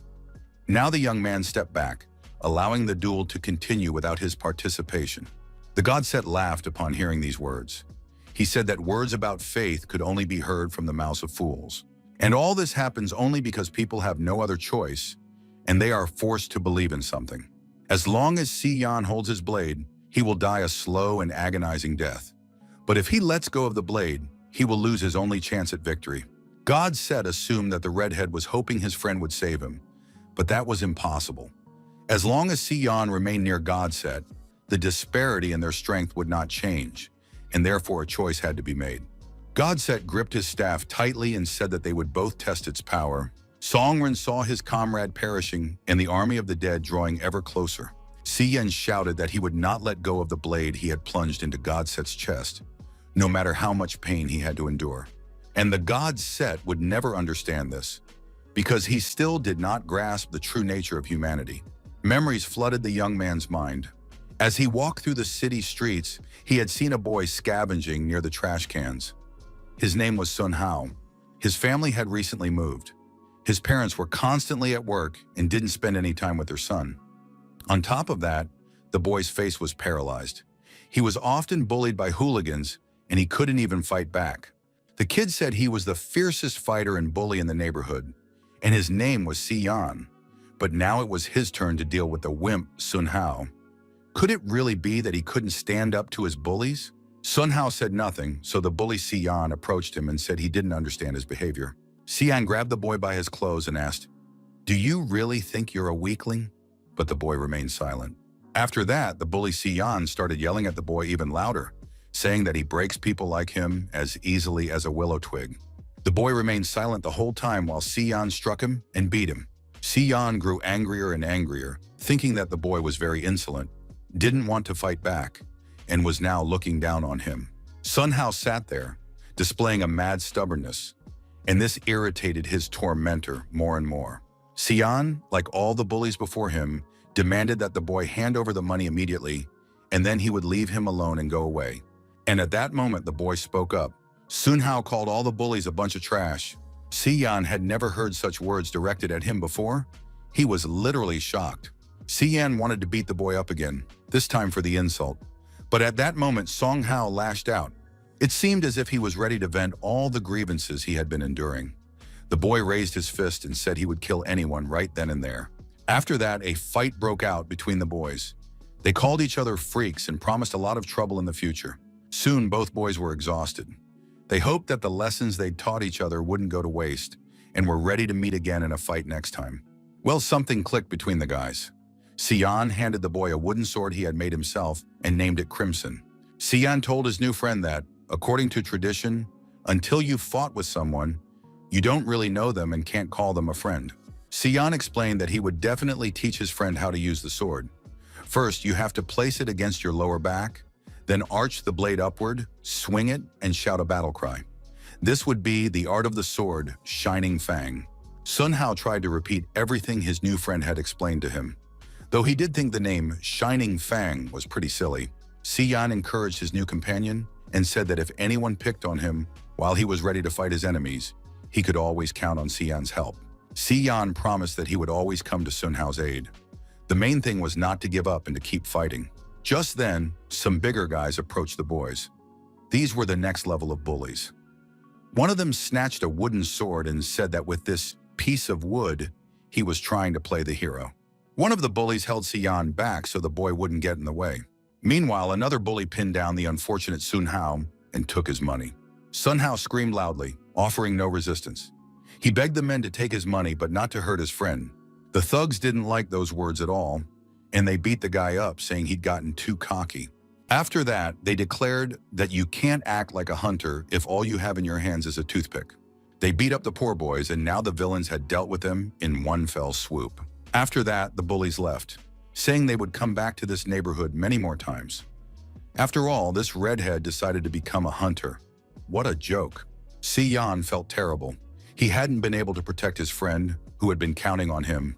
Siyan began gathering the fragments of the wooden sword to calm himself down and hide his inner turmoil. Sun Hao approached his friend, trying to offer support and show concern. Siyan was disappointed because he hadn't been able to protect his friend. Siyan apologized to his friend, turned around, and walked away. Sun Hao tried to stop his friend. He said that he had always known he didn't belong in this world, and no matter what other people did or how they provoked him, he never paid them any mind. But now Siyan had shown him that this wasn't trivial. He needed to learn how to deal with people like that. But Siyan didn't stop and went about his business, while the broken wooden sword lay on the ground. A few days later, the local school was bustling and noisy. The kids were discussing the latest news while looking out the window. Siyan walked into the classroom and overheard his classmates talking about some bespectacled kid who had challenged a senior to a fight. It looked like he was about to get a good beating, and this rich, straight-A student was going to get it. Siyan continued to sit at his desk flipping through a book, but suddenly heard, "Look, look! That weirdo has a wooden sword in his hands." The guys were amazed and said that the guy had pieced the sword together from scraps and wrapped it in duct tape. It was laughable. It was unclear where he'd even dug up such junk. At that very moment, Sun Hao was standing in the schoolyard with a taped-up wooden sword in his hands. He wanted to fight the very same bully who had insulted his friend the day before and broken his sword. The high schooler said he was going to deal with this insolent brat right now. Most likely, his red-haired friend had taught him to be so brazen, but the nerdy kid needed to be put in his place. Everyone could see that Sun Hao was terrified. His legs were shaking, and the high schooler didn't even want to get into a fight with him, because he actually had no intention of picking on the class ATM. But then the boy spoke up. He said there was no need to talk to him. Today he would take revenge for Siyan and had no intention of giving them any more money. And the boy charged forward, performing the art of the shining sword, or tooth or fang, whatever it was. He ran. The girls watching were amazed that this little guy had actually charged into battle. It was clear that someone was in for a beating today. Sun Hao ran across the courtyard without stopping, repeating the words about the art of the sword. The boy had said that if he didn't fight back, he would live his life in vain, but now he decided it was time to fight. Because Sun Hao finally had a reason. For his friend's sake, he would stand his ground until the very end. The high schooler snatched the sword from the boy's hands and kicked him in the chest, telling him not to show off. Sun Hao lay on the floor, and the high schooler stood over him, calling him a weakling who'd had a pathetic awakening. The bully turned his attention back to the sword. It was still the same crappy piece of wood that would disgrace anyone. The bully broke the sword into pieces again and deliberately crushed them as finely as possible with his foot so the boy couldn't glue the weapon back together. The high schooler was extremely annoyed. Of course, he couldn't beat up this kid, but this stubborn little brat was driving him absolutely crazy. Even though Sun Hao was lying on the ground, he said that the only weaklings here were the bullies. They could only assert themselves by picking on the younger and weaker ones. People like that belonged in the sewer. And before the high schooler could hit the bespectacled boy again, Siyan jumped up and stepped between the fighters, saying that Sun Hao was absolutely right. Siyan's foot landed squarely on the high schooler's jaw, immediately splattering blood all over the schoolyard. Siyan wasn't done yet. He said that none of the bullies would ever be able to hurt his friend. The high schooler realized that now he would have to fight this red-haired student again.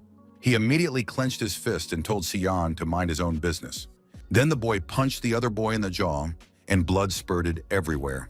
Now 2 friends were lying beaten in the schoolyard, and the high schooler was laughing, standing over them. The high schooler said he was going to show these brainless kids how to behave around their elders.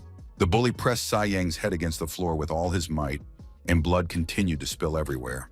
After that, I don't know where the school teachers were, but the bully didn't calm down. He put his foot on Sai Yang's head and demanded that he admit he was a weakling. But the boy stubbornly remained silent, which only further infuriated the high schooler, who simply couldn't contain his rage any longer. It's unclear how this would have ended, but at that moment, Sun Hao's foot landed squarely on the bully's groin. For a moment, the high schooler froze in place, paralyzed by pain. Xian took advantage of this, got to his feet, and despite the pain and blood streaming down his face, approached his attacker. The blow was delivered cleanly and with dignity. Xian shouted that his opponent didn't know how to fight at all. The girls were thrilled. Sun Hao walked over to his friend. He apologized for breaking the wooden sword again, but the boy promised he would definitely fix it. Xian said that he was the one who should apologize. The boy was very ashamed. Xian promised his new friend that he would never let the blade slip from his hands again. At that moment, Xian decided he would become a hunter and have his own guild. Sun Hao was thrilled to hear the news and said he would become the best technician. And as soon as Xian's weapons or armor were damaged, he would definitely fix them. The friends agreed on that. And now Xian once again never let go of his blade, and the presence of the god of Set was merely a minor hindrance. The hunter was not the same as before, and it was no longer possible to stop him. From early childhood, Xian had known he would be a hunter and would never back down. That was his guiding principle. And just as before, the young man activated the divine gift with his blade. The Crimson Rift contract was activated, and the space around Godset began to crack. Song Ran watched the battle from the sidelines. He noted Sai Yan's unique ability. He used the blade's strength, turning it into a fragmentation projectile. Godset began to laugh. Now he knew what the way of the hunter was. For the first time, opponents had appeared before him who could defeat him as a team, but he didn't understand the point of it. The Godset reappeared in the pyramid again and again, fully restored. He had already experienced and seen much, and new times would soon dawn. However, for humans, they would not. Gradually, the Godset began to crumble, and the same thing happened to his entire army. The boys walked toward each other, realizing they had gone through a living hell. And the second in command, Seth, was cast into the Sea of Oblivion. Song Ran praised Sai Yang's combat skills. However, the boy said he had done all this only thanks to Song Ran's mana. With his help, he was able to activate his final ability. But he still missed something, and now he considers it a huge mistake. Xian once saw how, during a battle, Xiaobai let go of her staff, and as a result, received a new staff after defeating the boss. But now things had turned out very badly. Some junk dropped from the god of Set, which can't be used to make a weapon. Xian said he can't fight anymore, so he asked Song Ran to take this magic stone and clear the dungeons. Xian asked him to take this magic stone, open the gate, and once Song Ran clears the dungeon, he'll return it to the victor. Later, the craftsman Sun Hao will forge a new sword from this magic stone for his friend. Si Yan asked the young man to clear the way for him. The power of the god set was sealed within this magic stone. It could be used in conjunction with a sword, and Song Ran agreed to take the stone for the time being. After that, the young man asked about Godset's final words. He said that new times would soon come, and hell would come for humanity. Perhaps the god spoke the words that were programmed into him. Xian also found this very strange, but that didn't matter now. They had to navigate the dungeon the old-fashioned way. At that moment, an announcement sounded. It stated that an anomalous change had been detected. The underground city would soon be updated. Song Ran was very upset. There had never been any anomalies in his system. Could this be happening again because of his appearance in the dungeon? All the players who were in the Sea of Oblivion froze and looked around in surprise. Even the representative of the Hunters Association, Mr. Liu, didn't know what was happening. In the entire history of humanity, there had never been such an incident. The top-tier players realized that this was probably the very reason they had been sent here. Luo Wenhe said that before they were sent to the Sea of Oblivion, he had been tasked with keeping an eye on two players, Song Ran and Suke. This would be the mission for the first-tier players. A few moments later, doors that had been locked for millennia began to open. But deep within the hall, on a massive throne, sat the boss, who had never before appeared before anyone. The countdown ended, the raid refreshed, and once again Song Ran found himself in the white void. Every time he moved from one dungeon to another, this white space appeared. The young man still didn't understand why he was here. Lately, he had been thinking more and more that this system was too real. Well, an announcement came that the raid had refreshed. The players were surprised once again because it started snowing right in the middle of the desert, which meant that no one knew what would happen to the bosses they had already defeated. Would those kills count? Snow in the tropics defied common sense, and it created a depressing atmosphere. The players turned around and saw Songran approaching them. The guy said that too much had happened to explain in a few words, but he and Xian had taken care of the god set. Xiaobai was very happy to see her friend Songran again. The girl greeted him. Songran honestly admitted that he hadn't even planned to say goodbye in the Sea of Abundance, but the system had decided everything for him. At that moment, the players had to turn around at the shouts. The newly arrived players were greeting the famous Songran. Huang Tiu, the leader of the largest guild, said that he hadn't finished discussing something with Songran and that they should continue their conversation. But Songran replied that they had nothing to talk about at all. It would be better if leader Huang Tiu went his own way or focused on completing the mission. The guild leader started shouting that everyone already knew everything. Songran had been awakened, and because of his appearance and awakening, a huge number of players had already died in the dungeon. Everyone should understand. And it's strange that the raid update is connected to such a scum as Songran. The commotion caught the attention of the top-tier players. Wang Fen swore to his comrade that he hadn't told anyone about the awakened. Huang Qiu was furious. He approached Songran and grabbed him by the jacket. The guild leader said that of course everyone remembers how this scum had disgraced his guild. Songran replied that of course everyone remembered that. Just as everyone remembered what happened to Lu Mei for her loose tongue. Songran asked, "Does the guild leader really want to fight him? If so, Huang Tu won't have time to say another word." At that moment, one of the awakened players intervened in the argument. He said he could guarantee that the raid had nothing to do with Songran. Being an awakened himself, the man could sense the trial mode activating. But that definitely hadn't happened now. Since the situation was completely out of the players' control, everyone needed to calm down. Liu Xiaodong realized that the situation was completely inexplicable to everyone. Therefore, he decided he needed to find out the reason for the raid's change by contacting and questioning the NPC about everything. The man went to meet with the village elder and asked what was happening here and where the snowfall in the desert was coming from. The old man said that it was all due to a blessing. The great Bulgur had sent a miracle to the people, and what everyone was seeing now was blessed snow in the deadly desert. The old man spoke of a great time approaching, and that now the villagers no longer needed help, quests, or adventures. The players couldn't understand what this meant. If their help wasn't needed, what were they supposed to do with their quest? A suspicion arose that the NPC had glitched. Luo Wenyi said that until the players completed 3 raids, they could not leave the Sea of Oblivion. The players had never been in such a situation before. At that moment, the old man began to transform into some kind of demon. His eyes were bloodshot, and he said that these wretched players had come to ruin the great hour. But if they refused to accept the great blessing of the gods who did not save them, then it would be better for the players to remain here forever. As he spoke, the old man gradually shed his human form and transformed into a monster. Now it was a huge dragon with powerful wings. It flapped them, and stones rose into the air. The dragon rose higher and higher, and the players watched in horror and amazement. No one had ever seen an NPC turn into a monster before. It was a giant dragon-class monster, and dealing with it wouldn't be so easy. The dragon, for its part, had already circled in the air and was now approaching the players with a bloodthirsty glare. Liu Xiaodong was the first to snap out of his stupor in surprise, ordering all the players to prepare for an attack and engage in battle. Luo Wenyi knew that giant dragons had very precise targeted attacks from their breath and aerial assaults. It was best for low-level hunters to dodge. At that moment, a fireball appeared in the dragon's mouth, which it intended to use to attack the players. And in the very next moment, the attack was launched. The weaker hunters immediately took significant damage. Liu Xiaodong realized the situation had spiraled out of control. They needed to find out immediately what had happened in the pyramid. A representative from the association asked which of the players was willing to go there to investigate. Songran said he would go to the pyramid. He believed that everything had gone off course because of him, and if he was to blame, then he had to go and fix the problem.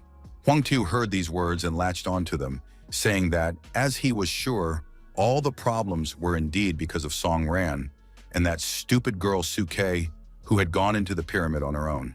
But Guildmaster Huang Tu said that he too would follow Songran into the Pyramid Mountain. And no one could stop him because the girl Sukai was a member of his guild. Luo Wenyi said he was against it.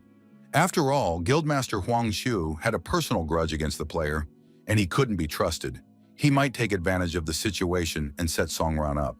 Luo Wenyi suggested going to Pyramid Mountain with Songran. No matter what happens there, as one of the first-tier participants, Luo Wenyi will be able to stabilize the situation. And here in the Sea of Oblivion, the second member of the first echelon, Wang Fen, would take command. He would be able to coordinate the efforts of all the players present. The player reassured the others, saying there was no need to fear this dragon. The NPC wasn't difficult at all, and a first-tier player could easily handle it, even if there were 100 of them. Lu Xiaodong decided to trust the professionals and do everything as the first-tier players suggested. So, Song Ran and Luo Wenyi set off for the Pyramid Mountains. On the way, Luo asked whether all the hunters had indeed died in the raid because of Song Ran's awakening. The young man confirmed that this was indeed the case. Luo Wenyi explained that upon the first awakening, the raid mode switches to a trial. Due to the sudden increase in difficulty, tragic events occur. This is a common occurrence. Of course, it's terrible, but the player is absolutely not to blame for it. Furthermore, the problem with Su Ke isn't his fault either. Song Ran listened carefully to the explanation. He said that technician Sun Hao had told him about the awakening, but the young man didn't feel guilty about it. The young man asked Luo Wenyi, who was an awakened, if he had experienced a similar situation during his own awakening. The man recounted how, for the first time, he went on a low-level raid with the newbies in a young guild and caused quite a few deaths. After a player becomes an awakened, other changes occur. A thirst for killing, detachment, and cruelty. It feels as if you've become a different person. So the fate of any awakened changes at first. Their view of the world and perception of everything shifts, and as they gain more and more power, negative emotions take over. Even top-tier players are susceptible to this, added Luo Wenyi. He asked if Song Ran had ever been to the Sky Tower in trial mode. If so, the young man might already have an idea of what that place is like. In reality, it's not a test mode at all. It's a grave for all the losers. But the player's conversation was interrupted because the sky was swarming with thousands of mobs. Apparently, the Sea of Oblivion had changed drastically after the update. When Luo Wenyi had been in the Sea of Oblivion last time, he had never encountered such a large number of mobs. The sky was black with dragons and lizards flying toward the players. Song Ran activated his evolutionary sword, and now he held a massive and powerful weapon in his hands. But then Luo Wenyi turned to his young companion and said he wanted to show him the power of top-tier players, just so the boy would have an idea. Luo Wenyi began to activate his abilities, and everyone around felt the energy circulating. Everything in the world is like a river, but even a small pebble can disturb its calm, said Luo, concentrating the streams of energy in his hands. The vile dragons and mobs approached, opening their predatory, toothy jaws. The player said that with a single strike, he was capable of destroying hundreds of incorporeal forms. Luo Wenyi finally released the energy and directed it high into the sky. The streams spiraled upward. The mobs were instantly damaged and scattered into pieces. Song Ran witnessed incredible power. Indeed, his new comrade had wiped out a horde of monsters with a single strike.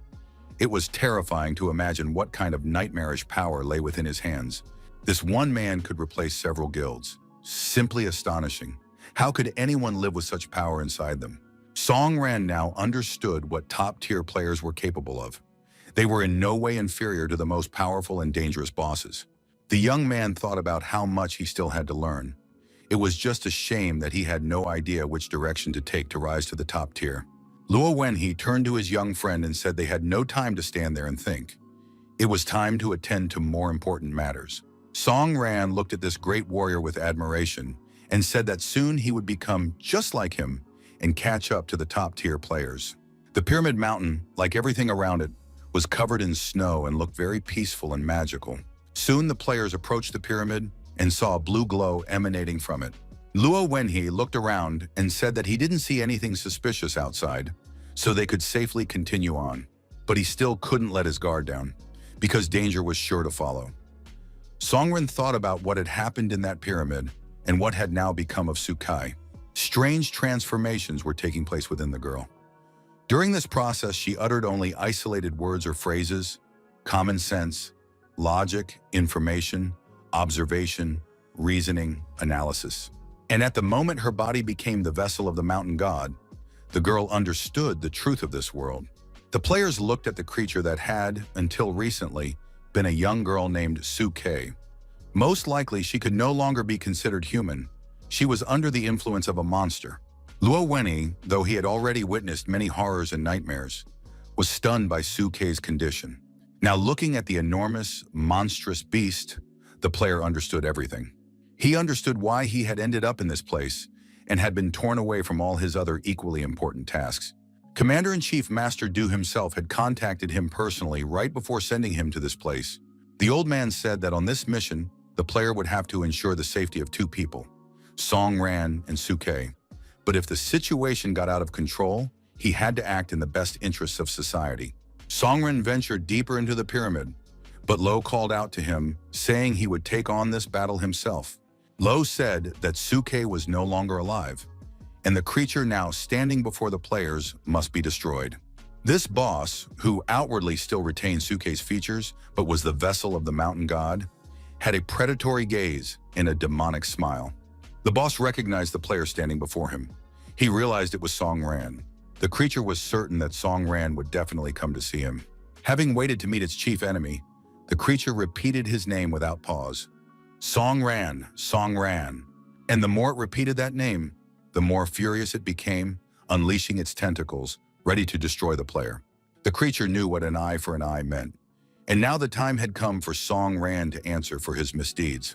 The terrifying monster stared at the player, sticking out its long tongue, and said that in this gloomy pyramid, in this everlasting tomb, anything could happen. The monster's tentacles had almost completely engulfed Song Ran. The situation was becoming very serious. Lo, when he realized the situation was spiraling out of control, the creature's speed was too high, and he couldn't keep up with its movements. He couldn't wait any longer. He had to intervene in the fight. By this time, Song Ran had already sliced through the tentacles that were trying to grab him, and all of this was happening at tremendous speed. The battle was just beginning, and the danger was growing by the second. The creature explained that in this sea of hatred, it had been biding its time to achieve its goals, and now finally that time had come. At one point, it seemed as though the sharp tentacles were about to touch the player. However, the boy still had the situation under control. He activated the imaginary ghost ability. The monster's tentacles pierced the player, but thanks to the ability of the imaginary ghost, the young man remained alive. He jumped to the side and turned to the monster, saying that he understood why Suke was angry with him and even hated him. The boy was ready to ask for forgiveness once more, but none of this was his fault. The creature continued to advance as if it hadn't heard a word the player had said. Song Ran continued, saying that he didn't want Suke to accept his apology in her current state as such a monster. After these words, something strange happened. The creature seemed to slow down, and bitter tears streamed down the girl's face. Lo Wenyi had been casting his magic the whole time, and it seemed he'd had some success. The player realized this was his chance, and he couldn't let it slip away. He attacked the creature, getting as close as possible. Luo Wenyi used a slashing strike called Mountain River Form. The monster was flung high into the air and twisted into an unnatural shape. After that, it crashed down with full force onto the dungeon floor, and the ground all around cracked and shattered into pieces. Song Ran wanted to know if Suke was dead and if she could still be brought back. Luo Wenyi replied that the girl was not dead. In reality, things were not as simple as they seemed. At that moment, a notification appeared, stating that the first stage of the battle with the mountain god was complete and the anomaly mode had begun.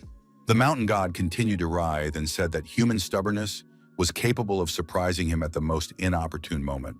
Even after accumulating immense rage and hatred, the weak could never escape the fate of the weak, and black energy seeped into Suke's body. Now the god of the mountains had a new incarnation. He said that it was better to take hatred and resentment under one's own control.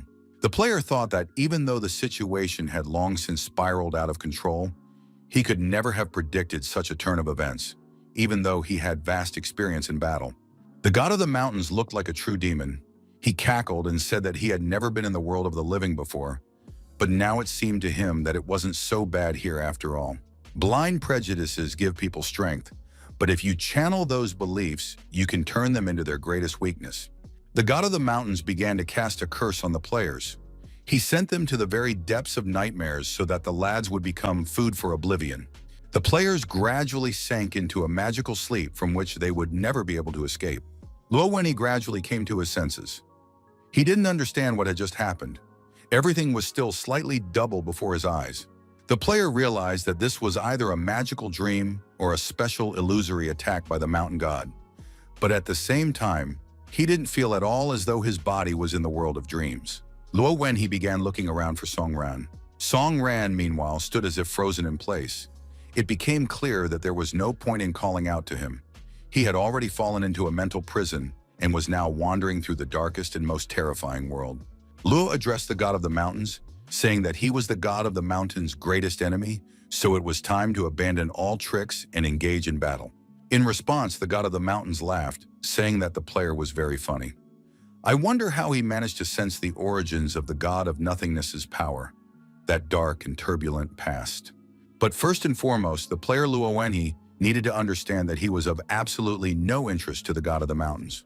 There was nothing special about him, unlike his young friend Song Ran, whose potential was limitless. Saying all this, the god of the mountains gradually approached and said that, in any case, he wouldn't mind playing a game. After that, a huge number of tentacles were released, which began attacking the player from all sides, creating the ability to summon massive tentacles. When the player found himself surrounded by a solid sea of tentacles, unable to move, the mountain god began to explain the next plan. It consisted of Luo Wenyi being tightly restrained by the tentacles because he was of absolutely no interest. The mountain god promised not to touch the player because he was of absolutely no interest to him, and all attention and attacks would be focused on Song Ran. Right now, Song Ran's consciousness was in a magical dream, which meant he was unable to defend his body. He couldn't move, let alone dodge attacks.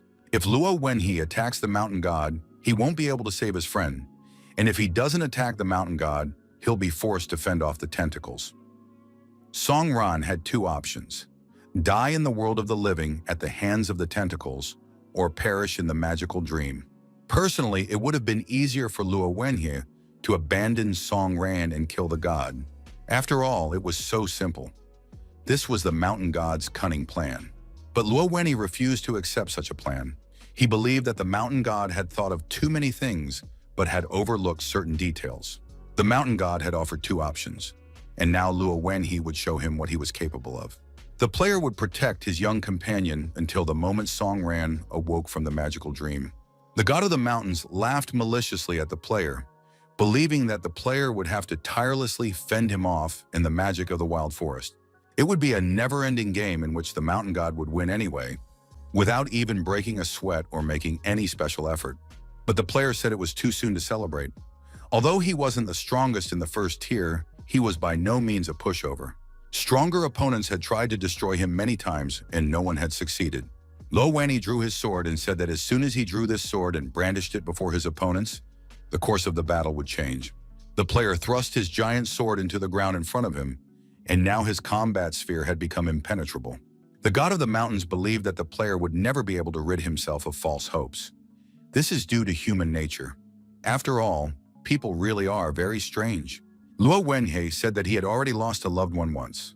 At that time, he had just awakened, and the raid immediately shifted into trial mode. The player thought he could quickly finish the battle with his newfound strength, but when he charged headlong into battle, he inflicted too much damage on his comrades. Many newbies died in the battle. If this is the fate of the awakened, then what is the point of such power? Luo Wenyi had thought about this many times. If he had devoted all his strength to protecting his comrades, he could have saved them. And ever since then, his blade has been used for its most important purpose. It exists for the sake of preservation and protection. The mountain river technique, directed by the god of mountains, began to crumble around the player. And now Luo demonstrated his hunter's way. It was a high-level sphere technique, the defining feature of which was the neutralization of all enemy attacks. Indeed, the tentacles began to scatter before his eyes and could no longer function. No matter how powerful the god of the mountains might be, within the sphere his tentacles could harm no one. This was the absolute suppression of the first echelon. Gore laughed in response upon hearing about the power of the first echelon. He was certain that the power of the player's sphere was capable of destroying him in an instant. But the guy himself didn't realize that his so-called protection only restricted his combat techniques. Luo Wenyi disagreed with this assertion. Right now, Song Ran was under the protection of his sphere, and the player was unrestricted. After that, Luo activated the technique Mountain River Cleaving Waves. The god of mountains asked if the player truly wanted to kill him. Gore gave no hint of anything but watched the man closely. Luo Wenhe thought everything was under control, but doubts began to surface in the young man's mind. He attacked, but at that moment, his strike had no effect. The mountain god said that the effect of the magical dream locks the person's subconscious in an illusory world completely under the mountain god's control. If the player kills the god of the mountains, Song Ran will lose his mind. Even after returning from the world of dreams, chaos and despair will always reign in his soul. After these words, the mountain god declared that he was now ready to engage in a duel and see what a top-tier player was capable of.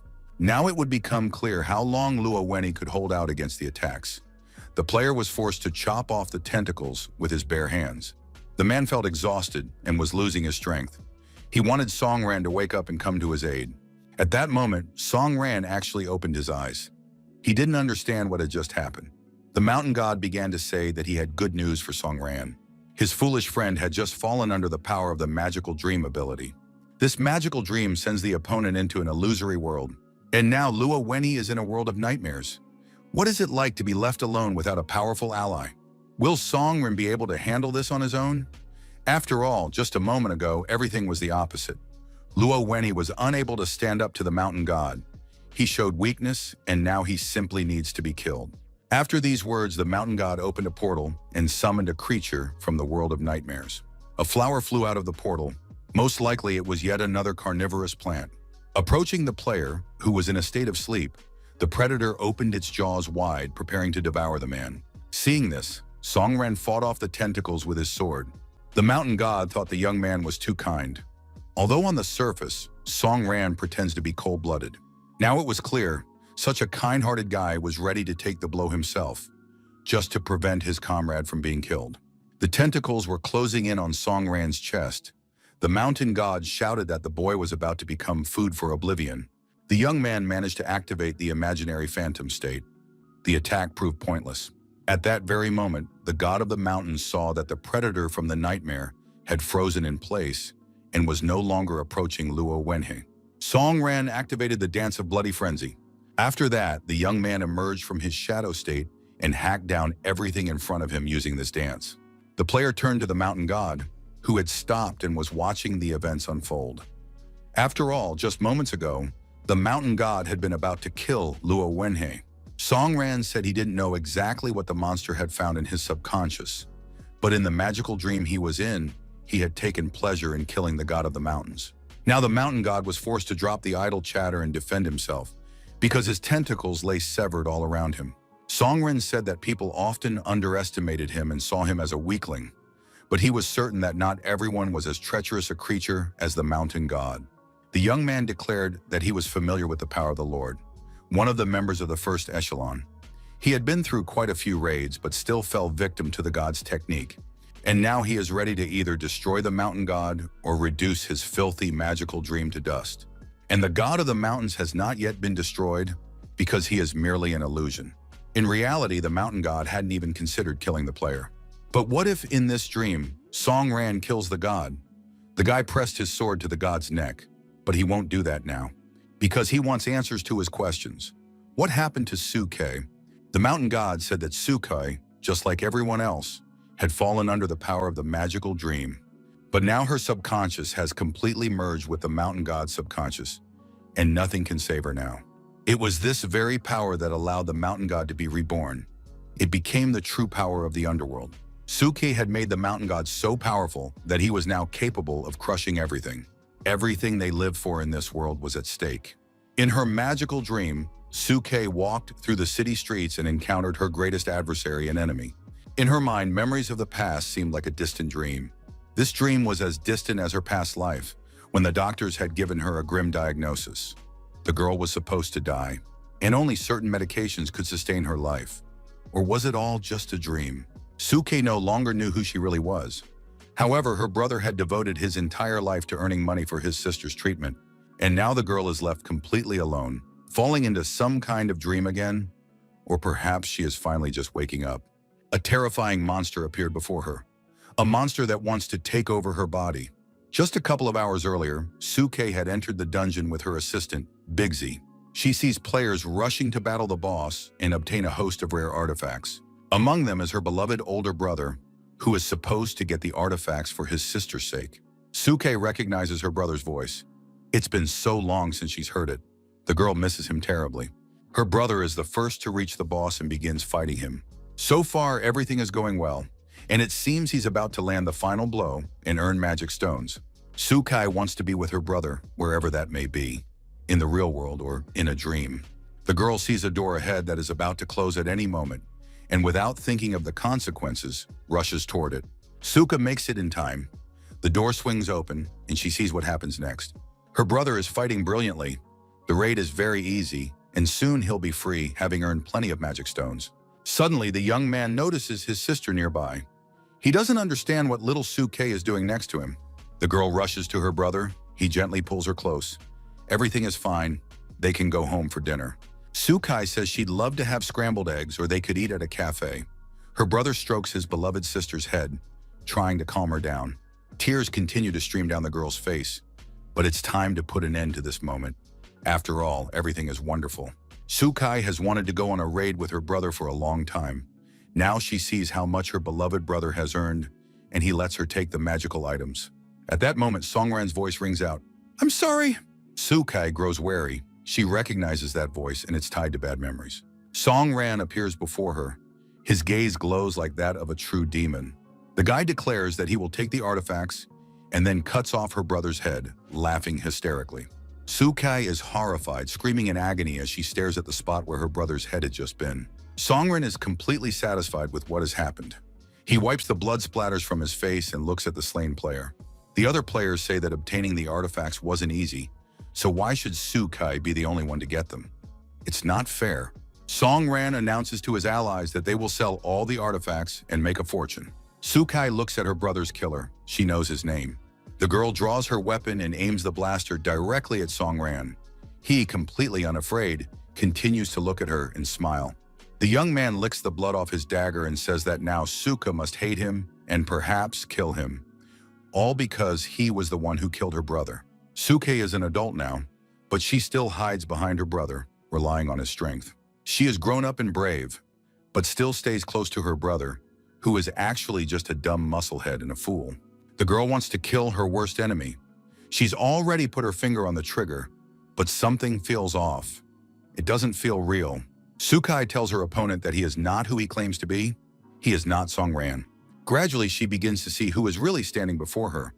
It is not the young man Songran, but the god Horus. Suke finally comes to her senses, breaking free from the embrace of the magical dream, and realizes that it is merely an illusion. This dream was caused by the powers of the mountain god, and she must not obey or give in to him. Although the dream was very realistic, the girl found 3 flaws in it. First, Songran saved her that time and wasn't a psychopath. Second, Suke tried to kill Songran, but he used an imaginary phantom to let her hit him. Perhaps he felt guilty for the players who died in the dungeon. Third, Songran is a dual-class hunter. He received this gift on the day the entire team was wiped out, and at that time he still couldn't use daggers. If the god of the mountains wants to continue deceiving Sukai, he needs to prepare better and create a more sophisticated illusion. The mountain god tried to insult the girl, calling her a weakling who had cast aside hatred and strength and was now just an ordinary nobody. The mountain god said that he is quite capable of creating a complex dream and handles it perfectly. But he has already studied people and knows that the most effective techniques are simple and brutal shocks. They evoke strong emotions and can lead many people to their goal. However, the god of the mountains was mistaken. He didn't expect that because of the magical dream, Suke wouldn't fly into a rage, but would become even calmer. The girl really was clever. Only idiots lose their composure and control in chaos, while smart people, on the contrary, find themselves even in madness. Suke listened to every word God said and fired her weapon at him. Of course, the shot had no effect. The girl was disappointed, and God said he knew everything she was thinking. He knows about the Huang Tu Guild and the New Haven, which had led her astray from her path to becoming strong, and which had made her lazy and weak. The mountain god wanted to show her a new dream reflecting the true face of the Huang Tu Guild. But Suka had already seen enough dreams to last her many years. She summoned her assistant Bixie and asked him to activate the hacker model. One must not forget, the dungeon controls the entire region. One need only access the system to reach its owner. The deeper the players are in the God of the Mountains world of illusions, the closer they are to the system itself. And the God of the Mountains is an entity that fears revealing its true face. Suke quickly connected to the back door, installed the programs, and began receiving data. Soon she was already inside the system and activated low-level mode. A few moments later, a delighted Suke shouted, "The Mountain God is caught!"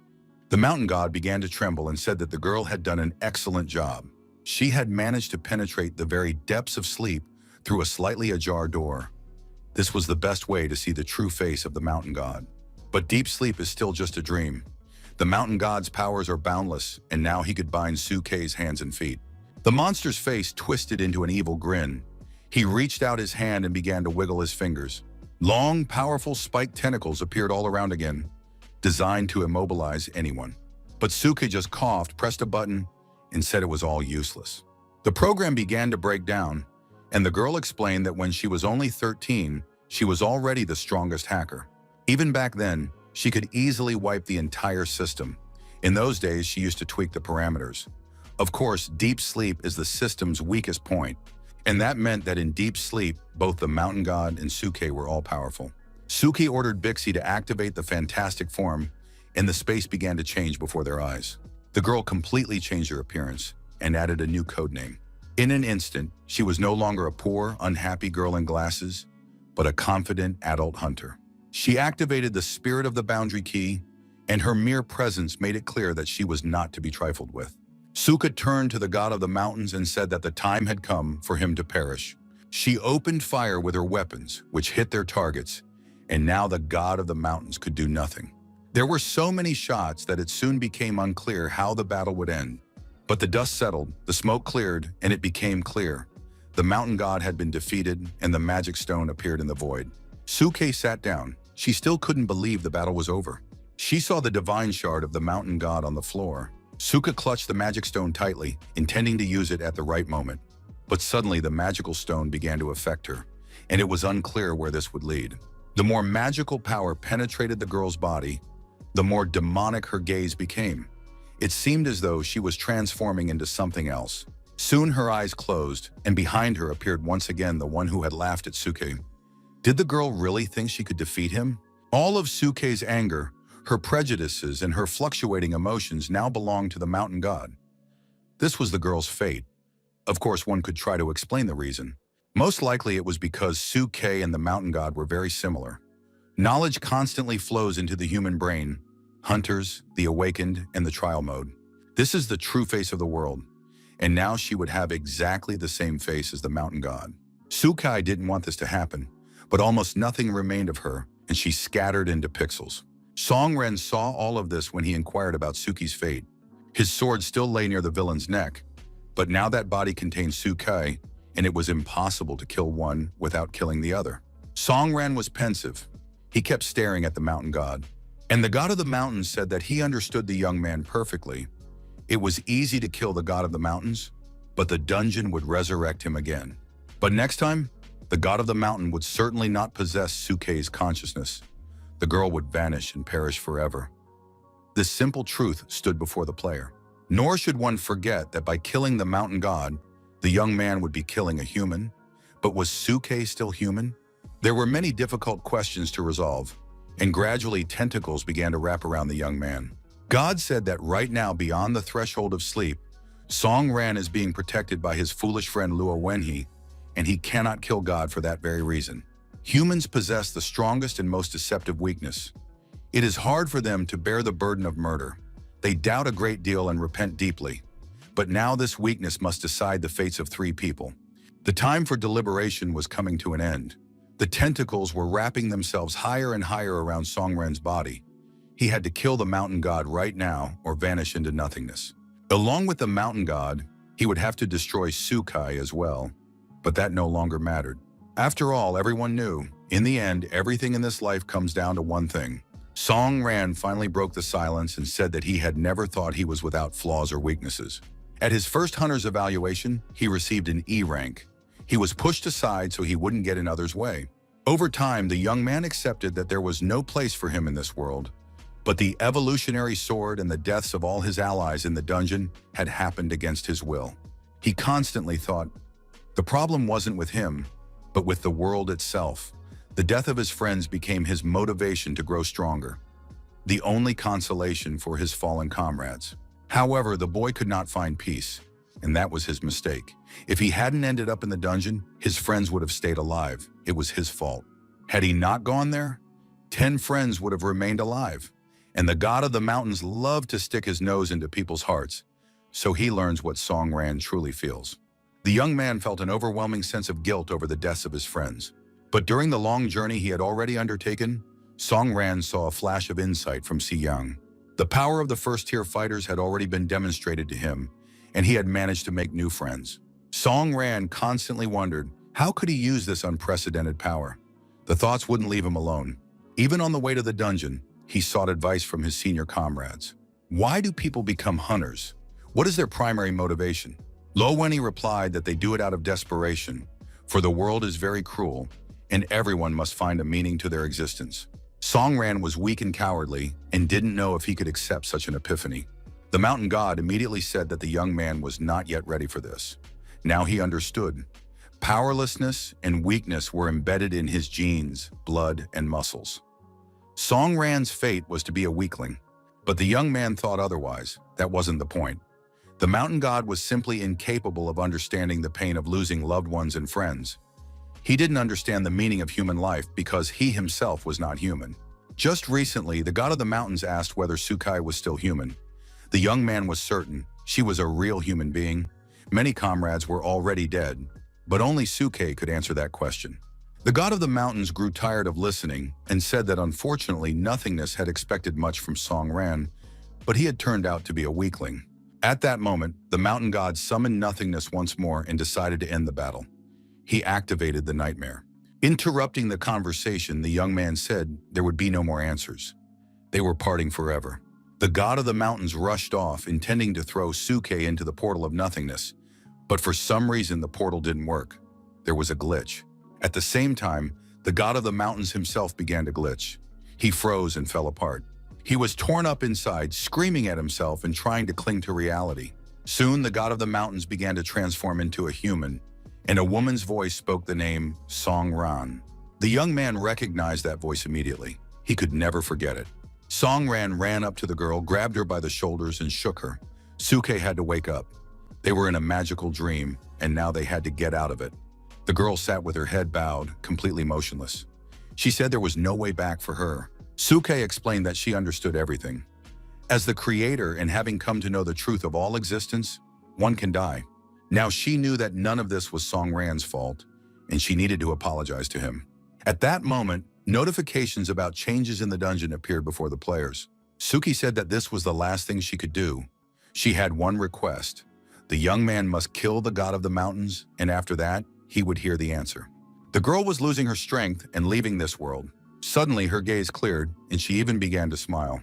Suka raised her head, looked at the young man, and said in a calm, happy voice that she didn't blame him for anything. In the arena, the same mountain goddess was cursing. The crazy girl had spent her last bit of strength to send her to the lower levels of the system. But the fool didn't know. The closer an awakened one is to the system, the weaker their powers become, while the mountain god, on the contrary, grows stronger. Gore turned to the young man with the sword and said, "Look at yourself. You have none of the awakened one's power. You're just an ordinary weakling again." But Song Ran replied that the god of the mountains was greatly mistaken this time. The young man slung his sword over his shoulder, looked confident, and said that he was no longer the same as he had been at the beginning. He stepped forward to face the god of the mountains. It was madness to keep fighting like this. The mountain god activated the wild forest ability. Tentacles were supposed to appear, but nothing happened, and the god realized that the girl had blocked all his abilities. Song Ran approached her opponent and said she hated him because all his power was built on lies, the manipulation of others' emotions, and deceit. Gore frantically tried all his abilities, but none of them worked. Wild forest, magical dream, nothing. Song Ran said he still couldn't forget the dungeon and his mistakes, but if that was a weakness, he was ready to remain weak. However, now the young man was confident in his abilities and felt no confusion. The god of the mountains realized he had to act immediately and began saying that Song Ran was just a mad weakling. But the boy needed to take a look at himself. He didn't have an evolutionary sword in his hands, just some battered, simple knife. The god of the mountains didn't have time to say anything else, because Song Ran pinned his head down and pierced that malevolent creature with his primitive sword. The mighty sword plunged into the ground and energy radiated out from it. Luo Wenhei was there too.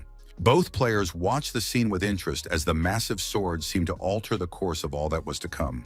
Luo Wenhei finally managed to speak. "Where is the mountain god? Are you sure he's finished?" After that, the player contacted Mr. Lu Xiaodong via communication and asked how things were going outside the pyramid. Meanwhile, outside the pyramid, as soon as Song Ran had defeated the god of the mountains, the other hunters dealt with the village chief and headed deeper into the desert. There they were set to battle other bosses. Now everyone was wondering what was happening inside the pyramid. The Genshin Guild was fighting against Osiris, the god of Samsara. The Clover Guild was fighting Isis, the goddess of life and magic. She was the goddess who controlled great magic. Xiaobai proved herself. The girl activated her dual summoning abilities and the queen's minions. Darky, as usual, was his mistress's best assistant. The Nameless Guild leader attacked the god of Earth with his guild. The Nameless Guild was holding its ground well for now. Meanwhile, the Huang Tu Guild, together with Wang Fen from the first echelon, dealt with Sebek, the guardian god of the pharaohs. After that, the players headed to the final pyramid, the Palace of Anubis. But because Xian and Songren had already defeated the god Set, and Suke had been swallowed by the god Horus, significant changes had occurred in Anubis's pyramid. The pyramid's rules had been rewritten. The gates opened easily, and it seemed that the final boss would be a breeze. Songran and the other players had no idea just how drastically the rules of this dungeon had changed. Anubis, the god of death, addressed the players. "You ignorant fools, I am the true god of the Sea of Oblivion." In times of chaos, the battle of the Chosen Ones was meaningless. Only those who are permitted may lead their squad into battle against the god Anubis. The owner of a chosen shard could open a passage for 3 minutes for their team, and the power of death would cut off all retreat routes for those outside the afterlife. A notification appeared before the players. Do they agree to use the Chosen One's access? They had to make a quick decision. The rewritten Battle of the Chosen has changed. All shard holders can open the entrance to the final boss and fight 7 against 1. Any holder of a chosen shard can temporarily grant access to the final boss, allowing players without a shard to fight him. The players entered the gate, expecting Wang Fen, a top-tier player, to join them. All their hopes rested on him. Wang Fen replied that the players could go ahead and not worry. He just needed to report something to the council and would catch up with them. Wang Fen thought that even if the players had opened the entrance to the boss without orders from above, they shouldn't be punished for it. Huang Qiu couldn't figure out what was going on with Wang Fen today. He was acting strangely. The player received a notification asking him to confirm the deletion of a contact. Wang Fen smiled and told himself that he definitely wouldn't get involved in a battle with that damn Anubis. This time the council had clear intentions. Since the dungeon was activated in siege mode, it posed a hidden danger to the city. Siege mode brought about changes. The dungeon was capable of releasing monsters into the outside world. To seal it, one needed to obtain the Heart of the Seal, which was only available in Awakened mode. Usually for such tasks, the council sends fighters from the first echelon to retrieve the Heart of the Seal. But the first echelon's hands are tied right now. A new Awakened had to be found to activate Awakened mode using the Sea of Oblivion. That person turned out to be Songran. The council sent Ms. Zhao to him to lead him to the Sea of Oblivion, but the sea opened earlier, so the first echelon's mission was completed on time. By that time, Suki's entry into the dungeon had triggered uncontrollable changes. Originally, Songran was supposed to complete the mission, but everything went awry. The choice of mode depended on the Awakened's level. The difficulty of the mode is determined by the strength and level of the hunter who selects it. Therefore, the first echelon's task is not to activate the Awakened's mode themselves. Otherwise, it will destroy all ordinary hunters. The activation must be performed by Songran. Suke's invasion frightened the elders on the council. Now it's unclear whom the council fears more, Suke or Songran. They certainly didn't expect a third option. The council never expected that Wang Fen would turn out to be a traitor and betray them. Everyone believed that this hypocritical era would finally come to an end. But Wang Fen did not want to let that happen. In this world, there are countless paths for hunters, and his path is to kill. Wang Fen had always been selfish. His whole life, he'd done everything solely for himself. If there's a chance to become stronger and get everything he could possibly want, he's ready to do it. He will kill, destroy, suffocate, and drown anything that stands in his way. That is what he wants, and that is his path as a hunter. Wang Fen believed that his comrade Luo Wenhe was the main obstacle in the first echelon. By now, he's most likely already reached the entrance to the pyramid. While he's away, and before Song Ran has a chance to activate Awaken Mode, Wang will do it himself. The guy decided to activate Awaken Mode and turn the Sea of Oblivion into a living hell. Wang Fen believed that the Awaken Mode boss wouldn't be stronger than him. The leader was confident that the players could handle this boss, so Wang Fen made his final decision. The moment the entrance to the pyramid closed, unpredictable events began to unfold. Wang Fen headed to the center of the desert to fulfill his path as a punisher. At that moment, Luo Wenhe was listening to Mr. Lu's report on the situation and the battles with the other gods. Luo Wenhe felt that something was wrong here. If the players defeated Anubis in normal mode, it would be impossible to obtain the Heart of the Seal. And without the Heart of the Seal, it would be impossible to close the portal, and the entire Earth would turn into hell. Songren was still in a magical dream. He hadn't woken up yet. Songren received a notification of his victory over the god Horus, and also learned that he had earned a hidden achievement. The young man had become the God Eater. The final destruction of a god was rewarded with eternal existence. The young man was very surprised that such a title even existed. In addition, he was awarded the Earring of Faith. This item was used for all healing techniques. All accessories issued in the game had enhancement properties, but obtaining them was practically impossible, so even simple accessories could be sold for a huge amount of money. Song Ran activated the healing technique. It was very powerful. Even at the very bottom of the system, the effects of the evolutionary sword didn't work here. In other words, the young man healed himself with his own power. It struck him at night. Now it was clear that, with his own class of power, the boy could continue on alone. A notification appeared before him stating that 2 shards had dropped, one for the god of the mountain, and the other, Suke's memory shard. It was very strange that he could only choose 1 shard. Songran paused to think for a moment. In the end, the player chose the memory shard, since Suke had said she'd left him an answer at the very end. The young man felt the memories flooding directly into his mind. This was the final piece of information Suke wanted to share with him. This answer holds the entire truth of this world. It was the story of Suka's life. It all began with her participation in an architect's training program called Project Prometheus. The girl's childhood was ordinary. One might even say happy. Her parents were hunters. The family lived in comfort and knew no hardship. But all good things come to an end sooner or later. Her parents died on a raid in the dungeon. For the modern world, this is a very common occurrence. Since then, Suke has been left alone with her brother. The girl didn't grieve much for her parents because she believed it was inevitable and that such things happen to everyone. But Suke herself constantly faced misfortunes.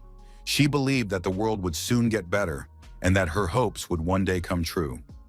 Unlike her gifted brother, the girl was an ordinary child. To carry on her parents' legacy, she became an architect, but she never showed any talent, and the only one who supported her was her brother. That was the case until the Prometheus plan was launched to recruit the best architects. Suke didn't even hope that she would become one of the plan's selected participants. The Flame Thief project took place at a massive research facility. Daily lessons and regular assessments were all the students did during their first year of study. Suke participated in absolutely every class, and it seemed she didn't show any particular talent. But contrary to all expectations, over time the girl developed a strong desire to learn and hone her skills as an architect. This went on for 2 years, but then the Prometheus project was suddenly shut down. Suke's last memories are tied to a long period of treatment. The girl was diagnosed with a rare disease and sent to a research center. After some time, Suke awoke from an endless nightmare and returned to the academy. Since then, everything had changed. The girl couldn't fit into any group. Although she had excellent architectural skills, no organization would accept her. Then one day the school held a swimming lesson. Suke went to the locker room and realized that someone had broken into her locker. She approached and saw that all her clothes had been torn to shreds. On top of that, all her clothes had been doused with some kind of liquid. But the girl hadn't done anything wrong to anyone. Suke became increasingly withdrawn. She felt completely out of place in any group. Suke took a leave of absence and returned home with her brother. There, she devoted herself entirely to her work as an architect. She lived with her brother and everything was fine, except that her desire to save humanity and change the world had lost its power. The girl was disappointed, and the only thing she wanted was not to become a burden to her brother. So after her brother's death, a terrible hatred took root in her heart. At that point, she had no desire to go on living. Just as a person in a raging river tries to cling to a blade of grass, so Sukai clung to her hatred for Songran in this world. But now she realized that it had all been a deception. The awakening of the hunters and her participation in Project Prometheus were very similar. After all, the Project Prometheus was a kind of grand experiment. The architects sacrificed part of their sanity to enhance other characteristics, just as the hunters sought to enhance their physical strength. The key to all of this was the monster factor, a special drug that had been injected into the girl. That was why she was so different from other children and couldn't fit in with any group. Prometheus planned to create Awakened among ordinary people and later intended to use them. Song Ran could no longer hear what Suke was saying to him because interference had arisen in his memories. His memories began to crumble, dissolve, and vanish, and in their place appeared a notification that test mode had been activated. And now, standing before Song Ran was a huge monster he now had to fight. The girl ran as fast as she could to her leader. She needed to tell him something urgently. Something unreal happened to the players. It was only a few moments, but they all ended up with their throats slit. The girl ran onto the battlefield. She saw her comrades fighting against a huge and powerful boss. She couldn't find out or say anything else, because the poor girl's head was chopped off and flew away. The head of the Nameless Guild was in shock. He didn't understand what was happening either. Everyone around him was dying.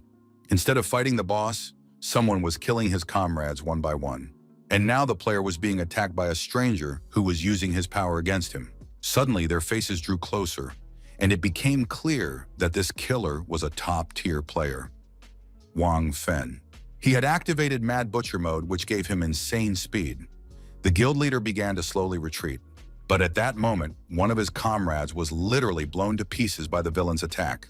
Players were dying one after another, their blood pouring down like rain, while the guildmaster clutched his head in horror. The guy didn't understand what was happening or why Wang Fen was treating the other players this way. At that moment, the traitor approached the guildmaster and said, smiling, that his behavior was perfectly understandable. The player's perception of the world is completely wrong. In this world, hunters are the true evil. And if everyone feels this way about hunters, why shouldn't they just enjoy it? After all, killing is so satisfying. Wang Fen didn't manage to kill the guildmaster because a notification popped up in front of him, stating that trial mode had been activated. It was a notification for the Awakened mode, but why it appeared was unclear, since the Awakened Song Ran hadn't activated anything. Wang Fen immediately thought of his former comrade, who had most likely sensed that something strange was happening and activated Awakened mode to guarantee obtaining the Seal Heart, clear the dungeon, and save humanity. But only after overcoming that problem did Wang realize just how much his power surpassed the first tier. And if things didn't go according to plan, why not activate trial mode again? This would trigger the trial mode on a layered basis, with the higher level of the Awakened mode overriding the lower one, and everyone in the dungeon would die. Wang Fen pressed the selection button, but to his surprise, nothing changed, and it finally began to dawn on him. It turned out that the Awakened mode belonged to Song Ran. Now it was clear why the council had been so worried about this player. He had an Awakened mode that couldn't be overridden. It was the strongest and had even surpassed the very essence of the system. Wang Fen burst into hysterical laughter. He hadn't expected his plan to fail at all. When he finished laughing, Wang Fen turned to the player kneeling before him and said that he was no longer interested in him. The only thing Wang Fen wanted to do was kill Song Ran. Having said that, he turned and walked toward the portal exit, leaving behind a mountain of corpses. The guild leader wept bloody tears beside the bodies of his comrades, repeating the name of his tormentor, Wang Fen. Lo Wenhe decided he had to give it his all and do everything possible for the sake of society. The hunter was about to sacrifice his very life for the sake of the people. But when he stepped outside, he heard only silence. At first, the young man received a request from Mr. Liu to help the River City Guild. But then the Awakened mode was suddenly activated. It then became clear that Song Ran was all right. Of course, the reason for Wang Feng's betrayal and why he decided to destroy the River City Guild was unknown, but this still suggests that he had not planned to activate the Awaken mode, and that means the mode was activated by Song Ran. Wang Fen understood this perfectly, and knowing his character, one can assume that he headed to the Pyramid of Anubis to intercept Song Ran. Lo Wenyi considered it his duty to protect this raid, and now he had to face his former friend. He had to stop Wang Fen, who was trying to ruin the mission, to give Song Ran the chance to complete the dungeon.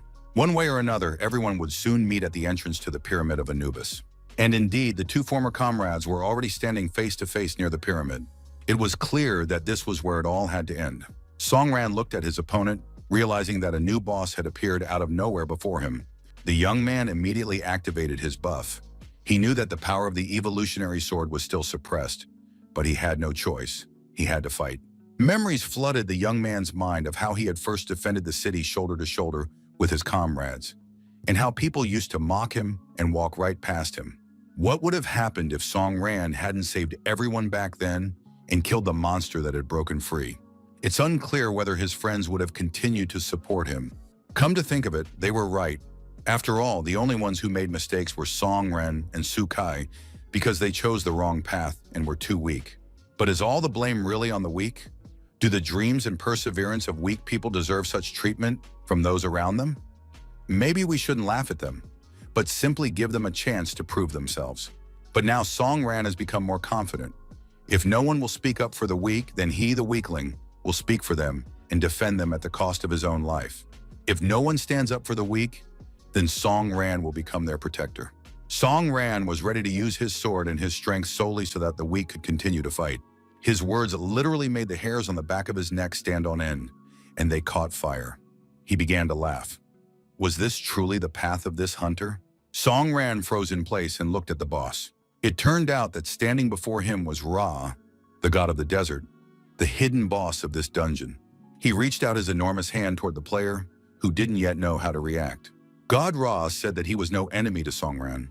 In his hand, Ra held a legendary shard, the last shard of the Chosen, the legendary artifact, beginning of the desert, hidden in the sands. Wang Fen and Lo Wenyi were fighting each other near the Pyramid of Anubis. Both rivals belonged to the highest and strongest hunters and were part of the first echelon. They attacked each other, absolutely equal in strength and ability. At one point, the former comrades drew closer, and Wang asked his friend, wasn't he curious why Wang had betrayed everyone? Lo shoved his former comrade aside and said he already knew everything. Lo grabbed Wang and prepared to deliver a powerful blow. Lo had no doubt that his former friend wouldn't tell him anything. The thing is, he wasn't a hunter. He was just a madman. Wang Fen activated the Mad Butcher ability again. Lo Wenyi felt wounds appear on his body, and blood spurted from them. He didn't understand what had happened, why Wang had become so much stronger. Lo soon realized that he was in trouble. In this state, he wouldn't win this battle. On top of that, with the Awakened mode activated, River City and the Clover Guild were in big trouble. Even the Huang Tu Guild in the Pyramid of Anubis would most likely lose, and that would be a complete failure. Something extraordinary would have to happen for all the hunters to get out of here. Lo Wenyi stood there, bleeding out, while his opponent smiled happily. At that moment, Song Ran approached his former friends. He greeted both of the top-tier players. Seeing that a battle was taking place between them, Song Ran asked what had happened here. Instead of answering, Wang Fen smiled happily, saying that this fool had shown up just in time and lunged at Song Ran to kill him. Lo Wenyi saw that Song Ran had reappeared. The man immediately reached for his sword. Thus, Song Ran stood there while Wang Fen tried to attack him. At the same time, Lo thrust his sword into the ground and activated the reinforcement sphere technique. Waves and cracks began to spread across the ground, with Song Ran standing at their center. Both former comrades were happy to see Song Ran. Wang was unable to land a blow on Song Ran. The young man calmly parried his attack. Wang was very displeased. He was terribly annoyed by the sphere technique his friend had used. Wang decided to deal with Lo and remove the protective sphere. As he approached, Lo Wenyi began explaining to Song Ran what was happening, about how Wang had become a traitor. Lo wanted to deal with his friend himself, while Song Ran had to hurry to the Pyramid of Anubis, kill Anubis, and complete the raid on the Sea of Oblivion. Song Ran was humanity's only hope. At that moment, Wang chopped off his friend's hand. Song Ran didn't need to be asked twice. He understood everything from the very first moment and left his former friends to sort things out among themselves. Things were indeed very rough for the players in Anubis's pyramid. It was a veritable meat grinder, and no one knew how to fight back anymore. The players noticed that Anubis's power had suddenly increased dramatically. No one understood why this had happened. He held his blade, from which the blood of slain players dripped, and called his opponents petty fools. He couldn't even properly enjoy this battle because he was dealing with foolish, weak physical shells. An assistant reported that the situation was critical. They needed to withdraw all players and regroup. Huang Tu, seeing his men perish, was furious, but his stubbornness and obstinacy prevailed. He said that the word regroup did not exist in his guild's vocabulary. The leader ordered the players to stop at nothing, to grow, conquer, and rule at any cost. These were the principles of the Huang Tu Guild. The player understood that all this was useless. The other players were already marked as dead, one of Anubis's mechanisms. From the very start of the battle, Anubis had marked a target within a specific area of effect.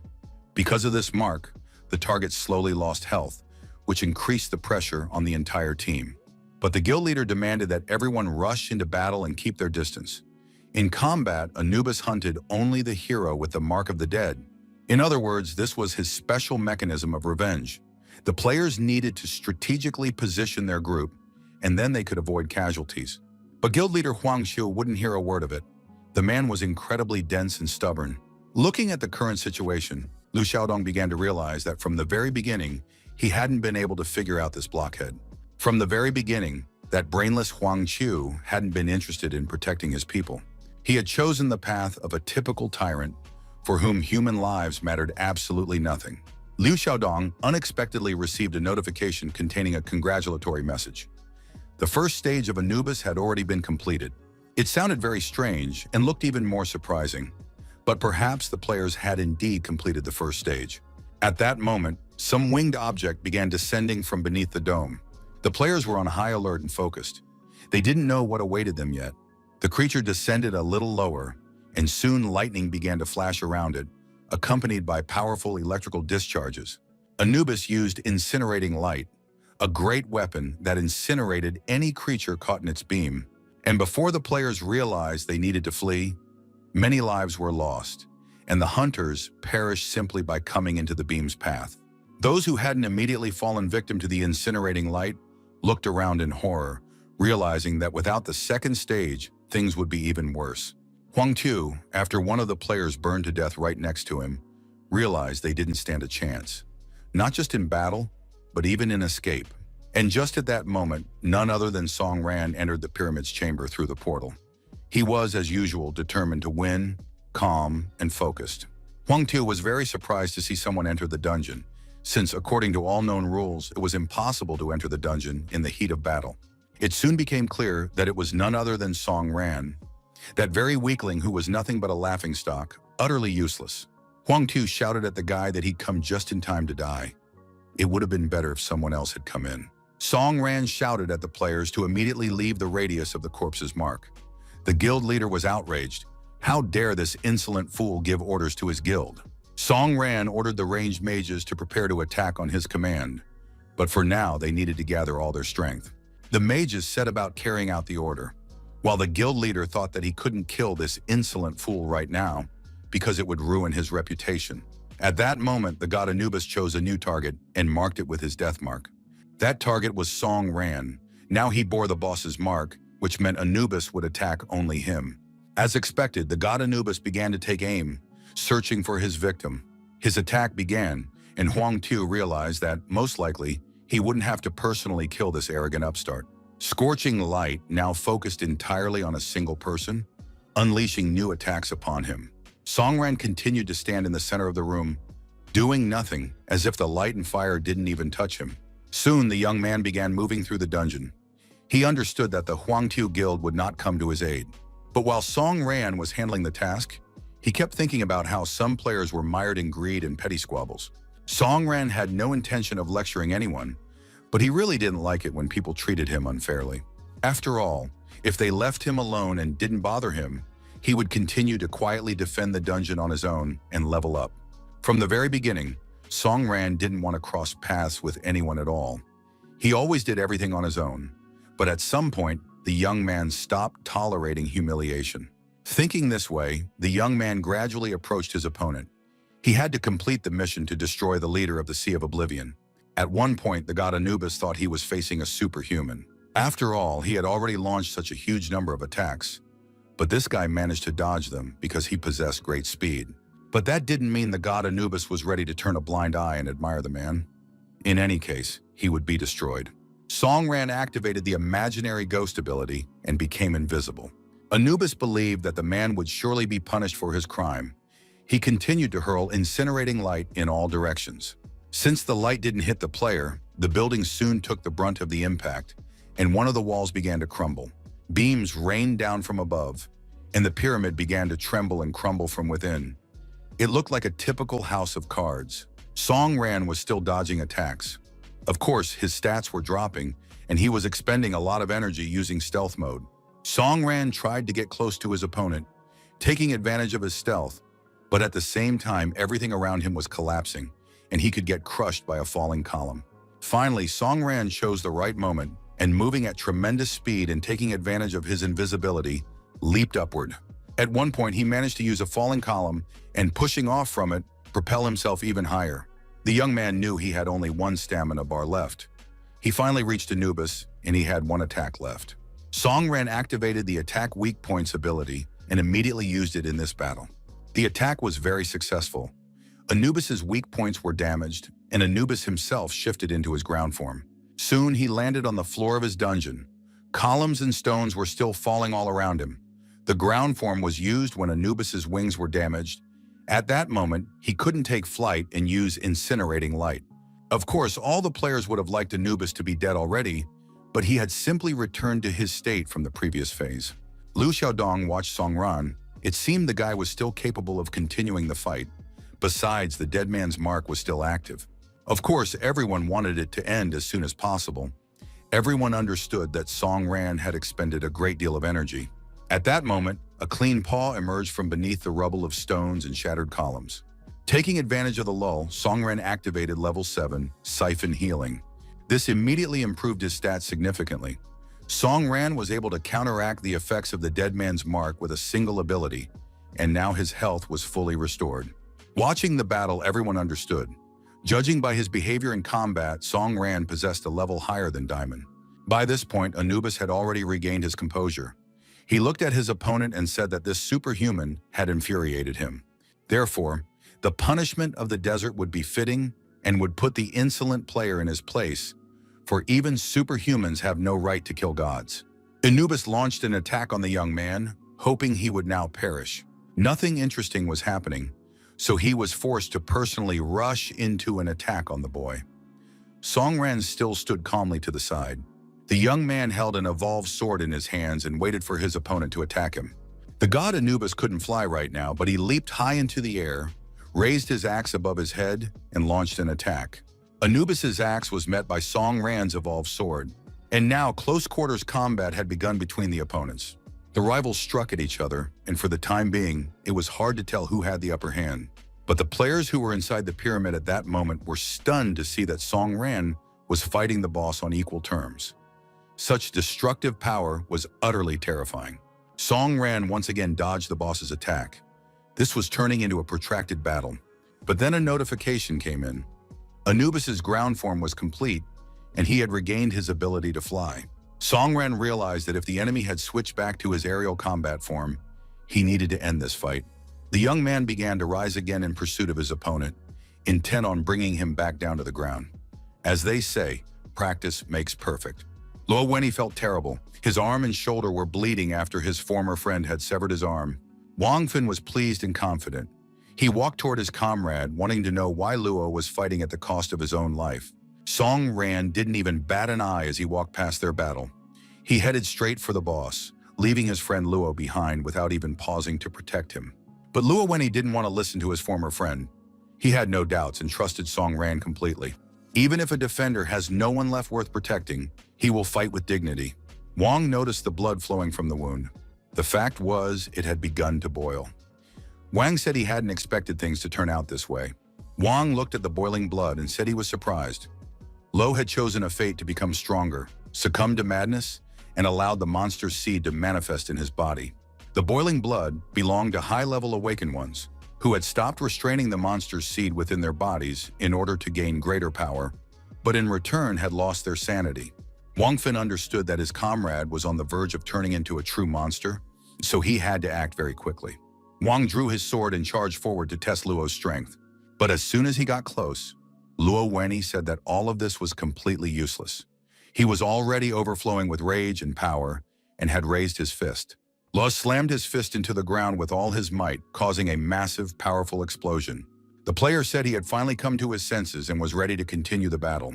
Wang Fen was terrified and was already coughing up blood, but his comrade had made such a choice that in the eyes of everyone else, he had turned into a true madman and a piece of trash. One can imagine what people in the association will say when they find out that Luo Wenyi saved himself by activating the monster seed.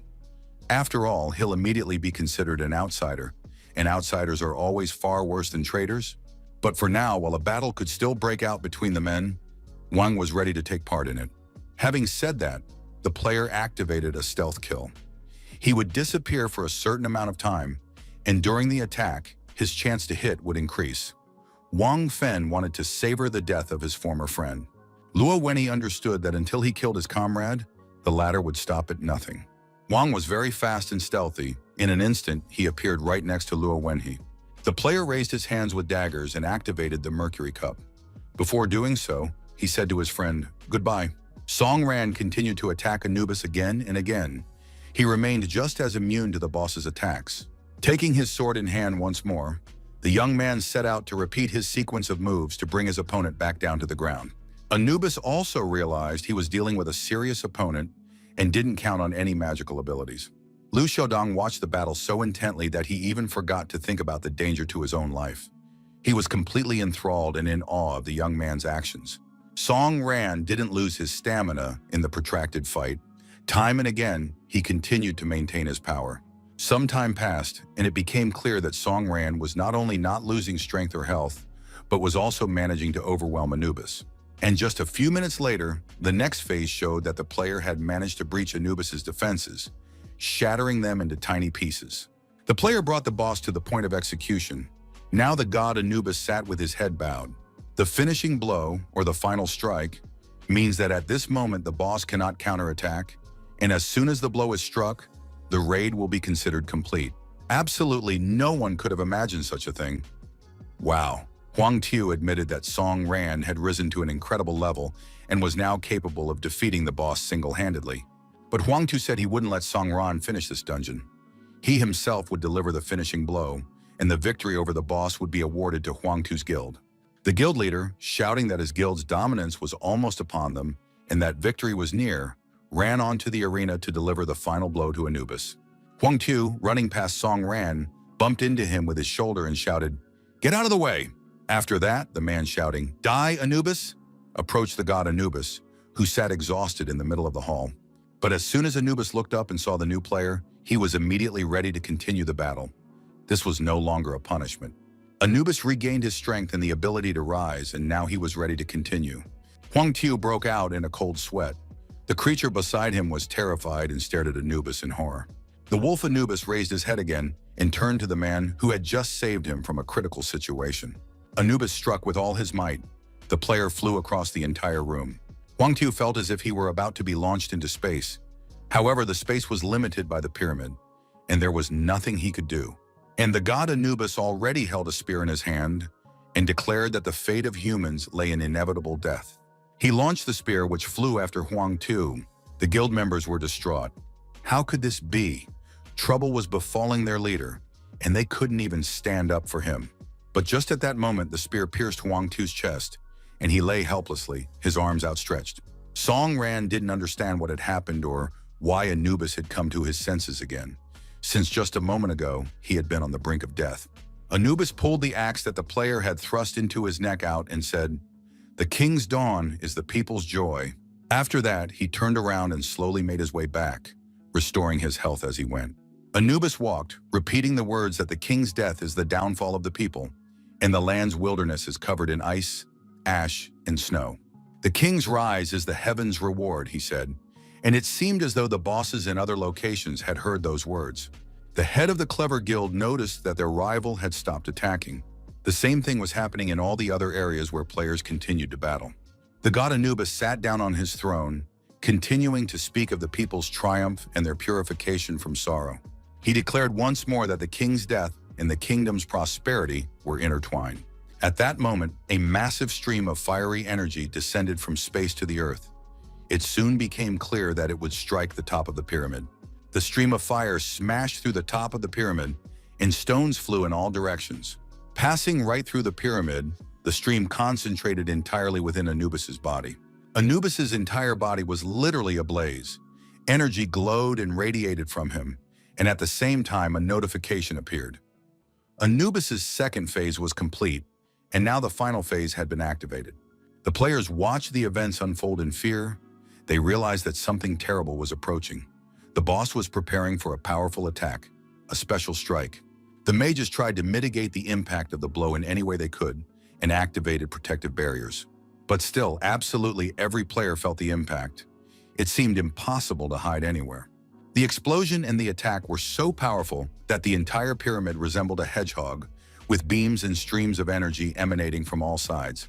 At the center of all this action stood the god Anubis, who had reached the third stage of his final attack.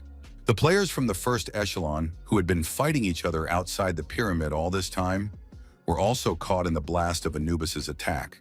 Song Ran was barely staying on his feet, still trying to continue the fight. The players tried to help each other, digging their comrades out from under the rubble. But suddenly they looked back and saw something unusual. High above them towered a gigantic figure, the final form of the god Anubis. The boss looked extremely terrifying. His head seemed to be a mixture of a dog's and a bear's, and his gaze pierced right through you. The players could do nothing. They no longer considered it shameful or disgraceful to simply run away if the opportunity arose. It seemed as though everything would end in a complete defeat for the players, but Song Ran had one last trick up his sleeve. He pulled out a red magic stone. Of course, he hadn't planned to resort to such a method, but it seemed there were simply no other options. God Ra handed the shard to the young man, saying that Song Ran must immediately set out for the Sea of Oblivion. He must become a confidant of the god of the desert. If the Sea of Oblivion is cleared, it will close forever. More than anything, Song Ran wanted answers to his questions. He wanted to know why all this was being done. The god said that the young man had seen the hidden part of the world's iceberg. If everything went according to plan, the world would undergo immeasurable changes. The god saw hope in the young man. Song Ran found his path as a hunter, a just struggle to protect the weak. The young man activated the magical stone of the god Ra and prepared to continue the battle, following his path. When the young man completed the fusion, he gained an ability called the Lost Light of the Desert, which activated hidden powers. The player's hidden power was the seed of the monster, but he did not want to use it. God Ra warned that the boy would pay a high price. God Ra himself would vanish along with this dungeon, but they would meet again, for God Ra exists not only here. He wanted the boy to remember his other name. The name was Mercury, and after that, the god Ra vanished completely, leaving the young man with another chosen one, Suke.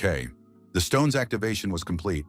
Song Ran activated the Ragnarok ability, the power of the ancient god's sunlight, hidden within the body of the Sea of Oblivion, summoned the might of the gods of the old world to be reborn in the new. But the divine power consumed the activator's physical strength.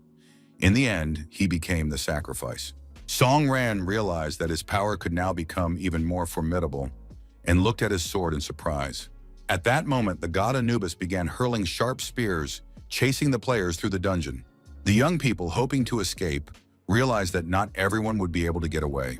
It soon became clear, even showing cowardice could be a privilege, for Anubis did not want to let anyone out alive.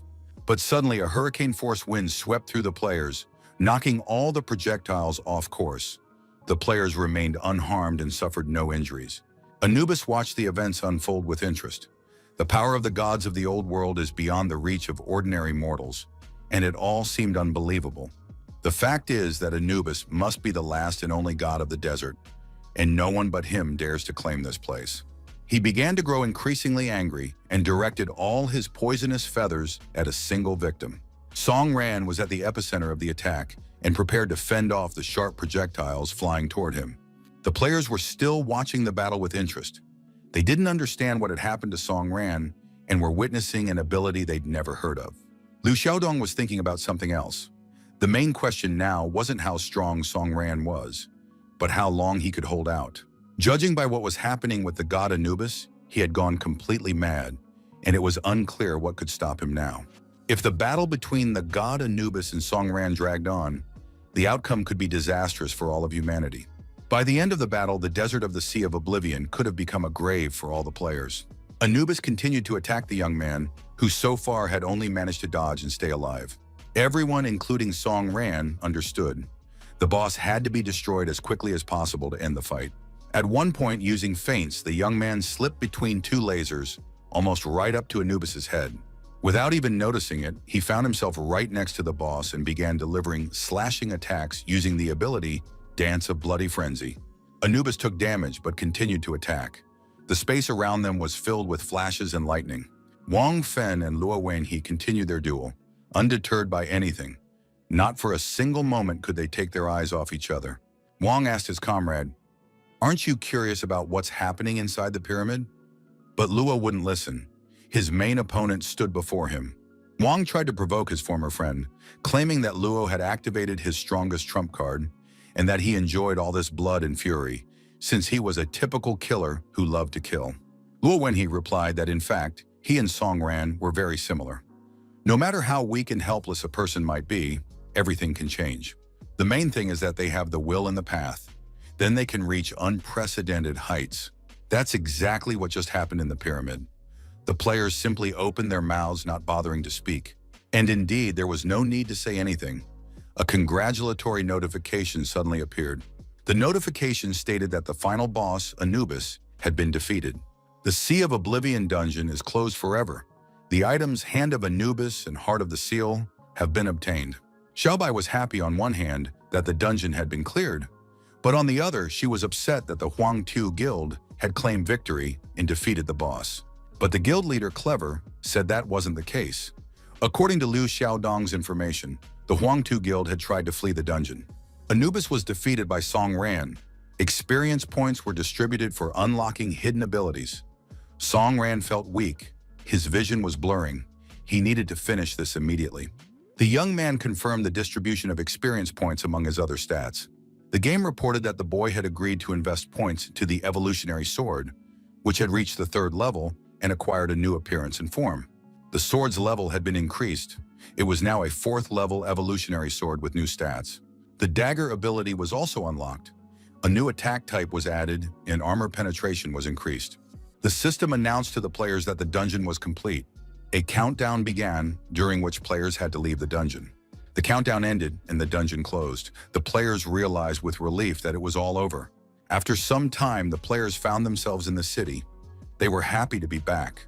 The Sea of Oblivion dungeon was complete. Most players had given up hope of ever returning to the city. Many were wounded and weakened, not yet realizing just how lucky they were. Song Ran also emerged from the dungeon and tried to slip away quickly before anyone noticed him. He felt terrible after the battle. Finally, he spotted Xiaobai and called out to her, wanting to give her something. Song Ran pulled out the Heart of the Seal and held it in his hands. He leaned toward the girl to whisper something in her ear, but suddenly his eyes closed and he slumped against her shoulder. Xiaobai held her friend, preventing him from falling. The young man had completely lost his strength and passed out. Thus ended the Sea of Oblivion. It was sealed forever thanks to Song Ran's efforts. Wang Fen managed to escape amid the chaos, but due to his betrayal, the Hunters Alliance issued a warrant for his arrest as an international criminal. Upon obtaining the Heart of the Seal, the Hunters Alliance sent the first wave of players on a punitive expedition into the dungeons. But since new traders had emerged in the first echelon, the expedition was unsuccessful. The monster left the city's dungeon and destroyed the city itself, despite the efforts of the first wave of players. Later, one of the hunters reached the gates and put an end to the catastrophe by completely closing them. 3 months have passed since then, and the city's peaceful streets were once again filled with people strolling, families, and happy children. All this time, a special patient lay in one of the city's central hospitals. For several months, the young man had been in a coma. He was being fed life-sustaining fluids through an IV. Finally, the moment came when the young man opened his eyes and saw several happy, smiling faces, after which he closed them again. Opening his eyes again, he realized he was in the hospital. He had spent 3 months there, with Xiaobai and Si Yan by his side. Everyone was happy that Song Ran had finally woken up. The young man slowly sat up in bed, listening to the latest news. Si Yan told him that during that time, City N had been completely destroyed, but there was no point in worrying about it now. Song Ran didn't understand why he should start crying. He had never had a home. All he had lost was a rented apartment and 3 months' rent, and now he had nowhere to go. At that moment, the ward door swung open, and representatives of the Hunters Alliance entered. Having been waiting for the young man to wake up, Liu Xiaodong announced that he had come with a message. Zhao Jin, the head of the research department, had ordered them to contact Song Ran as soon as he woke up. The head wanted to personally give him something and asked him to go see her immediately after he was discharged. Song Ran immediately began to sit up. It turned out he was ready to leave right away. Mr. Liu turned to Xiaobai and Xian, telling them they shouldn't disturb their friend. Let him come to his senses. The friends understood. It was better not to interfere, since Liu had barged in here himself and started talking nonsense. Xian realized the seriousness of the situation and told Mr. Liu that they would leave now. Xiaobai began to say goodbye to her friend. She really didn't want to do this. The girls said they had planned a celebratory dinner in honor of Song Ran's recovery and had already found a suitable hotel. As they left, they gave the name of the hotel and the room number they had booked for Song Ran. At that moment, a luxury car pulled up, the door opened, and a bodyguard stepped out. A stylish young man with a neat haircut and an expensive suit. The young man walked confidently past the rows of guards standing on either side. They shook his hand firmly, calling him the great hero who had cleared out the Sea of Oblivion. Chen Zhen thanked Chief Zhao and suggested getting straight to the point. The department head noted that Song Ran had performed magnificently in the Sea of Oblivion. The Hunters Alliance wanted to recruit him into their special division once he had fully recovered. Before agreeing, Song Ran wanted to know what the job would entail. The department head explained that the job involves supporting and monitoring the safety of the hunters. That is, in the neutralization department. Song Ran didn't understand why the Alliance needed this, but he was promised that in time he would learn all the details and receive better conditions. After the battle in the Sea of Oblivion, the association decided to grant Song Ran high-level access to the data. Once he joins the department, he will be able to find what he is looking for. Zhao Jin handed Song Ran a folder containing information on the internal structure of the hunters so that he could find out more about his mother. The Zeroing Organization was a special unit of hunters tasked with tracking down violators among the hunters. These individuals were beyond control and could use their abilities in the outside world. In other words, it was the hunters' police. Song Ran was enrolled in the organization and gained access to any information, including details about his mother's death. It seemed the Alliance trusted him, but if that were the case, they would have told him everything from the very beginning. In reality, the Alliance was only helping Song Ran so that he could obtain the Heart of the Seal. Song Ran studied the documents and realized high-level access would give him almost nothing. He already knew about the Beast, the Prometheus Plan, and other important events. The young man had personally visited the Sky Tower and discovered even more hidden and dangerous things than he had expected. In other words, the access rights amounted to, "We'll only show you what's necessary and what you're allowed to know."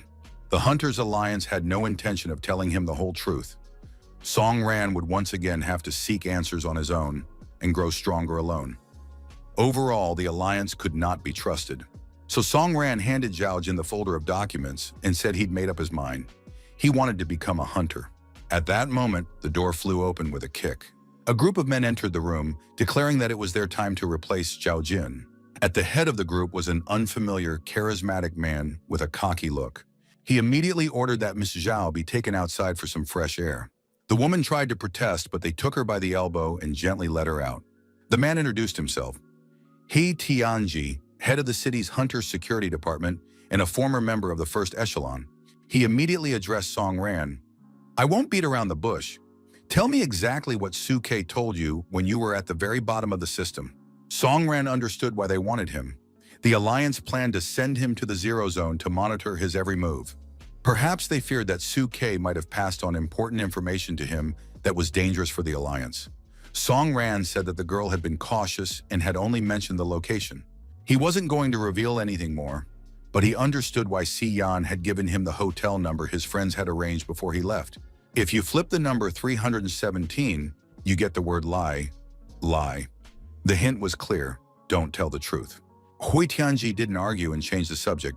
Tossing the envelope aside, he had already reviewed the report.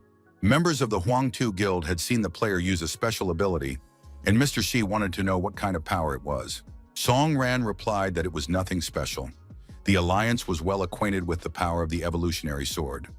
After falling to a lower level of the system, he had encountered the god Ra, who had passed on his shard to him. Photos peeked out of the envelope, and the man shouted that there was no need to lie anymore. Zhu Tianji warned that he had plenty of ways to extract the truth from the guy. Don't act too smart, he said, referring to the abilities described in the report. Song Ren replied that he didn't understand what all this was about. He Tianzi already knew everything.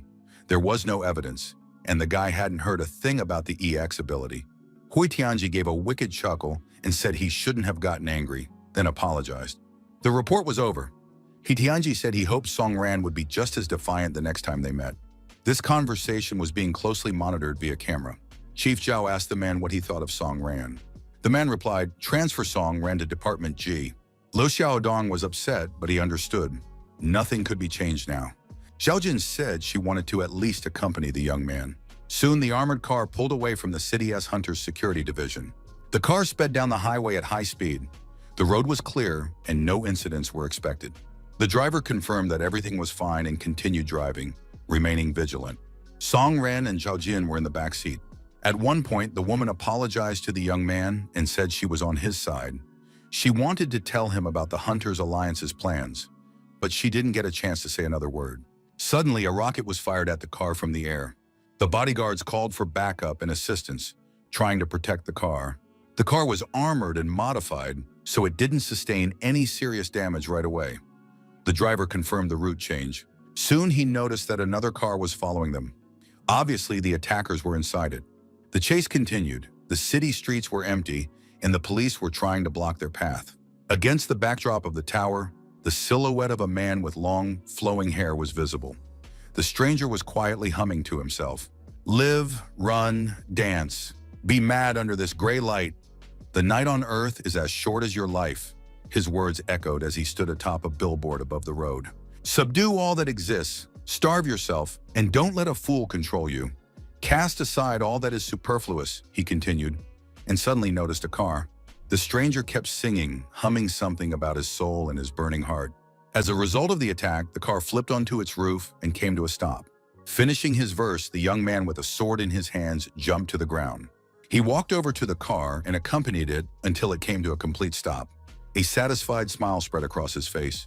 He enjoyed carrying out interesting tasks. The young man held his staff above the asphalt, sparks flying in all directions. He approached the overturned car. It seemed he needed one of the passengers. No one was visible inside the car, but a shadow hinted that Song Ran was using his shadow abilities. The next moment, Song Ran pressed a knife to the stranger's throat and asked, "Who are you?" The man remained calm. He had expected the young man to use his abilities in the outside world, and thanks to the imaginary phantom, Song Ran remained unharmed. The stranger refused to give his name, considering it unimportant. Today he had saved Song Ran's life, which meant that other things were more important. Whether there were people in the car or not didn't matter. He said, "The main thing is that we were able to free Song Ran. If you want to return to Division G and continue to be under the Alliance's control, that's your right. And if you have your own plans, just remember the name of the organization that saved you today, the Mercury Cup." Song Ran immediately recalled the word Mercury, which had already been mentioned to him. Likely the Mercury Cup was somehow connected to it. At that moment, the injured Zhao Jin crawled out of the car. The woman said she had to confess something to Song Ran right away. The young man turned and walked away, but Zhao Jin kept calling after him, insisting, "I can't keep quiet any longer. I have to tell you the truth about your mother's death." The woman revealed that Song Ran's mother had been killed by his own father. She insisted it was true.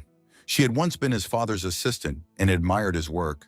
But one day he went mad and ended up in the Sky Tower. Upon hearing this, Song Ran immediately remembered that monster. Chenjin hadn't seen his father his entire childhood. The man spent his time in the dungeons, forgetting about his family, and then disappeared altogether. Little Song Ran thought his father had died and felt nothing toward him. Now it turned out that his father had been unable to control his madness, and had killed his wife. Song Ran felt a surge of rage and wanted to tear Chenjan to pieces. Late at night, the young man walked into a 24-hour grocery store. The cashier greeted him and asked how he would like to pay, cash or card. The card wouldn't work. He needed to top up his account. A message appeared on the clerk's screen. "Card holder is a criminal." The girl pressed the alarm button and called the police. The purchase was made using a different card, and the clerk wished the young man good night. 3 days later, police cars were racing through the city streets. A reporter reported on a nighttime accident on the highway in which members of the Hunters Alliance had died. Department head Zhao and 2 assistants. According to the police investigation, the suspect was former hunter Song Ran, one of the members of the Sea of Oblivion. The hotel manager listened to the news. Other members described Song Ran's behavior, and the Alliance suspected him of colluding with the traitor Wang Fen. The report showed representatives of the police and the Alliance's security department. The reporter asked what he thought of the situation, but Song Ran couldn't listen to this nonsense anymore and turned off the TV. He didn't understand what was happening. He had been smeared with mud, was considered an accomplice to the traitor, and the entire police force, along with the hunters, was against him. Song Ran realized that the Alliance's methods were dishonest, and they were literally forcing him onto the warpath. The young man had spent the last 3 days on the run, hiding from the police. As soon as he bought anything, they recognized him immediately. He was forced to hide. Renting a hotel room was out of the question. On one of the street ads, he saw that buyers were accepting any artifacts from the dungeons. No questions asked. With no money and his cards blocked, Song Ran sold artifacts to earn a living and buy necessities. Fortunately, there were hotels on the outskirts of the city where he could at least get some rest. Song Ran couldn't understand why he, of all people, had been targeted. He also didn't understand why Suke and God Ra had chosen him specifically to pass on information. The young man believed he didn't know all that much, and the Alliance wouldn't let him find out more.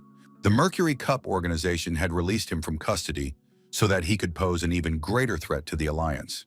If that was the case, then he needed to get his father's personal file and take care of his own business. Before storming into Set's pyramid, Sun Hao shared a lot of interesting information and handed Song Ran a small device, a gate creator that had been modified by some hacker. With this little gadget, one could enter any dungeon. The young man activated the hacking tools, not understanding why everything was so difficult for him, unlike for normal people. Soon he received a notification. Access granted, all permissions obtained. His goal was the Sky Tower. Song Ran stood up resolutely and declared, "From this moment on, I declare war on the Hunters Alliance." The entire area was shrouded in a lilac mist, and webs with fat spiders descended from the trees. Song Ran looked at the hordes of bugs waiting for him. In a few moments, he had dealt with them. These mobs held no interest for him. His upgraded sword worked perfectly. He had already grown accustomed to the weapon's new form. It all came easily. Killing monsters had become even simpler, as if he had reached the 30th floor of the Sky Tower. The level 6 evolution sword and the title God Eater made clearing the tower a simple task. Song Ran was confident he would finish everyone off today. He wanted to meet his father, since he now had the information he needed. Upon ascending to the next floor, the young man received a notification about the Feudal Lord level objective. The opponent stood waiting, clad in a hood and cloak. His identity was unknown. Song Ran decided to test his strength against this monster. The Soul Thunder swordsman called the boy a reckless youth who had decided to test the swordsman's wrath. Song Ran was surprised. The 30th floor used to be different, but now the boss had changed. The swordsman demanded that the boy demonstrate his strength. Song Ran replied that he would certainly do so, since the boss here was powerless. The swordsman drew his sword and said, "Either the player will die, or he will become stronger. Such is the way." He struck several blows. Everything around them flew into the air, but no one was hurt. Song Ran watched the boss, wondering, could he really be as strong as he looked? In reality, the boss turned out to be nothing more than trash from the 30th floor. Song Ran rushed into the attack, intending to finish off his opponent immediately. The young man was certain he had mastered a power capable of crushing such an enemy. The boss attacked all around him, feeling a strange sensation. It seemed as though something was about to surface in his subconscious. Song Ran closed in and raised his sword for the final blow, preparing to bid farewell to the monster. He was certain that the Soul Thunder swordsman would remember him, for he had been defeated. At the moment when the boss's body was damaged, he remembered Song Ran. Thanks to the blade, he realized who stood before him. The swordsman knelt and said, "Song Ran, step over us, the immortals, and become even stronger. I have received the seed of hope. That is what matters most." The swordsman handed the player his gifts. At that moment, someone appeared unexpectedly nearby. Songran spun around sharply. Standing before him was Doris, his guide. She informed him that the Hunters' Alliance had discovered him in the Sky Tower. Doris warned him, if he continued clearing the tower, he would be surrounded by hunters. She advised him to finish everything right now. Songran was surprised at how quickly the Alliance had reacted. Doris added that the gates were already open and he could leave, meeting her in the new tower later. The young man left the Sky Tower, and Doris turned to the still-living Soul Thunder swordsman to get the details. She told the boss that she had allowed him to undergo purification solely for good behavior, but his actions had clearly gone beyond what was acceptable. Doris approached him and noted that he had always remembered who he was. Now she wanted to know what the way of the hunter was. On the other hand, it no longer mattered. Soon the swordsman would be reborn. The girl said that the boss's eyes could not hide from non-existence. If he did not want to truly exist, he must truly die. Songran walked out through the gate, thinking that the Alliance had come for him. They believed he had violated the Hunter's rules. He had killed several people and entered the dungeon without authorization. The Nullifiers had come to arrest him on behalf of the Alliance. The next moment, the hotel window shattered into pieces. One of the hunters burst into the room, declaring that if Songran didn't surrender voluntarily, he would have only himself to blame. The young man knocked the hunter out with a blow to the head and told him to just shut up. The man replied that he would pay a high price for attacking a zeroer. Songran didn't want to hear any of it. What mattered to him was figuring out what everyone wanted from him. He also wondered where all these people got such high self-importance. The gunshots and explosions were growing louder. The hunters demanded his surrender, and any normal person would have died long ago. Songran shouted at the hunters to stop, declaring that he didn't want to kill anyone, so they shouldn't provoke him. The Nullifiers thought this player was too arrogant and self-assured. He was on the brink of death, yet he was still giving orders. One of the hunters declared that he would take care of this trash himself so the captain wouldn't have to get his hands dirty, since Songran had dared to attack a resetter. Songran looked at him and gave him a chance to reconsider so he wouldn't meet his doom. Unlike the naive hunter, Songran understood the outcome of the fight perfectly well. They were on different levels. He dodged all the attacks, trying not to kill anyone. The captain was briefed from above. The boy is young, but he shouldn't be underestimated. If he keeps this up, it won't end well. If Songran refused to cooperate, he would have to be killed. And the Nullifier unleashed his most powerful attack. The seal ability activated. 10,000 arrows flew towards Songran in an instant. To the young man himself, it was merely an amusing spectacle. He watched as the hunters tried to kill him. However, if your opponents are determined to kill you at any cost, you have to act accordingly. Songran instantly activated his abilities and left his enemies baffled. The arrows were hitting nothing. The chief nullifier was stunned. He hadn't expected high-rank abilities to prove useless. But Songran had already sprinted past him, wounding the man and nearly severing his arm. He stood over the hunters' bodies. He hadn't wanted to fight, but they had forced him to act. Every person must pay a price for their choices. Some things cannot be undone. Heavy rain poured down on the earth, as if trying to wash away all problems and reset life. On this rainy evening, Siyan couldn't sit still, pacing the room and gazing at the stormy sky. His companion, trying to distract himself with formulas and matrices, asked what he was thinking about. The young man admitted that he was very worried about how Songran was doing. He hadn't heard from him in a long time. Ever since the young man had been taken from the hospital, nothing good had likely happened to him. On top of that, a terrible accident had occurred, and it had become clear that the Hunters' Alliance was putting pressure on him. Just then there was a knock at the door, and Siyan went to answer it. Suddenly the curtain parted, and a man soaked to the bone appeared in the room. He had climbed in through the window wearing a tracksuit with a hood over his head. The first thing the young man did was gulp down water, as if he'd spent all that time in the desert. Siyan and Songhao watched in silence. He looked like a ghost who had suddenly appeared in their home. Finally, Songran drank his fill and said it felt like he hadn't had a soda in 1,000 years, thanking his friends for the respite. The hosts were stunned and surprised. They didn't ask questions, but they wanted to know the truth. Songran replied that he couldn't say anything yet. Siyan was upset that they didn't consider him a friend, but Sunhao said that perhaps they themselves needed to tell Songran something. While he was in a coma, he had found a lot of information on the dark web. Luca Research, the company that developed the U system, was a subsidiary of Zone A's biotech company. The strange thing was that this subsidiary had suddenly shut down. This happened right when the monster invasion began. The research center had received massive funding.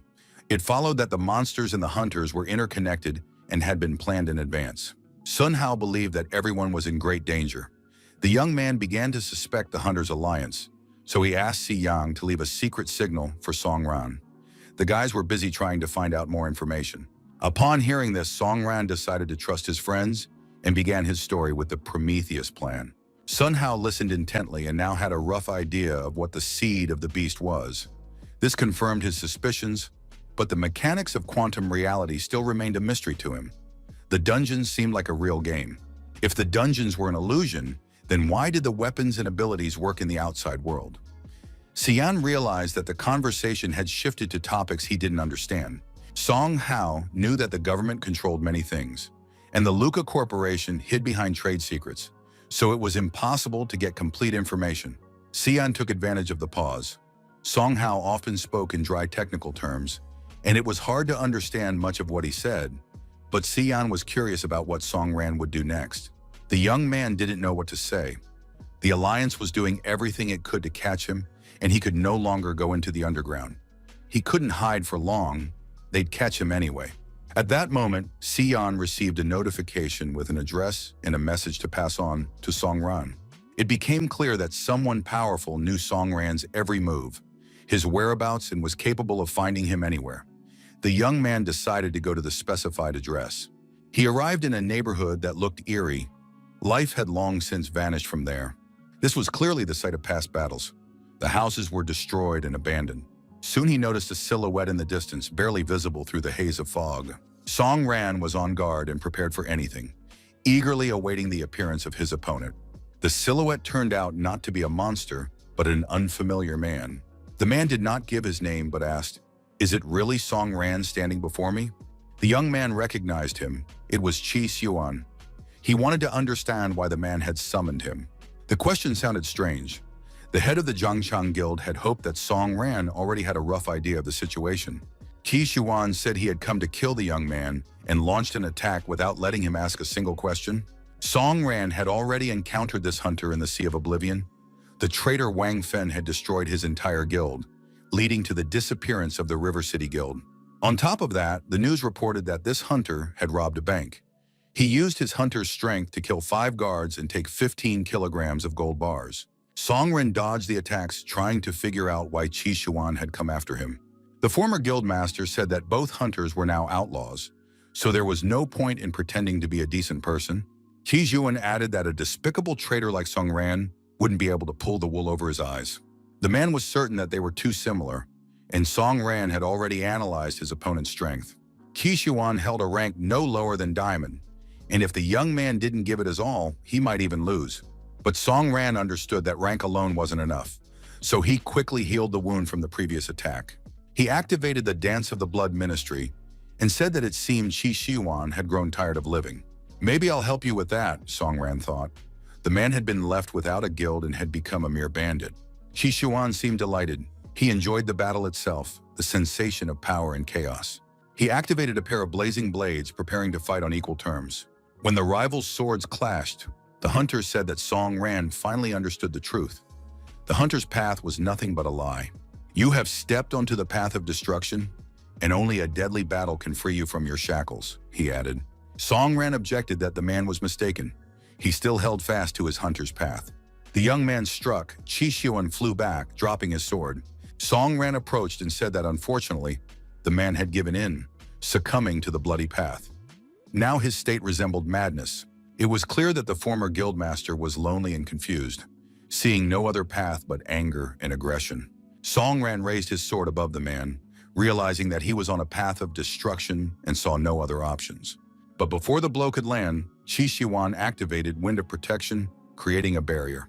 The barrier couldn't withstand the attack, but the man survived, though he sustained significant injuries. Coming to his senses, he looked up at Song Ran and laughed. "Did you really want to kill me? That means we're alike." Song Ran looked at his opponent in surprise. Not understanding the meaning of those words, Qixuan explained emotionally. He had rejected the path of the hunter, but he had never forgotten that Wang Fen had killed all his friends in the guild. For that, Wang Fen must pay. Now, Qixuan's sole reason for living was revenge against Wang Fen, and Songran, though he was human, was now a target. The man said he knew of a place suitable for people like them, where they could carry out their plans. But if a person is weak, they won't survive. That is why Qixuan tested Songran, practically risking his life, and the young man did not disappoint. Songran wanted to know what place he was talking about. The lands of exile, Qixuan replied. Song Hao was clearly nervous. The man tapped his fingers nervously, realizing just how far things had gone. In one room were gathered Xian, Song Hao, and the two most wanted and dangerous criminals. Qixuan was barely holding back as he was provoked. He was already about to get into a fight with Xian. Xian called the former head of the River City Guild a murderer who had already killed several innocent people. The atmosphere was tense. Song Hao tried to wrap up the conversation as quickly as possible, summarizing, Qixuan had stolen gold from the bank to reach the lands of exile, and he wanted to understand why he needed Song Ran. The man explained that he had stolen the gold to survive, since the Alliance had blocked all the maps, and he needed Song Ran so the Alliance wouldn't kill him. He also admitted that the young man could be useful. Everything that had happened to the River City Guild could not go unanswered. He hoped that Song Ran would help him take revenge on Wang Feng. Xian calculated. In that case, Song Ran would have to give up half the gold. But Qixuan didn't want to share. If gold was needed, he'd rather give up the artifacts and equipment from the dungeons that he didn't use himself. The man showed the contents of his account. Everyone was stunned by the quantity and variety of artifacts. He kept showing off magical items, stones, and artifacts. The despair and misery were obvious. Song Ran, who had been silent, finally said, "Since we're together, Qixuan will be able to help me too, and that would be fair." Qixuan agreed, but noted that new passports were needed to cross the border. Only the best architect could do this, and so he turned to Song Ran, since everyone knew that Sun Hao was a professional in this field. Song Hao agreed to make the passports and offered the contact information of an acquaintance. They had known each other since childhood and had both participated in the Prometheus project. A few days later, the car pulled up to the border of Zone C.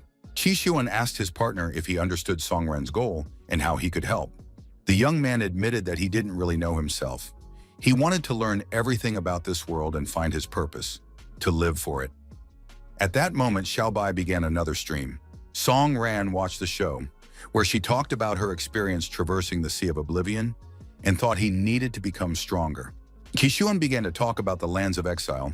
Since the monsters appeared, humanity had regressed to the Dark Ages.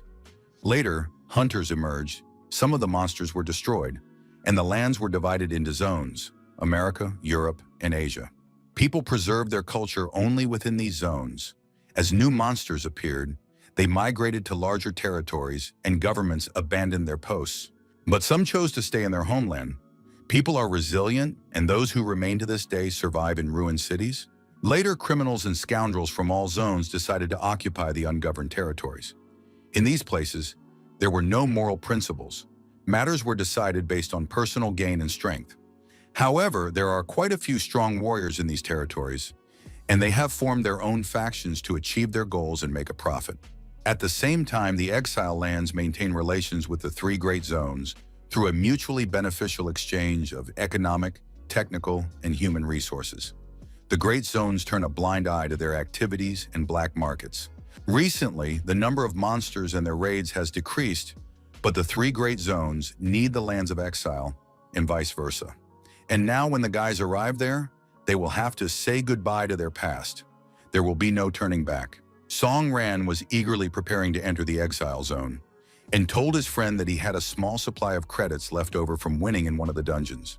Qixuan replied that no one in the exile lands needed alliance currency. But at the same time, watching the stream, Song Ran knew exactly what he wanted for the future.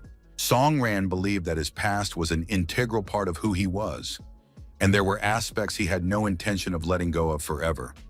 He hoped that one day he would reclaim everything that rightfully belonged to him.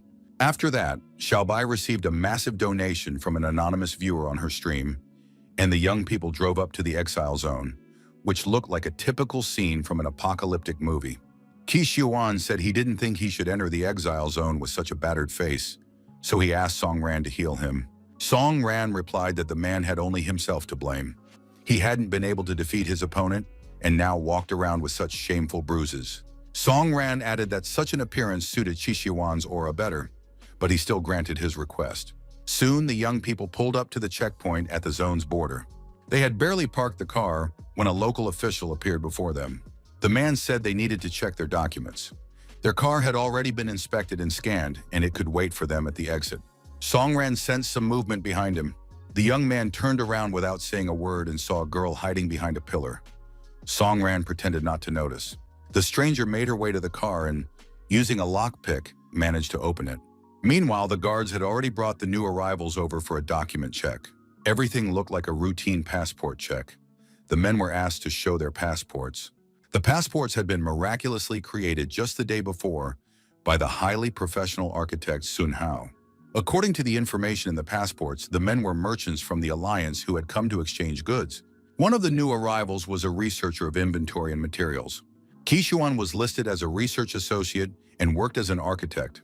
The documents matched perfectly, and there was nothing to find fault with. But at the same time, the officer had a feeling that this pair looked very suspicious. The man said that merchants from the Alliance often passed through this checkpoint, and he was already familiar with most of them. But these two were newcomers, complete strangers. The customs officer suggested they leave their passports behind so he could examine everything thoroughly. 15 minutes passed and a cup shattered in the waiting room. The customs officer tried to justify his behavior, saying he was doing his job. However, Qi was furious. This time was costing him money, and he was forced to hang around in the middle of nowhere because some employee had decided to act like a big shot today.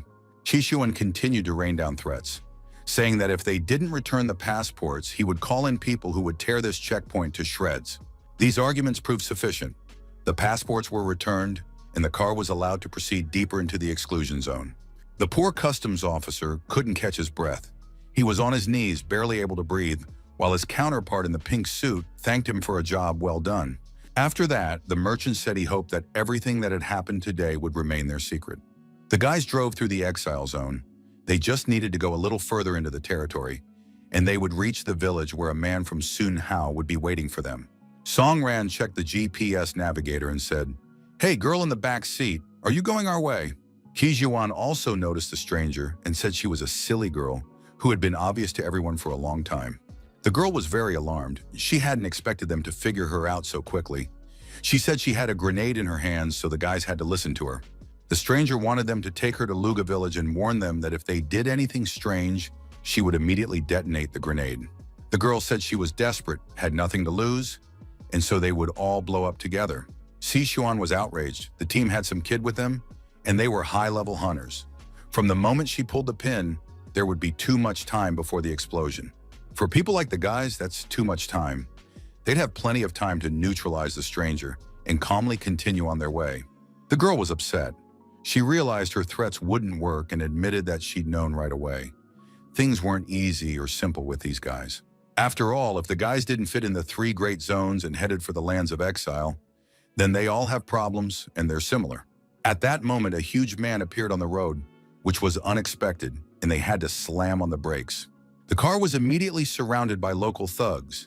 They demanded that everyone in the car get out and warned that this was a robbery. The thugs noticed that there was a real beauty sitting inside, someone they could have some fun with. The man held out his hand and said they had to hand over all their money and wallets. At that moment, the girl handed a grenade right into the man's hand. There was a powerful explosion, and the stranger was the most frightened of all. It really was a real grenade. After that, the girl closed the car window and said, having calmed down a bit, that she had warned them. No joking around, and now they could drive on.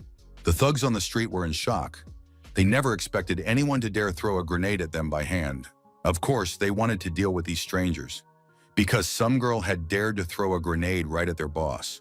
At that moment, the girl got out of the car, raised her hands to show she wouldn't harm the local thugs anymore, and said that the road to the village of Luga was swarming with Alliance soldiers, and few would dare to attack here.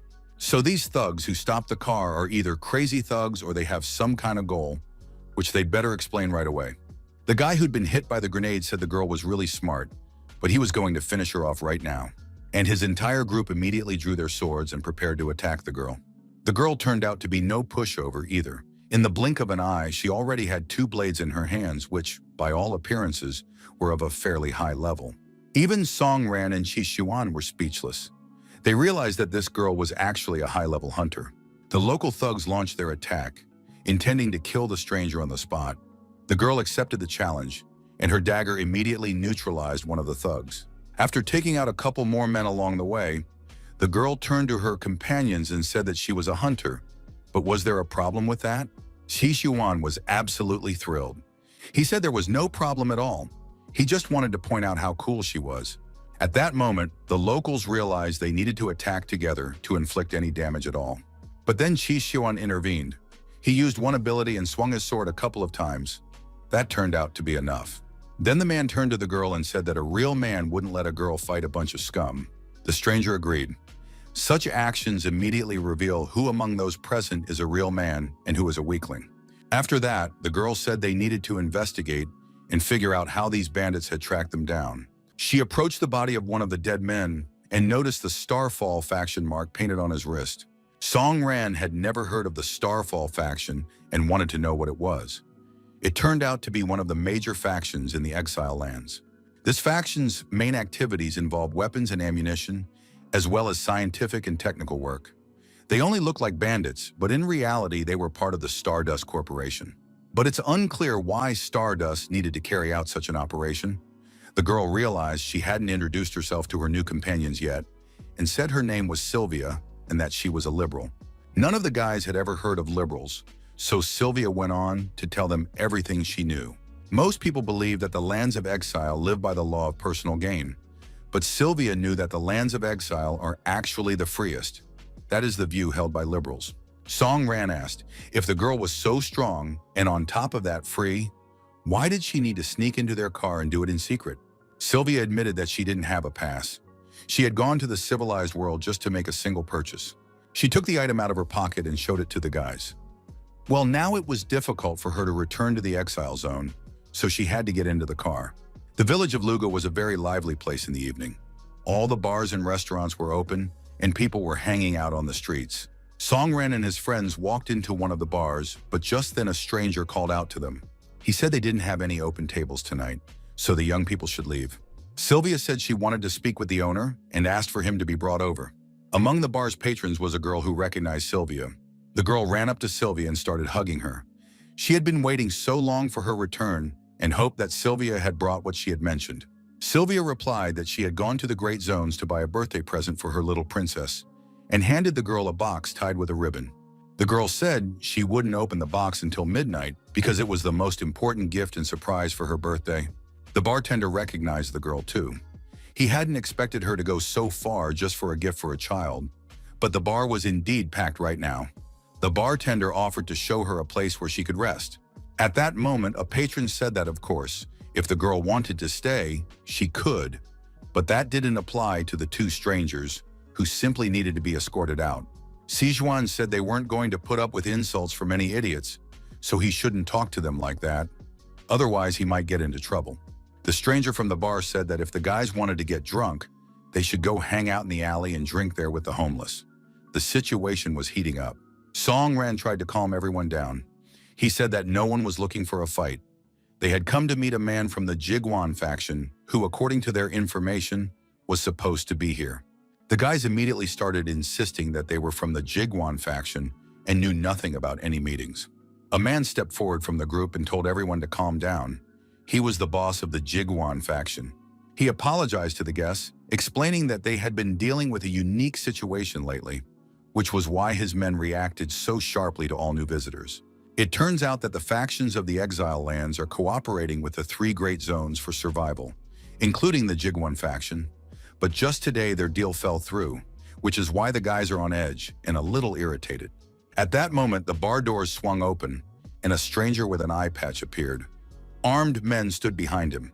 The stranger carried a massive axe over his shoulder, entered the bar, and shouted for all members of the Jiguan faction to listen to him carefully.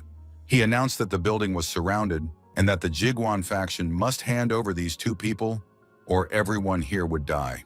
Song Ran said that these bandits had come for him. Everyone knew they were local mercenaries, many of whom were skilled hunters, but it was unclear why they were here. At that moment, the bar owner ran up to the one-eyed bandit. He wanted to know why the bandits were breaking into his establishment. Instead of answering, the one-eyed bandit simply threw the man to the ground and said he couldn't believe he dared to open his mouth. The girl, Sylvia's sister, rushed toward the bar owner because he was her father. But before the girl could reach her father, the thug kicked her in the chest so hard that she lost consciousness. The one-eyed thug stood over the girl with an axe and said he could do whatever he wanted, and they should just shut up and keep quiet. The girl kept coughing and trying to catch her breath. At that moment, a small box with a gift from Sylvia fell out of her bosom. The one-eyed thug noticed the object and asked the girl what it was. He immediately reached out with his filthy hands and remarked that the hairpin was very beautiful. The girl cried, unable to hold back her tears. She said it was her birthday present, which she hadn't had a chance to open yet. The villain clutched the hair clip in his hands and said that by wearing this trinket, the girl would never become a real princess. The thug squeezed the hairpin, shattering it into pieces, and said that anyone born in the lands of exile had no right to such things. After that, the one-eyed man addressed those present, saying that everyone knew what the Jiguan faction was up to, and that it was also known they had a deal with people from Zone C. As a result of the deal, they had obtained the Boundary Source Crystal. That little stone would be enough to trade for a pass to the Sky Tower, and today the one-eyed man was certain he would get that pass. One-eyed said that this guy was their representative, but it turned out that the guy had vanished and no one even noticed how it happened. The next moment, a whirlwind of movement swept through the establishment, and all the thugs were wiped out. Song Ran approached the one-eyed man and said that judging by the kind of people they were headed straight for hell, and stabbed the vile one-eyed gangster through the body. Everyone present was in shock. It was the first time they had seen such a powerful man who had gotten rid of all the mercenaries in one go. Kishuan was pleased with his companion, and Sylvia was amazed by Song Ran's strength. Song Ran tried to comfort the crying girl, who was sobbing uncontrollably, believing herself unworthy of such gifts. He told her that this was certainly not the case, and apologized that the hairpin had broken, but promised that next year he would give her an even more beautiful one. After that, the young man calmed the girl, who was clinging tightly to his hand. Finally, everyone could breathe a sigh of relief. The bar owner announced that all drinks were on the house today, and the guys began to relax. Song Ran noticed that Sylvia looked upset, even though everyone was drinking and relaxing. The girl said that Song Ran had finished off the enemy too quickly, and that he shouldn't have done that. Even the locals feel disgust for the land of exile, but she would be glad to have a brother like Song Ran by her side. The young man replied that these mercenaries were simply dissatisfied with their lives, but no one gave them the right to treat other people this way because of their own personal failures. In other words, they judged everyone by their own standards. After that, Song Ran turned to the faction leader and said that the young man had no intention of explaining to him what had happened here. The boy began to make excuses, realizing that he was facing very powerful people, and now he needed to explain everything and tell the truth. But before the young man told them everything as it was about the faction, he asked Song Ran to navigate the Minotaur's labyrinth for them.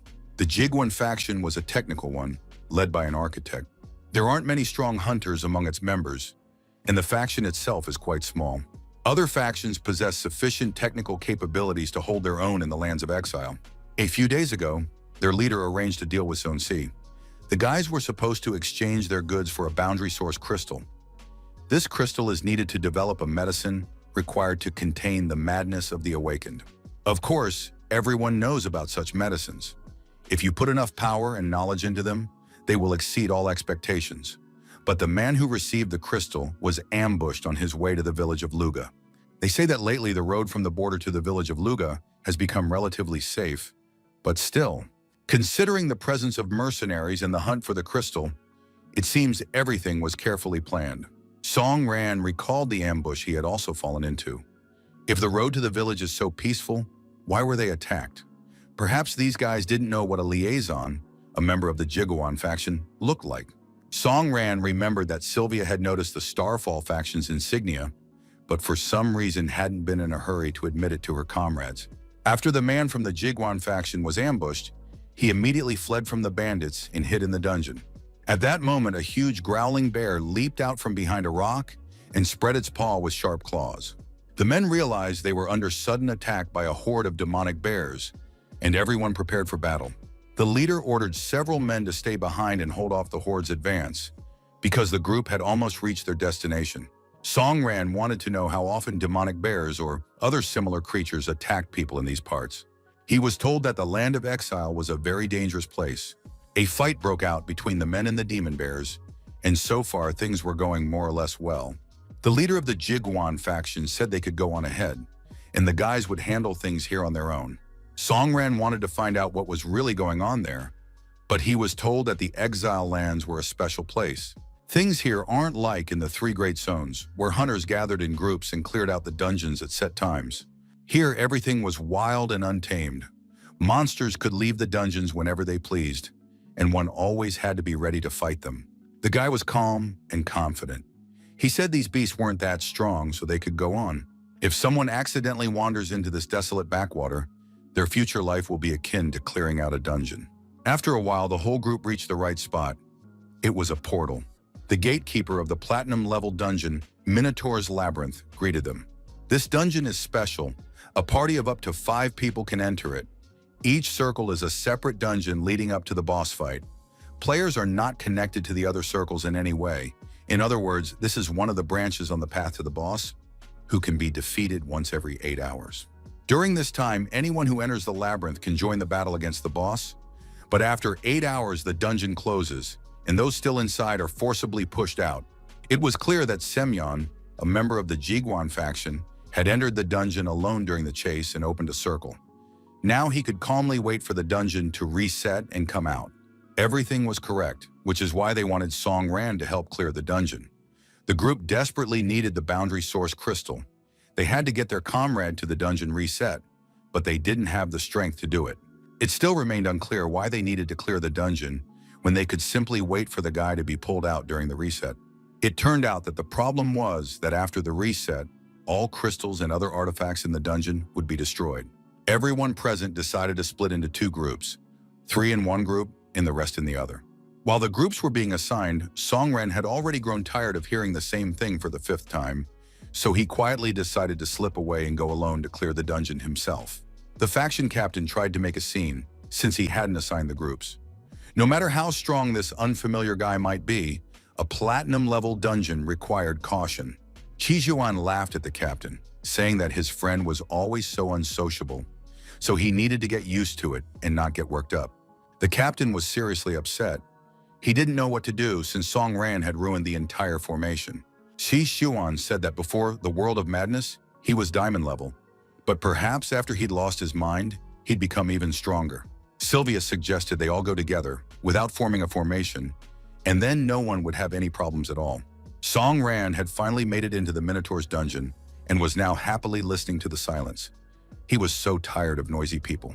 The guy walked deeper into the dungeon, taking in everything around him. Everything was epic, beautiful, and completely empty. Quite a bit of time had passed. Songran kept walking through the empty corridors, which were well lit and didn't radiate any negative energy. Songran soon realized that he had indeed entered a labyrinth, but he was certain that this would not be an obstacle for him. As he walked through the corridors, he memorized the route and mapped out the labyrinth in his head, so getting out of here wouldn't be difficult at all. Songran was approaching another turn. First he had to go left and now straight ahead, but before the young man could turn, he accidentally stumbled upon a sleeping monster that had appeared behind him. Songran drew his sword and cut down the lone monster in a matter of seconds. It seemed to the young man that the concentration of monsters in the labyrinth was low. The land of exile seemed more difficult than he had previously thought. Although the system provided bonuses to attributes, accuracy still depended on the hunter's combat skills. The next wave of monsters would likely not appear anytime soon, so he could use the current mob to practice and improve his evasion skill. Songran decided from that moment on not to use special skills for instant kills, but instead to hone his mastery. The young man moved through the labyrinth calmly and successfully. After a while, he got a strange feeling and stopped to listen. At the end of one of the corridors, there was a crackling sound, as if lightning were spreading from a single point. A warning about the activation of evolution mode also appeared. Songren realized he couldn't escape his fate. It had to happen, and evolution mode activated once more. In this mode, it's best not to expose yourself to enemy attacks. Now he had to keep a close eye on the mobs. It was clear that they would attack one after another. The young man thought it was almost pointless. There were an endless number of them. Songran decided to try dodging without attacking in evolution mode, just as a huge group of mobs was approaching him. The young man fought them and realized that ghost-type classes were very good at dodging. Soon an achievement notification popped up. He had performed 100 perfect dodges and earned the Infernal Flash skill. Songran immediately activated the skill, and thanks to the flash was able to deal with the group of mobs. It seemed to him that he had received a very useful skill for such a trivial feat. The program issued another warning about enabling special conditions without injury. And then a quest appeared. He had to kill the boss. A huge mob suddenly appeared in front of the player. Songran immediately drew his sword. There was no time left to think. The young man slashed at the mobs in all directions. Their limbs flew off and soon they crumbled to pieces. Songran sensed a familiar spell. A red pentagram appeared on the ground behind him. A monster materialized in the center of the pentagram. At first, it was unclear what kind of creature it was. It was contorted, with its head bowed low. The monster straightened up, and Songran realized he was right. Before him stood the blindfolded boss, Asura. Songran engaged in battle with the boss, whose goal was destruction. The young man couldn't understand how this was possible. This boss was from the Sky Tower, so why had he appeared in the Minotaur's labyrinth? It was unclear what this event was connected to, but the battle was very serious, though Songran felt confident. The boy shouted at the boss that they had already fought. Asura only repeated the words, kill, exterminate, battle. Songran tried to remind his opponent of their previous encounter, saying that they had already faced off in the Sky Tower. But the enemy merely repeated, kill them all, destroy them all, and activated his slashing eye. Songran was forced to launch a multi-hit attack. He leaped up and swung his sword over the monster's head. When the attack ended, the boss sank to his knees and covered his face with his hands. Now he just remained silent and moaned. Songran couldn't understand or figure anything out, but decided it didn't matter. The last time he defeated this enemy, he gained a lot of experience, even though he had come very close to defeat. Songran decided that success was guaranteed this time because his enemy was his past. Songran leaped at the monster and began striking. The boss parried the attacks as well. After that, the monster activated a crab wave, and everything around them was covered in bloody spirals. Songran felt as if he were on a roller coaster. He knew how to handle the arrows flying at his head and dodge them with confidence. The young man activated Infernal Flash, saying that an opponent who had failed to defeat him last time wouldn't be able to do so now either. The biggest mistake wasn't in how they had met, but in how his brain was reacting to what was happening now. Songran immediately recalled certain moments from their previous battle and his own past. In fact, how it all began between them. The young man remembered the deaths of his friends, the loneliness, and these memories gave him strength. At that moment, boss killing mode kicked in, and the opponent was already lying defeated on the ground. Songran said that even though this wasn't his favorite method, there was no choice. Soon the players reached the final boss of the Minotaur's labyrinth, who was still standing motionless and chained to the ground. Only 2 hours had passed since the update, so the boss probably wouldn't wake up anytime soon. There was still time left, but they still wanted to be the first to face the Minotaur to earn special rewards. The guy noticed that the aura around the boss had changed. It seemed he had grown stronger. Soon the warriors saw that reinforcements had arrived from the Jiguan faction, and by all appearances, they were awakened. The players didn't know what to do, but they understood that this was how it was supposed to be when they agreed to this deal. The companions realized they might never make it out of the dungeon. They decided on a desperate move, and there were only the two of them here. At that moment, the main group of the Jiguan faction appeared near the Minotaur. They were quite exhausted. Halfway through the journey, the monsters had somehow become stronger, and the durability of their equipment left much to be desired. Some felt they would die in this labyrinth. But then the players noticed two strangers who were already in the labyrinth. The young men greeted them and said they were adventurers. They had planned to raid this labyrinth, but were frightened off by the boss's increased strength. Qixiyuan looked at these guys. They seemed suspicious to him and were most likely just making up an excuse. At that moment, a portal opened behind him, and Sylvia stepped through it. She was surprised that the guys from the Jiguang faction had gotten here faster than she had. Xi Xiuan decided to introduce Sylvia to the strangers, adventurers who had been frightened by the Minotaur. But something strange happened. One of the adventurers decided to take a chance and lunged forward, trying to kill him. Xi Xiuan easily dealt with the guy and said that, of course, he didn't believe the nonsense they'd told him. Besides, if you attack from behind, you need to use enough force. Now it doesn't matter. The guy won't be leaving here alive. The young man explained that they had planned to seize the limit crystals, but hadn't expected to find an awakened among the reinforcements. However, it mattered.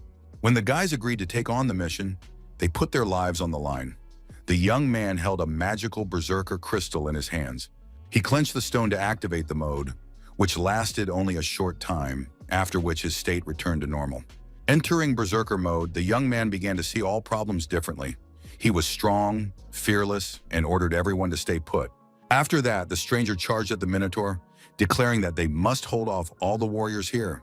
The boys didn't understand what was happening. They wanted another chance and hadn't expected to encounter so many awakened ones among the enemies. Xi Xiuan and Sylvia watched the strangers, unsure of their plans. But then a thought occurred to Sylvia. This stranger was going to start a fight with the Minotaur. This was extremely dangerous because the Minotaur was a very powerful boss and was in evolution mode. The guy approached the Minotaur and said he knew they weren't strong enough, but this was a raid boss in awakening mode, and even if everyone present had made it this far, they'd still be wiped out right now. Like some kind of fanatic, he declared that he had done what he had to do, and that what happened next was now up to his brothers. The young man uttered pathetic words like, "In a world where your kind is the weakest, you begin to feel despair." Hearing this, the Minotaur raised his sword and brought it down with all his might onto the young man's head. Sylvia turned to the guys and said that their commander was dead, but if they wanted to live, they had to join the fight against the boss, and only then would they have a chance to survive. The men were in despair. Even if they survived, the people behind them wouldn't let them go just like that. But one of the men turned to his friends and said they had to act. And so the battle between the Minotaur and the fighters began. The Minotaur was incredibly strong. He crushed everything around him with ease. The men realized there was no turning back, and they had to give it their all. Everyone realized they might die, but there are different ways to face death. When everyone perished, the Minotaur would absorb their souls and reach a new level of power. The men willingly went to their deaths. Their energy was immediately absorbed by the Minotaur. It was complete madness. It was unclear what was happening, where all these fanatics were coming from, especially for those who had recently moved from the civilized world. Sylvia said she'd seen this tactic before. These guys often mentioned their families, so a large organization must have offered them a mission in exchange for protecting their loved ones. Even if the mission had been successful, these people would have disappeared because they didn't need witnesses. Their path was meant to end in death. It was horrifying and made no sense. It was at that very moment that Song Ran arrived. He immediately rushed into the fray. The young man noted that he wasn't quite too late and would be able to help his comrades. The men watched Song Ran fight, unable to comprehend how it was possible. The Minotaur was platinum tier and in an awakened state, while Song Ran was acting alone. Song Ran was surprised too. Despite the title God Eater, his rank remained only platinum. But with the discovery of a new evolutionary path for the sword, Song Ran had found a new direction for improving his strength. At his current level, his rate of improvement was slow, but this didn't apply to the evolutionary sword. The upgrade of the evolutionary sword was only just beginning. The young man poured all his experience into it, and his strength made incredible leaps. Now even a boss like the Minotaur didn't seem like an insurmountable obstacle. Song Ran spent very little time in this battle, and it soon became clear that the enemy was disintegrating into pixels and no longer posed a threat. The guys were stunned. They had never seen anything like it before. It was a real boost for their group. At that moment, a notification arrived that the Minotaur's labyrinth raid had ended. Song Ran immediately assessed the bonuses he had received: armor without the Minotaur's horn, the monster's blood, and a host of other interesting items. The young man spotted the source limit crystal, which could be used as a ticket to the Sky Tower. The land of exile to the southeast of the residential districts looked terrible. Set apart from the ruined houses, nestled among the rocks, was the headquarters of the Jiguan faction. Surprisingly, the headquarters was built underground. Originally, it was just a pit, but the faction members had turned it into a modern shelter. Another genius, an architect, was working at a computer nearby. It was to him that Sylvia brought Song Ran and Shishiwan. An unfamiliar young man with a lollipop in his mouth and bruises under his eyes said he was glad to finally see Song Ran. He peeked out from behind the monitor and waved. It was the leader of the Jiguang faction, named Andre. The young man said he had heard a lot about Song Ran. Together with Sun Hao, he had participated in the Prometheus project. Thanks to his help in preserving the Crystal of the Limit, the faction was ready to provide Song Ran with an excellent refuge and a room of enhanced comfort. The young man wanted to know if Andre had participated in Prometheus, why had his friend remained in the civilized world, while he had become one of the exiles?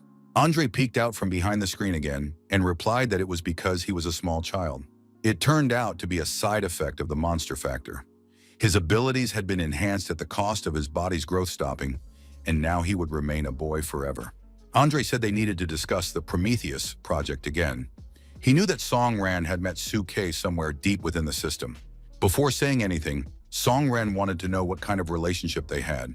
It turned out they were friends. That answer suited Song Ran, but he still didn't know what he should tell this boy. Song Ran didn't want to tell the truth about what Suka had said to him on the lower level of the system. Surprisingly, the shower room in this place was quite decent. Who would have thought that in such an apocalypse, one could find such a convenience outside? Recalling everything he had seen and heard along the way, carjackers, bandits, and Sylvia's stories, it was easy to imagine that even more difficulties lay ahead. Song Ran stepped out of the shower and unexpectedly bumped into Sylvia, who was waiting for him in the room. The girl looked the guy in his bathrobe over and said that it seemed she had come at a very opportune time. Sylvia explained that she and Song Ran had been hired as contract hunters by the Jiguan faction, but she had been assigned a small room without a shower. She hoped Song Ran wouldn't mind if she used his shower. Receiving no answer, the girl patted Song Ran on the shoulder and walked past him. A few minutes later, all his thoughts were occupied solely by the image of what Sylvia was doing in his shower room right now. To distract himself from his lewd thoughts, Song Ran asked why Sylvia hadn't mentioned that the attackers were most likely the Starfall faction. Sylvia clearly hadn't expected such a question and began to evade it, making up excuses. In the land of exile, everyone has their own struggles, so it's important to suppress curiosity. One of the main rules Song Ran needs to learn. In the future, they would have to help each other many times. And now Sylvia wanted to know the boys' plan moving forward, where they could work together. Song Ran replied that suppressing curiosity was an important rule he had just learned thanks to Sylvia, but he decided to tell her something anyway. Now that he had obtained the Crystal of the Limit, his goal was clear. He wanted to attack the upper levels of the Sky Tower. A young man approached the border checkpoint. One of the workers ran out to meet him. The man didn't react at all, and the worker had to explain that they were conducting an ID check. The man replied that this was a mission for the Security Bureau, and they couldn't afford to let their guard down. The young man wanted to know what his mission was this time. The man couldn't believe his eyes as he looked at the person he was talking to. Shitianji reported that they must do everything in their power to deal with Song Ran and Shishuan. At that moment, Chi was standing at his friend's door, demanding that he open it immediately. Song Ran opened the door, and the guy's jaws dropped, their eyes popping out of their sockets. They saw the beautiful Sylvia stepping out of the shower. They couldn't understand how the young men had hit it off so quickly. Song Ran figured they wouldn't believe him anyway if he said Sylvia had just come over to take a shower. Of course, no normal guy would believe that. They all just laughed. Song Ran wasn't in the mood for jokes. He said that if the guys didn't have anything important to discuss with him, he just wanted to relax. Sai replied that it looked like they had a problem. Faction members had spotted Zero's tracks here and were very likely targeting Song Ran and the others. Even in these lands, they continued to pursue the guy. He couldn't let them get away with it anymore. Song Ran wanted to know only one thing: how Zero's whereabouts had become known. It turned out to be simple. All news flows into the black market.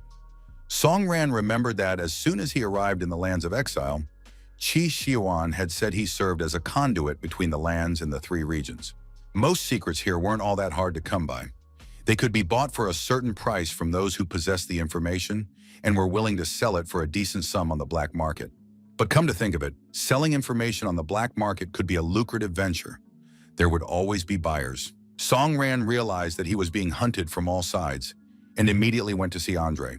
The young man thanked Andre for the information he'd provided about Zero, but wanted to visit the black market himself to see what kind of place it was. Of course, Andre could have helped with that, but he didn't understand why it was necessary. Song Ran replied that it all had to do with his father and something else. He wanted to obtain private information, but in reality, something even more. He didn't want to say it out loud, but the hidden bridge that usually appeared after the raid ended was one of the dungeon's key mechanisms. However, this bridge had appeared in the middle of the raid. This had never happened before. Why did this happen? What was he doing in the Sky Tower? To find the answers to these questions, Song Ran could rely only on himself. Out loud, the young man said he had a strange premonition. Everything about this matter was very confusing. Andre understood that the boy had just arrived in the lands of exile. Perhaps he really did need to go to the black market to familiarize himself with the range of information available, or even to purchase some. Although the faction had hired Song Ran as a hunter for the external armed forces, he really had nothing to do in the immediate future. But Andre knew that the boy had obtained the Crystal of the Limit in the Minotaur's Labyrinth. He wanted to know exactly what Song Ran planned to do with that crystal. The young man replied that he wanted to use it to challenge the Sky Tower. Andre had thought as much, so he offered to sell the crystal to his faction. In exchange, he was willing to give Song Ran 2 crystals of the same type, which could also be used to attack the Sky Tower. Now Andre began to explain why he actually needed it. Any material looted from a monster can be used in the constructor, but the limit crystal can be used to suppress berserk mode. Song Ran must have already heard about this, because this item, which used to be sold everywhere, suddenly became unavailable, and the Jiguan faction was forced to import it from other regions. But in the end, the crystal never reached them and was stolen by bandits. Andre wanted to find out what forces were behind the thieves. Usually, 1 limit crystal is exchanged for only 1 crystal of the same class, but Andre was willing to give 2. The second would be a bonus. In the lands of exile lay the city of Bile, home to one of the major black markets. It was surprising to find such a civilized place, almost like the normal world. Everyone expected to see poverty and ruin, but thanks to the black market, Bile turned out to be the largest commercial city in the lands of exile. Young lords and ladies from major conglomerates, as well as hunters from the 3 main districts, they all visited this place. Suai couldn't wait to meet one of these ladies so he could start a relationship. Sylvia said that if there was any information about the entrance to the Sky Tower, it was right here. But the girl thought that was madness. Song Ran confirmed that he had long since lost his mind, and now it was time to get down to business. Sylvia explained that the tallest building in front of them was the Black Market Service Center, where they could find information about the Sky Tower. The lower floors are a shopping center selling luxury goods, clothing, and everyday necessities. The middle floors house shops with hunting gear and items from the dungeons. The upper floors house the Black Market Service Center. From there, an elevator goes to the floors, responsible for information processing and the reception functions of the Intelligence Trade Department. Song Ran said he would head straight to the Black Market Service area. The guys agreed to meet there in 3 hours. The quickest way to the tower is through the old bazaar in front of it. And don't forget that they still have a few tricks up their sleeves. Sylvia suggested taking Chi to something unusual and fun, the kind of thing people don't usually talk about out loud. But Chi Xuan replied that the girl wasn't the daughter of a conglomerate head, and that he was planning to find himself exactly that kind of girlfriend. In front of the tower's entrance was the old market, where merchants sold rare items.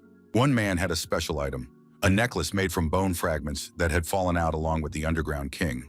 The buyer said he would definitely buy such a necklace and thanked the seller. Mr. Hai felt wonderful. Finally, he was free from the watchful eyes of the old fools who were constantly pestering him. In any case, since they had ended up here, they decided to immediately find out information about Song Ran, the Awakened One, who had been secretly taken out of the country. The assistant was happy to be part of such an interesting mission instead of checking passports yet again. But then the young man turned his head and, taken by surprise, dropped his groceries when he saw Song Ran with his own eyes. His boss also realized that they hadn't come to the market for nothing. His eyes flashed with a malicious fire. Shi Tianji immediately began to activate his power and prepared a discharge that he intended to use, despite the many bystanders. And then, right in the center of the city, a powerful explosion rang out. People scattered in fear, realizing that a killer had appeared among them. Song Ran continued to walk calmly through the streets. Shi Tianzi began to activate his power again for the next strike. Song Ran parried the attack and wanted to punish the villain, but the latter managed to raise a protective dome. Song Ran declared that he would make this scoundrel behave if no one else was going to do it. I said it would be the other way around. Now Song Ran would die by his hand. Song Ran remained calm and confident. He said he was ready, so let his opponents start, and they would see who would win. But at that moment, a merchant emerged from the dust and smoke and said that the black market was no place for fights. Both opponents recognized a familiar face in the merchant. He told them they were shameless, had wrecked the street, and caused a great deal of damage. After that, both brawlers were escorted into the Bile Tower building. The tower. Now they were sitting on the same couch like two mischievous schoolboys. Across from them sat the school principal, the merchant Byron. He welcomed the boys to his city of hunters. Song Ran was surprised to hear that this town belonged to Mr. Byron. Could he really be on the Hunters League's side? Hai explained that here, the merchant, like a king, controlled the entire world of hunters. It seemed that Song Ran was the only one who knew nothing about all this. Song Ran looked around, struck by the luxury. It was very strange for such a desolate place. Mr. Byron said it was hard to get along with the guys if they were always fighting among themselves. It didn't matter who died, when, or where. In this city, everything was settled through deals. Since both guys were hoping to get information, why wouldn't they open up and reveal their intentions? Jitianji replied that there was no need for that. He had found Song Ran and now had to kill him, although for some reason the merchant wouldn't let him do it. Song Ran replied that his need was simple. He wanted to become stronger and learn as much as possible about the nature of things. This information is far more complex than one can imagine. No one knows as much as the merchant Byron does. But at the same time, he has no intention of telling Song Ran anything. The young man was surprised and indignant. He didn't understand why the merchant was acting this way. The merchant explained that knowledge carries responsibility and danger. He couldn't let Song Ran die in vain because gaining knowledge and discovering the truth often go hand in hand. Song Ran wanted to become stronger in order to gain freedom, but that is impossible. To be truly free is a luxury that is difficult to attain. Who thought the young man was acting like a child dreaming of a new toy? Song Ran added that he wanted to deal with the unusual appearance of bosses that show up when they shouldn't. The merchant was surprised. He thought Song Ran was referring to the awakening trial, but Song Ran said these bosses were different from the usual hidden bosses. The secretary standing behind the merchant immediately began checking the information at her boss's request. She said nothing was known about it. The merchant explained that he couldn't help the young man with this. If Song Ran wanted to become stronger, he would have to conquer the Sky Tower. The easiest way to get there was to climb to the top floor of this building. Song Ran realized that everything was very strange. Earlier, the merchant had encouraged him to go to the Sky Tower, but now he was saying that he would have to find the information there on his own. Song Ran said he had planned to challenge the tower tonight, but now he'd changed his mind. He wanted to ask the merchant to place an anonymous ad for the sale of the limit crystal. The merchant was surprised. Why give him the deal if he would take a commission for it? Song Ran didn't want to explain anything further. He said he had no business here and was leaving. Standing in the doorway, he addressed Mr. Shi. He had a clear goal, and he wouldn't divulge what he knew unless someone specifically forced him to. Hui Tianji chuckled. This kid is smart. He lures people in and then scares them off, keeping the information in his own hands. It looks very interesting. The merchant said that Song Ran seemed to have understood Hai's true purpose. The man came to the lands of exile to kill Song Ran, but that's just a cover. The real goal is to investigate the Mercury Cup. In this world, everyone has their role. Mr. Hai is the Alliance's pawn, while the merchant stands above, watching everyone. That is why the merchant will not give up any information. To put it mildly, he is not on Mr. Hai's side. I realized that arguing was pointless and said that the merchant truly lived up to his name. Although Byron considered himself not a merchant, but an observer of the world, a first-level warrior. Song Ran was walking through the tower's corridors at that moment and overheard the conversation about the events upstairs. One man said they shouldn't interfere. They wouldn't succeed up there. Another reported that some red-haired madman was harassing the leader of the Goldstone faction, and her gang was preparing a deadly showdown against him. Song Ran approached and asked what had happened and what was going on. The guys explained that someone had angered the gang's leadership, and now he was facing a battle in the death arena on the 21st floor. It turned out that this madman's name began with Zai, obviously Zi Xuan. When Byron was left alone, his secretary approached him and informed him of an unexpected notification. Unexpected notifications rarely bring good news. The girl read that a minute ago, Anomalies had been detected involving the appearance of bosses, as Song Ran had mentioned. In the lands of exile, a huge number of bosses had appeared out of nowhere. This information came from a team of hunters. They had encountered a hidden boss, significantly stronger than a replicant, in the middle of the dungeon instead of the usual one. Fortunately, the team was strong enough to defeat the boss at the cost of 2 lives. But judging by the description, this is the gatekeeper of the 50th, the bloody hell of Asura of the Sky Tower. The man lay in the hospital hooked up to ventilators and other machines. Finally, he opened his eyes and his consciousness gradually began to return. But as soon as the man remembered the horror, he screamed again and looked frantic. Medical staff immediately rushed to the scene and administered medication intravenously. The man calmed down at once. It was decided to suspend the investigation. It is impossible to continue for now. The young man with long gray hair said they had to work hard. The man turned to Anna. Her remedies were the perfect solution to the problem, bringing these guys back to normal. And now all that remained was to watch as control of the situation gradually returned to the specialists. The limit crystals needed to prepare this remedy were still in short supply. The man demanded that Anna oversee their collection. Anna replied that she would certainly pass on his request. Then she turned to Mr. Bijang. She said that ever since he had saved her, he had become everything to her. The man turned around, not understanding what Anna was talking about. He hugged the girl and stroked her head, saying that the bright future of all humanity was what they should be thinking about. The 21st floor of the central tower was an arena for deadly battles. The stands were completely packed with spectators. A top-tier death match was currently taking place in the arena. The leader of the Goldstone gang was set to commentate on the duel, and the winner would receive a passionate kiss from her. 2 sides clashed in the arena, a mad group of mercenary hunters and a representative of the Qi Xiuan group. A young master from the Zhao group was also participating. Whoever wins this battle of courage and madness will survive. The spectators in the stands were in complete rapture. The battle was reaching its climax. Song Ran soon appeared among the spectators. He listened to the conversations of the other guys, who believed that the girl was a true beauty worth dying for. She was the daughter of one of the members of the Big Three. Song Ran soon spotted the girl at the commentary desk. It was that very same beautiful, eccentric stranger. Together with the commentator, she was hosting the match, joking sweetly and saying all sorts of silly things. At that moment, the fight in the arena was coming to a close, and the audience was in complete raptures. The winner of the match turned out to be Qi Xiuan. He unexpectedly created a weapon out of thin air and knocked his opponent off his feet with it, a true blow from the heavens. It was a fight to the death, so mercy was out of the question. They had to fight until their last breath. Qi Xiuan activated the windsword. It was with this weapon that he intended to deliver the final blow.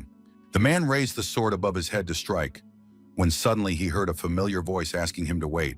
The stadium fell silent. Song Ran thought that this voice sounded very familiar to him.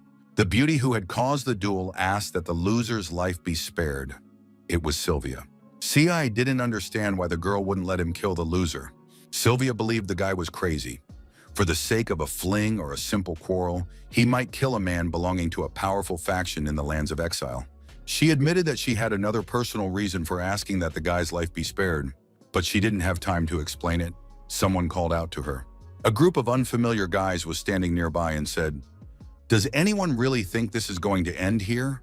Song Ran understood that this was called settling scores.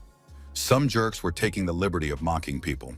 He asked Sylvia if she wanted him to kill them right then and there, but she preferred to talk first. She had just saved this poor guy's life, and this was how he repaid her. The young man said it wasn't personal.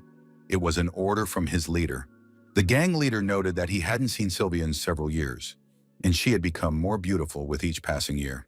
The man explained that he represented his group's interests, and they didn't pick on people for no reason.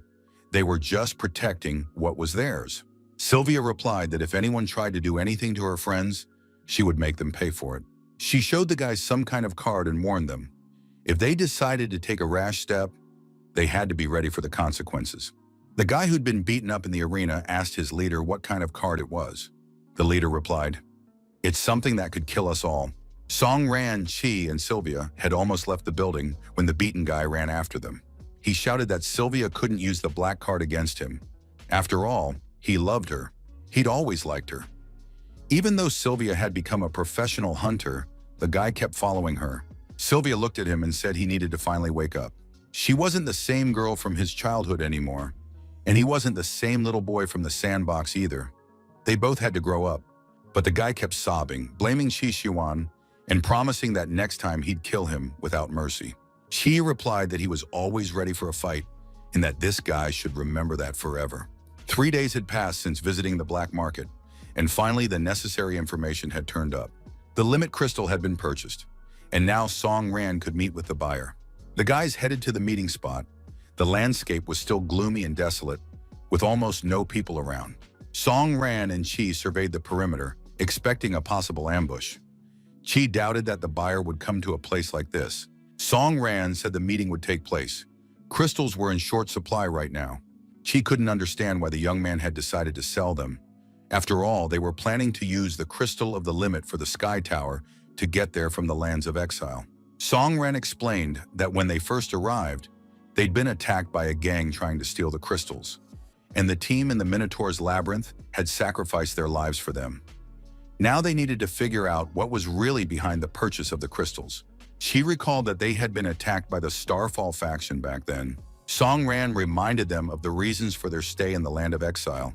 He wanted to become stronger, and Qi wanted to find and kill Wang Feng. It was strange that the Starfall faction had gone to such lengths to steal a crystal, even though it had nothing to do with their business. Song Ran didn't believe things would ever be peaceful here. This was the calm before the storm. Wang Feng had fled to the land of exile, and it would be difficult for the Mercury Cup to do anything under the watchful eye of the three regions. Mr. He's main goal was the Mercury Cup, which was already here. He didn't understand what the Mercury Cup had to do with any of this. After all, it had nothing to do with him. So why should they be worried? Song Ran smiled slyly. Does Qi really not want to find Wang Feng? But at that moment, someone else caught the guy's attention, and they stopped talking, waiting for that person to appear. Across the vast square littered with building debris, a man was moving toward them. From the looks of it, he was unarmed, unprotected, and didn't seem to pose a threat. When he got closer, they recognized the guy Qi had fought a few days ago in the arena. Song Ran jumped out of cover. They needed to capture this guy and get information from him. Qi Xuan and Song Ran readied their weapons and gave chase. Soon a fight broke out. The stranger activated his chakra destruction.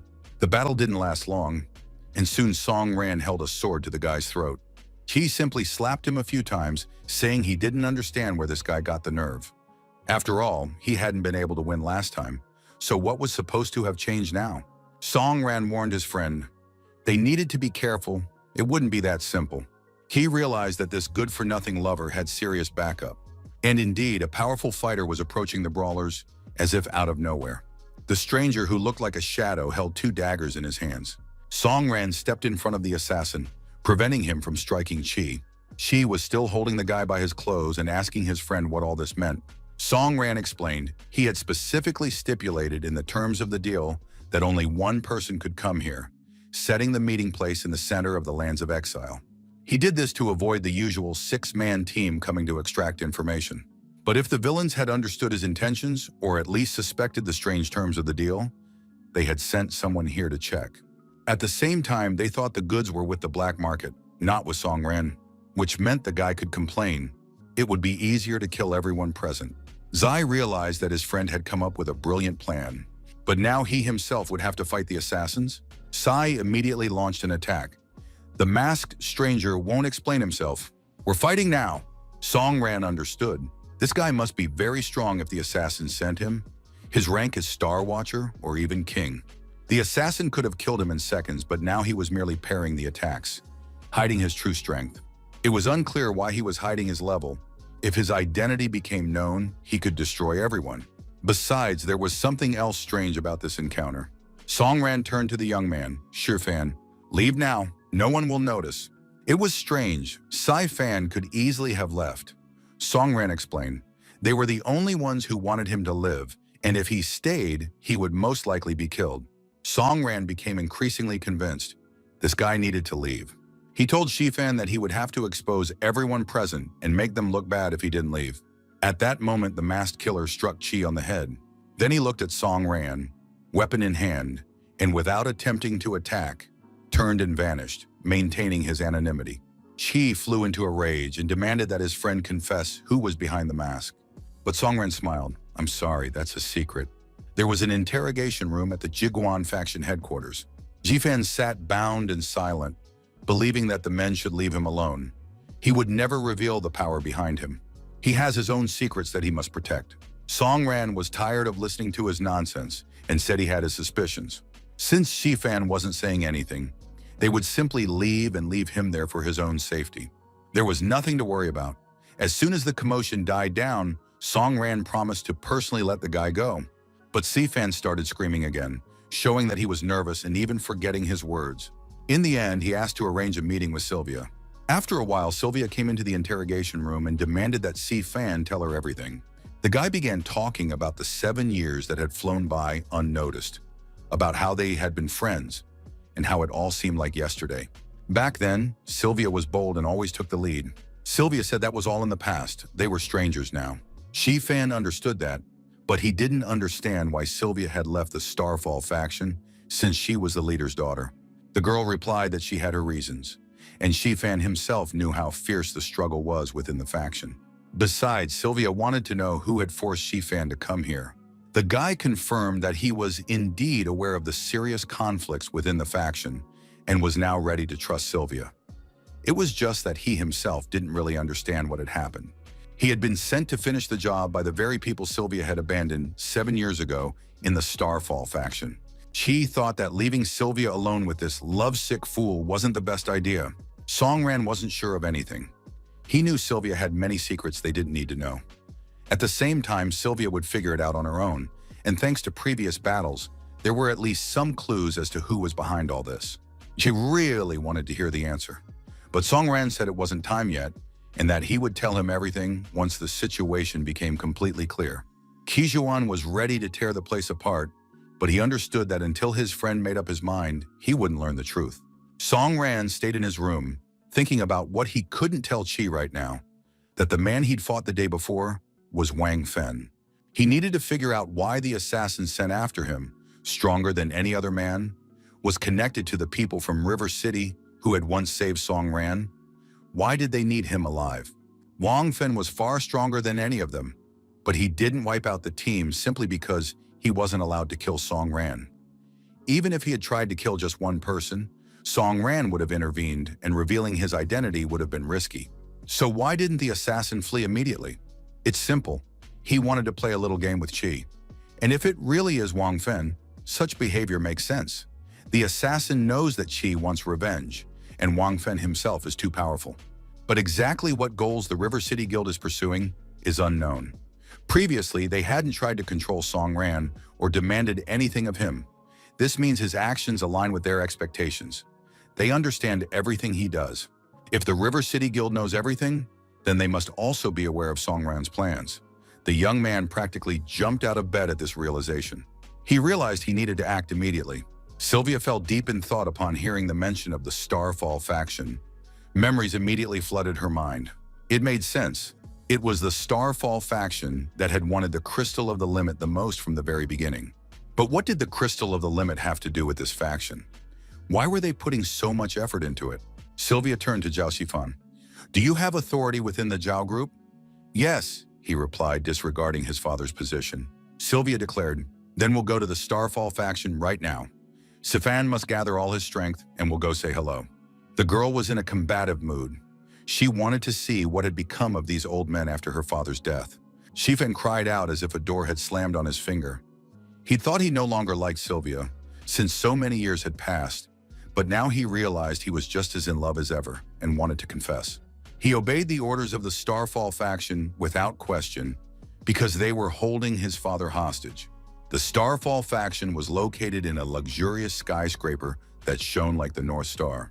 The man strapped into a chair said that his son would sooner or later take revenge on those pathetic bastards. But one of those present interrupted him. "Shut up, old man. A fool remains a fool, and everyone knows your son doesn't have the guts for anything. He's just a weakling, just like you." The bound man's name was Zhao Wei. He was the leader of the Zhao faction and accused Katter of a conspiracy, that he had seized the throne and killed the former leader of Starfall. Katter, the current faction leader, considered the Zhao faction to be nothing more than a bunch of soldiers, an old Wei, merely their commander. Mr. Bai interrupted the conversation. "I'm tired of this bickering." He addressed the hostage. "Chaos reigns in the lands of exile right now, but it's starting to subside. The time has come to unite. After all, we're all pawns to some extent, acting in the interests of humanity." At that moment, a man in a cloak and mask entered the room. He announced that he had returned. Mr. Bai understood that Wang Fen was angry, since he wasn't allowed to show his face, and asked how things were going. Wang Fen was pleased with his outing. No one had guessed that crystal had been sold by Song Ran himself, and with him was Qi Shuyuan, with whom Wang had played a little. He wasn't allowed to touch Song Ran, and then he returned. Bai realized that the news had leaked, but Wang Fen reported that Mr. Zhao's son had been taken away with them. Zhao Wei turned to Bai. "My son is weak, but he won't tell anyone anything. He loves his father." Mr. Bai replied that it wasn't about his son's words. What worried him more was what Song Ran would do now. Zhao Wei began to shout and beg him to protect his son if there was any danger. Mr. Bai said that the goal of River City could be called the Great One. If they achieved it, all the leaders would become pawns in a chess game. The great goal tolerates not the slightest confusion, so every effort must be made. Bai said they needed to give Song Ran a little nudge and drew his sword. Old man Zhao didn't even have time to be frightened before his head was severed. After that, Bai ordered Wang Feng to go to Zhao's group and hand them the sword smeared with their leader's blood. Kaderu was ordered to get ready. He was frightened and hadn't expected such events. Mr. Bai said that war would begin very soon. The next day, an alarm sounded in the Jiguang faction's building. Qishun was furious. He couldn't believe what he'd heard. But Andre repeated once more. Sylvia had fled with Zhao Shifan. Andre was calm. There was no need to panic prematurely. The real problem wasn't the escape, but the conversation that had taken place the night before. It was precisely because of that conversation that the escape had occurred, and there would be consequences. The fugitives made it there quickly, and Shifan thanked Sylvia for rescuing him from captivity. The girl replied that there was no need to thank her. After her father's death, her uncle had seized the opportunity and taken his place. Due to conflicts over the leadership of the faction, Sylvia had been forced to leave Starfall. Now Sylvia planned to use the military support of Zhao's group to reclaim her faction and punish the villain who dared to take Shifan's father hostage. Shifan looked ahead and noticed unfamiliar people, not understanding what was happening. Sylvia and her friend began making their way through the crowd to find out what had happened. Zhao's group members recognized their boss and began to calm the young man down. Further down the hallway, Shifan's father's severed head lay on the floor. Shifan knelt down next to his father's head and began to cry. This man had always been strict and decisive, but truly kind to his son and subordinates. Thanks to his father's leniency, Shifan grew up to be a soft-hearted man who was used to having his father solve all his problems. In fact, the boy had always known that he could live peacefully without a care in the world, all thanks to his father, who was now gone. His subordinates were also in shock. They didn't know what to do, where to go, or who would lead them. The man explained that some time ago, a masked stranger had appeared and raided the group's headquarters. It all happened so quickly that no one managed to catch him, and later they found his head. Now the senior military commander, the group's leader, is dead, and the army cannot remain without a leader. The subordinates asked Sifan to take command. The young man turned and saw the entire corridor filled with people ready to serve this family and begging the young master to lead them. Sifan was about to refuse, saying, "No, I don't know how," but instead asked his subordinate if he had his father's military uniform. He addressed the men. "I will now issue my first order. All of the unit's resources and command are transferred to me." As he put on his father's uniform, Shifan said that they were soldiers, and the grief that had befallen them must strengthen their resolve and become a source of strength. As he buttoned up his jacket, the young man made a firm resolution. For the sake of revenge and for the sake of his people, he would rise from his knees, and his enemies would pay blood for blood. In a matter of minutes, Shifan seemed to have grown both mentally and physically. His gaze had completely changed. He ordered them to fan out around the Starfall faction headquarters and prepare for battle. Sifan turned to Sylvia. "You may proceed with your plan." Soon the girl entered the faction's building, where she was met by a guard who was absolutely thrilled. He offered her some juice since she had been gone for so long, and he didn't know what had happened to her this time. Sylvia didn't waste time on small talk.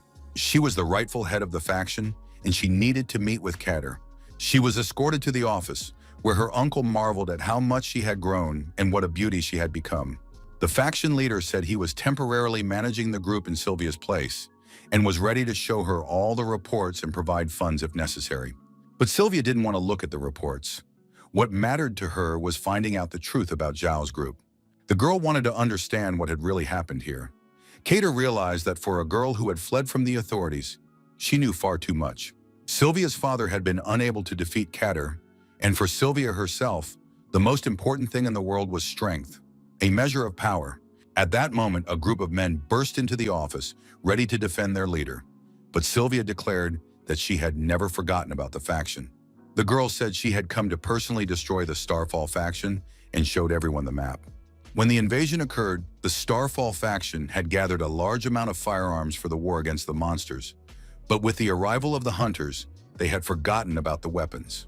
The map in Sylvia's hands gave her control over these weapons, the faction's greatest asset. At that moment, several rockets flew by. It was the signal for Zhao's group to attack.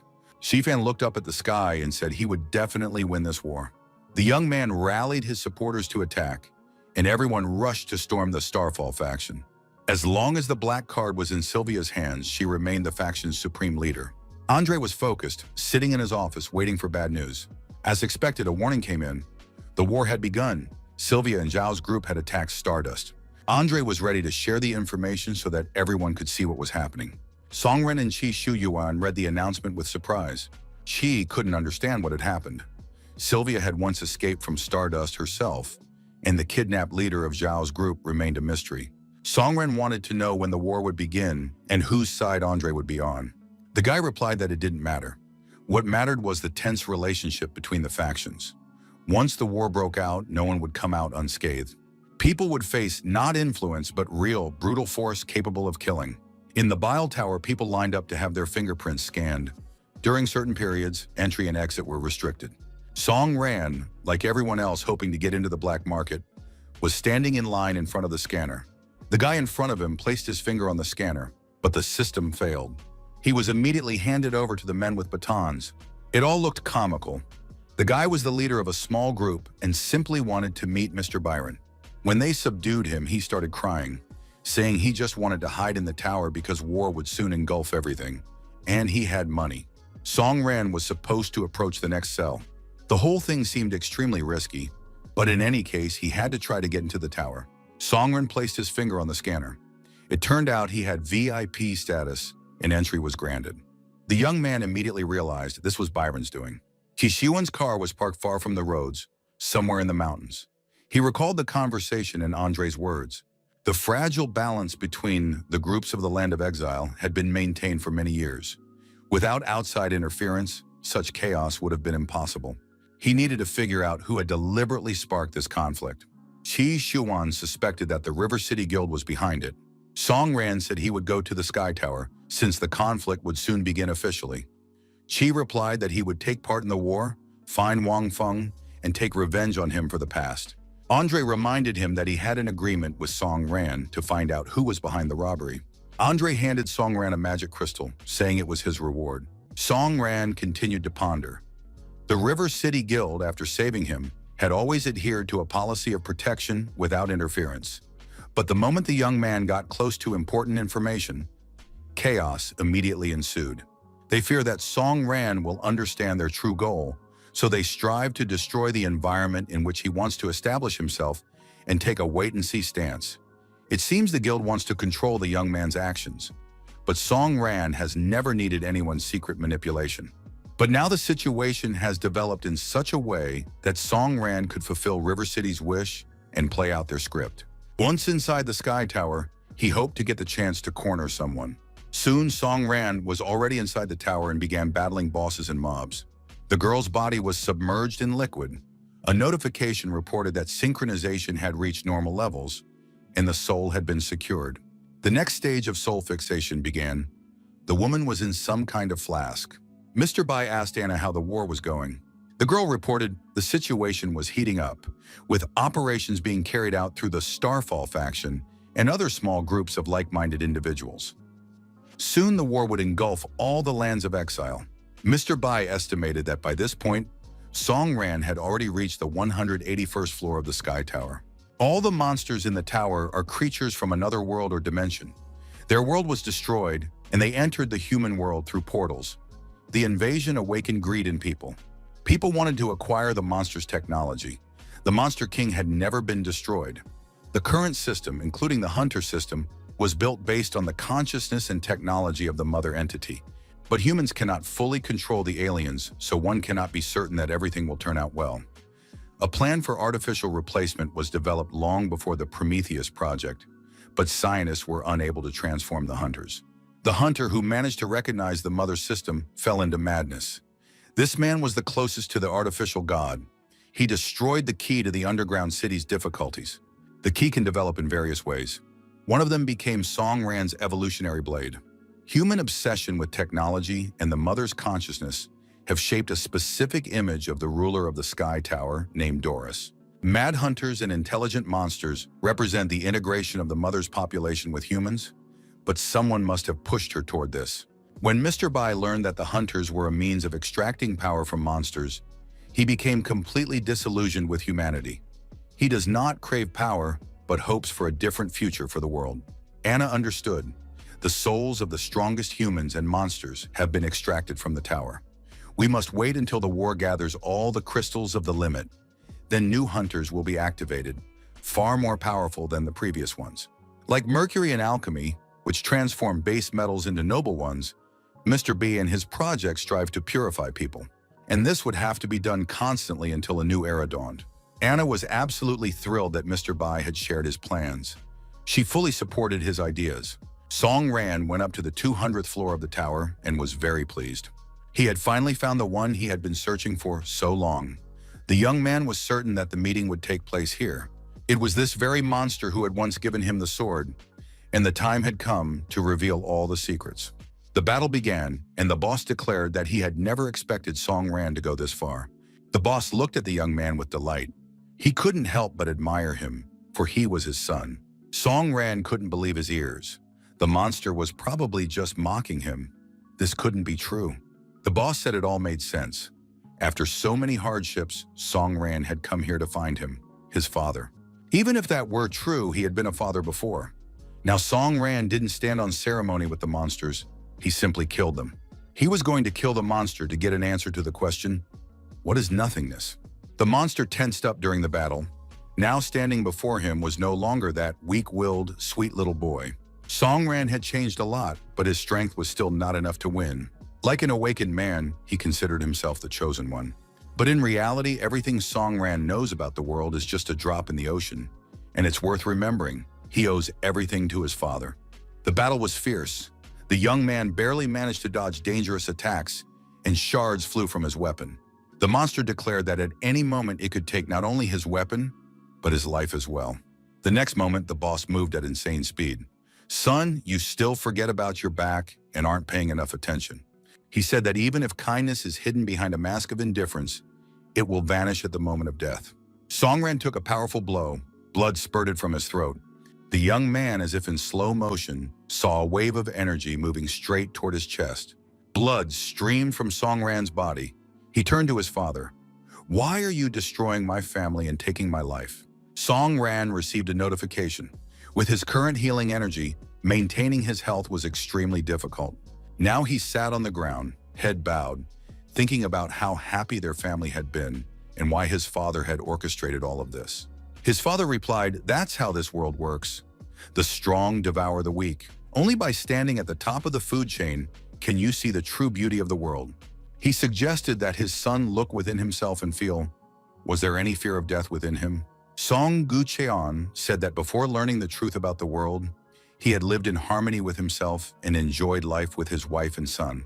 Everything changed when he realized that science is full of unfathomable truths, monstrous weapons, and viruses spread by humans themselves. This will give you the strength to perhaps change the whole world, said his father. But Song Ran's mother tried to stop him. She stood in the way of creating a harmonious world, so he had to deal with her. Song Ran realized the truth.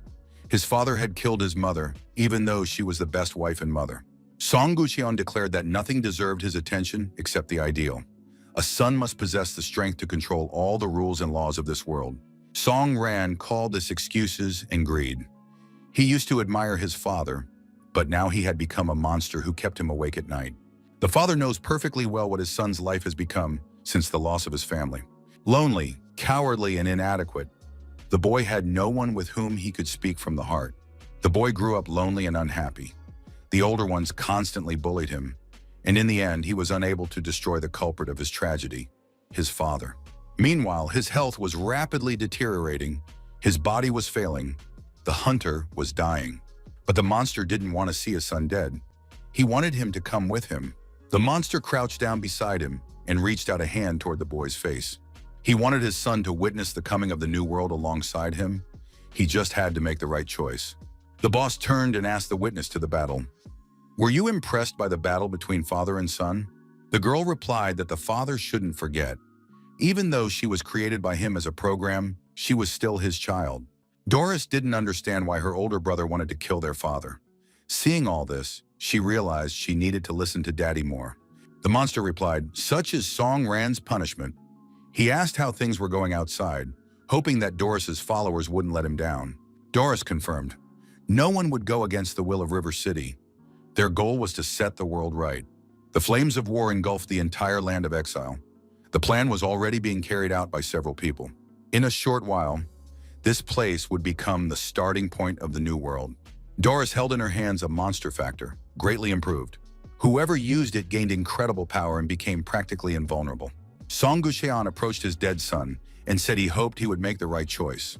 After that, he injected the monster factor into Song Ran, giving him one more chance. The factor gradually penetrated the young man's mind, burrowing deep into his DNA. It was meant to transform the man into a being of the highest level and resurrect him. Merchant Byron greeted Mr. Gucheon. "It's been a long time since we last met." The merchant thought the monster had become a completely different person, just as his brother had said. Gucheon couldn't have dragged Song Ran into this mess on his own, but even if he tried to influence his son, the result might be disappointing. Byron looked at the body of the dead Song Ran and said, "We more or less expected this outcome." Many years ago, Gucheon had warned his brother, the infection would begin to take over the body, and the monster might one day destroy the world. Byron worried, "Is the monster so powerful that even Gucheon can't hold it back?" Gucheon replied, "Human nature is complex. It is full of light and darkness. No one fully understands it." It was only after his wife's murder that he realized she was the only person who truly loved him. Byron asked, "Should the Alliance immediately halt the project to create God?" "It's useless," replied Gucheon. Disaster was already inevitable. He could lose control at any moment and couldn't return home. There was no guarantee he could hold the monster back for long, and he still had his beloved son. Byron was worried. Where was Gucheon planning to go? The boy was still very young, had lost his mother, and now his father as well. Gucheon said, "My son is strong. In the future, he will walk the right path, perhaps awaken the gift of healing, and become a great hunter like his mother. But I want him to be a normal person." Gucheon handed Byron a crystal. "If the body is taken by a monster, this stone must go to Song Ran. It is a part of me." It was an awakening stone, but it didn't look like an ordinary one. At that moment, the stone began to change. It was the adjustment device Gucheon had used to create the Sword of Evolution. In reality, it was a monster factor. Now it no longer interfered with its master's will. One day, the monster factor will be very necessary for his son to unlock the evolution sword system. Byron must pass on the stone, otherwise Song Ran might follow in his father's footsteps and become a monster. Byron replied calmly, "Brother, don't worry, I'll take care of the boy, even if I don't know him personally." Gucheon thanked him and said he had made a special glove for Byron, which would help him become a strong hunter. After that, Gucheon prepared to leave for an unknown destination. He didn't want to say goodbye to his son, believing this was the best way to ensure his safety. As he said goodbye to Byron, Gucheon admitted, "Unfortunately, I was a bad father." His brother's words proved true. Until Song Ran had come of age and become a brave, mature hunter, Byron had always been by his side, protecting him. But Byron still couldn't forgive Gucheon for the pain he had caused. He knew how much Song Ran was suffering. Gucheon smiled, "You're saying this so I won't fight my son, but we'll have to face each other in battle anyway." Doris had to monitor the plan's progress and prevent any mistakes. Everyone must understand, Gucheon will not let anyone stand in the way of building a new perfect world. Byron sighed. Unfortunately for my brother, that world is not meant to come to pass. Gucheon is doomed. Guchen smiled and asked, and who do you think is stronger, monsters or humans? Byron replied, you were once human, and you know that humans aren't as weak as they seem. Now it won't be easy. A battle between a human and a monster, two races. The monster stood up, ready for battle, and demanded to see the power of the human race. Byron braced himself as well. Even the weakest human could handle Guchen. Too arrogant, thought Guchen, and the monster charged. Byron dodged confidently. It's like a child's game, he said. Guchen snorted. Don't worry, I'll finish you off. Byron felt pain. Blood spurted from his throat. But the gauntlet created by Guchen gave him the strength of both a human and a monster. Defeating him was no easy task. Clearing his throat, Byron said, now I'll be a truly serious opponent. The battle between the brothers continued, and the outcome remained unknown. Guchen landed blows and Byron's body was covered in wounds, bleeding. At that moment, the monster reached out toward Byron and landed a powerful blow. Byron was gasping for breath, unable to move, merely watching in horror as his brother finished him off. Guchen smiled. Human strength isn't as great as I thought. He stood over Byron, wounded, and prepared to mete out punishment for his failure. But suddenly Guchen felt it. Byron was coming back to life. Byron activated a great healing spell. His body immediately began to recover. It seemed as though everything was going normally, but Byron said, this is the end of my journey. Now it is my turn. The man's face turned pale as if frozen. Songren woke up. He had clearly heard his father calling him. He asked, who are you, my father, or is it this creature? The man looked like his father and said, I'm glad you came. I really am your father, Song Gucheon. The boy asked why his father had done that to his mother. Guchen replied, I'm so sorry about your mother, but the one who killed her wasn't me anymore. It was the dark side within every person. The monster factor was the cause of the world's destruction. The father apologized to his son for leaving him to suffer in a cruel world. He could only watch over the boy, unable to protect him even from the wind and rain. Songran almost burst into tears. He knew his father could never have done such a thing and killed his mother. The man apologized again for failing in his role as a father. Songran tried to figure out where he was. Was this a dream or the afterlife? He remembered that he had just lost to the entity that had taken over his father's body. His father explained that he hadn't died. He had ended up in a dimension created by a system he himself had developed to make people strong. The system was designed to combat the monster factor, but now the dimension was on the verge of collapse. The only way out was to restart the program, and the fate of humanity would depend on Songran's choice. Either he would become the supreme living being, endowed with immortality and power, or he would take the difficult step toward a normal life. His father wanted his son to live longer, breathe in the scent of a new day, and meet interesting people. Time was running out. The system's energy to sustain the dimension was nearly exhausted. Very soon, both this dimension and his father would vanish forever. Songran didn't want his dad to disappear again. The man said, you must make the choice you believe is right. Bitter tears streamed from the young man's eyes, but he told his father that he knew what he had to do. With every passing moment, the man began to dissolve and fade away. Still, he walked over to his son and gently stroked his head, saying, I know everything about you. I have the best boy in the world. Songren had indeed worked hard to get here, and now he had achieved his goal. His father added, remember, you will always be your parents' pride. Bitter tears streamed from the eyes of Songran, one of the strongest hunters on the planet. But he said, Dad, don't worry. I'm responsible for my own life. The dimension began to crumble, and a huge pillar of light shone ahead. Songran felt calm as he looked at the light. The decision had been made, and now he was ready to step toward it. The last tears still glistened on the young man's cheeks as he said goodbye to his father. You can rest easy and drift into eternal sleep. The revolutionary system began to reboot. A notification appeared about the intrusion of a monster factor. Now it was possible to choose to be resurrected as a supreme living being. Songran had already made up his mind. He would do everything in his power to survive. The young man refused to use the monster factor, and the system was supposed to be destroyed. The system collapsed, a complete reboot occurred, and Songran was resurrected. Gucheng stood over the dying Byron and said, Brother, prepare to die. You've already lost. But suddenly rapid healing activated. Byron said his mission was complete, and now everything depended on Songran. The monster turned around. It seems the son made the wrong choice. He added, "He's become even stronger, so I'll destroy him once and for all." The monster was regaining his strength, his rage boiling. His son had truly disappointed him by refusing to become the supreme living being. Song Ran sat motionless, his head completely gray, but he did not act. Finally, he looked up. "Father, do you really hate humans that much?" If that was true, then Song Ran was going to use the power of humans to defeat the monster. The monster transformed, metal plates covered his body, and he said to his son, "You must not risk your life." Song Ran replied, "I like the way you look. I'll remember you like this." A duel began between them.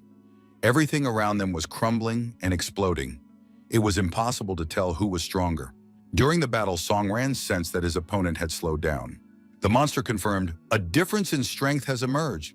Song Ran had gained a power that could no longer be called human. Both possessed unreal power. Song Ran didn't want the monster to consider him his son. The monster was not worthy of being called a father. The young man leaped high and rushed into the attack. His strike sliced through the boss's body, who still couldn't believe his son's strength. The monster was pleased. His son possessed a strength that struck fear into people's hearts. Song Ran apologized slightly.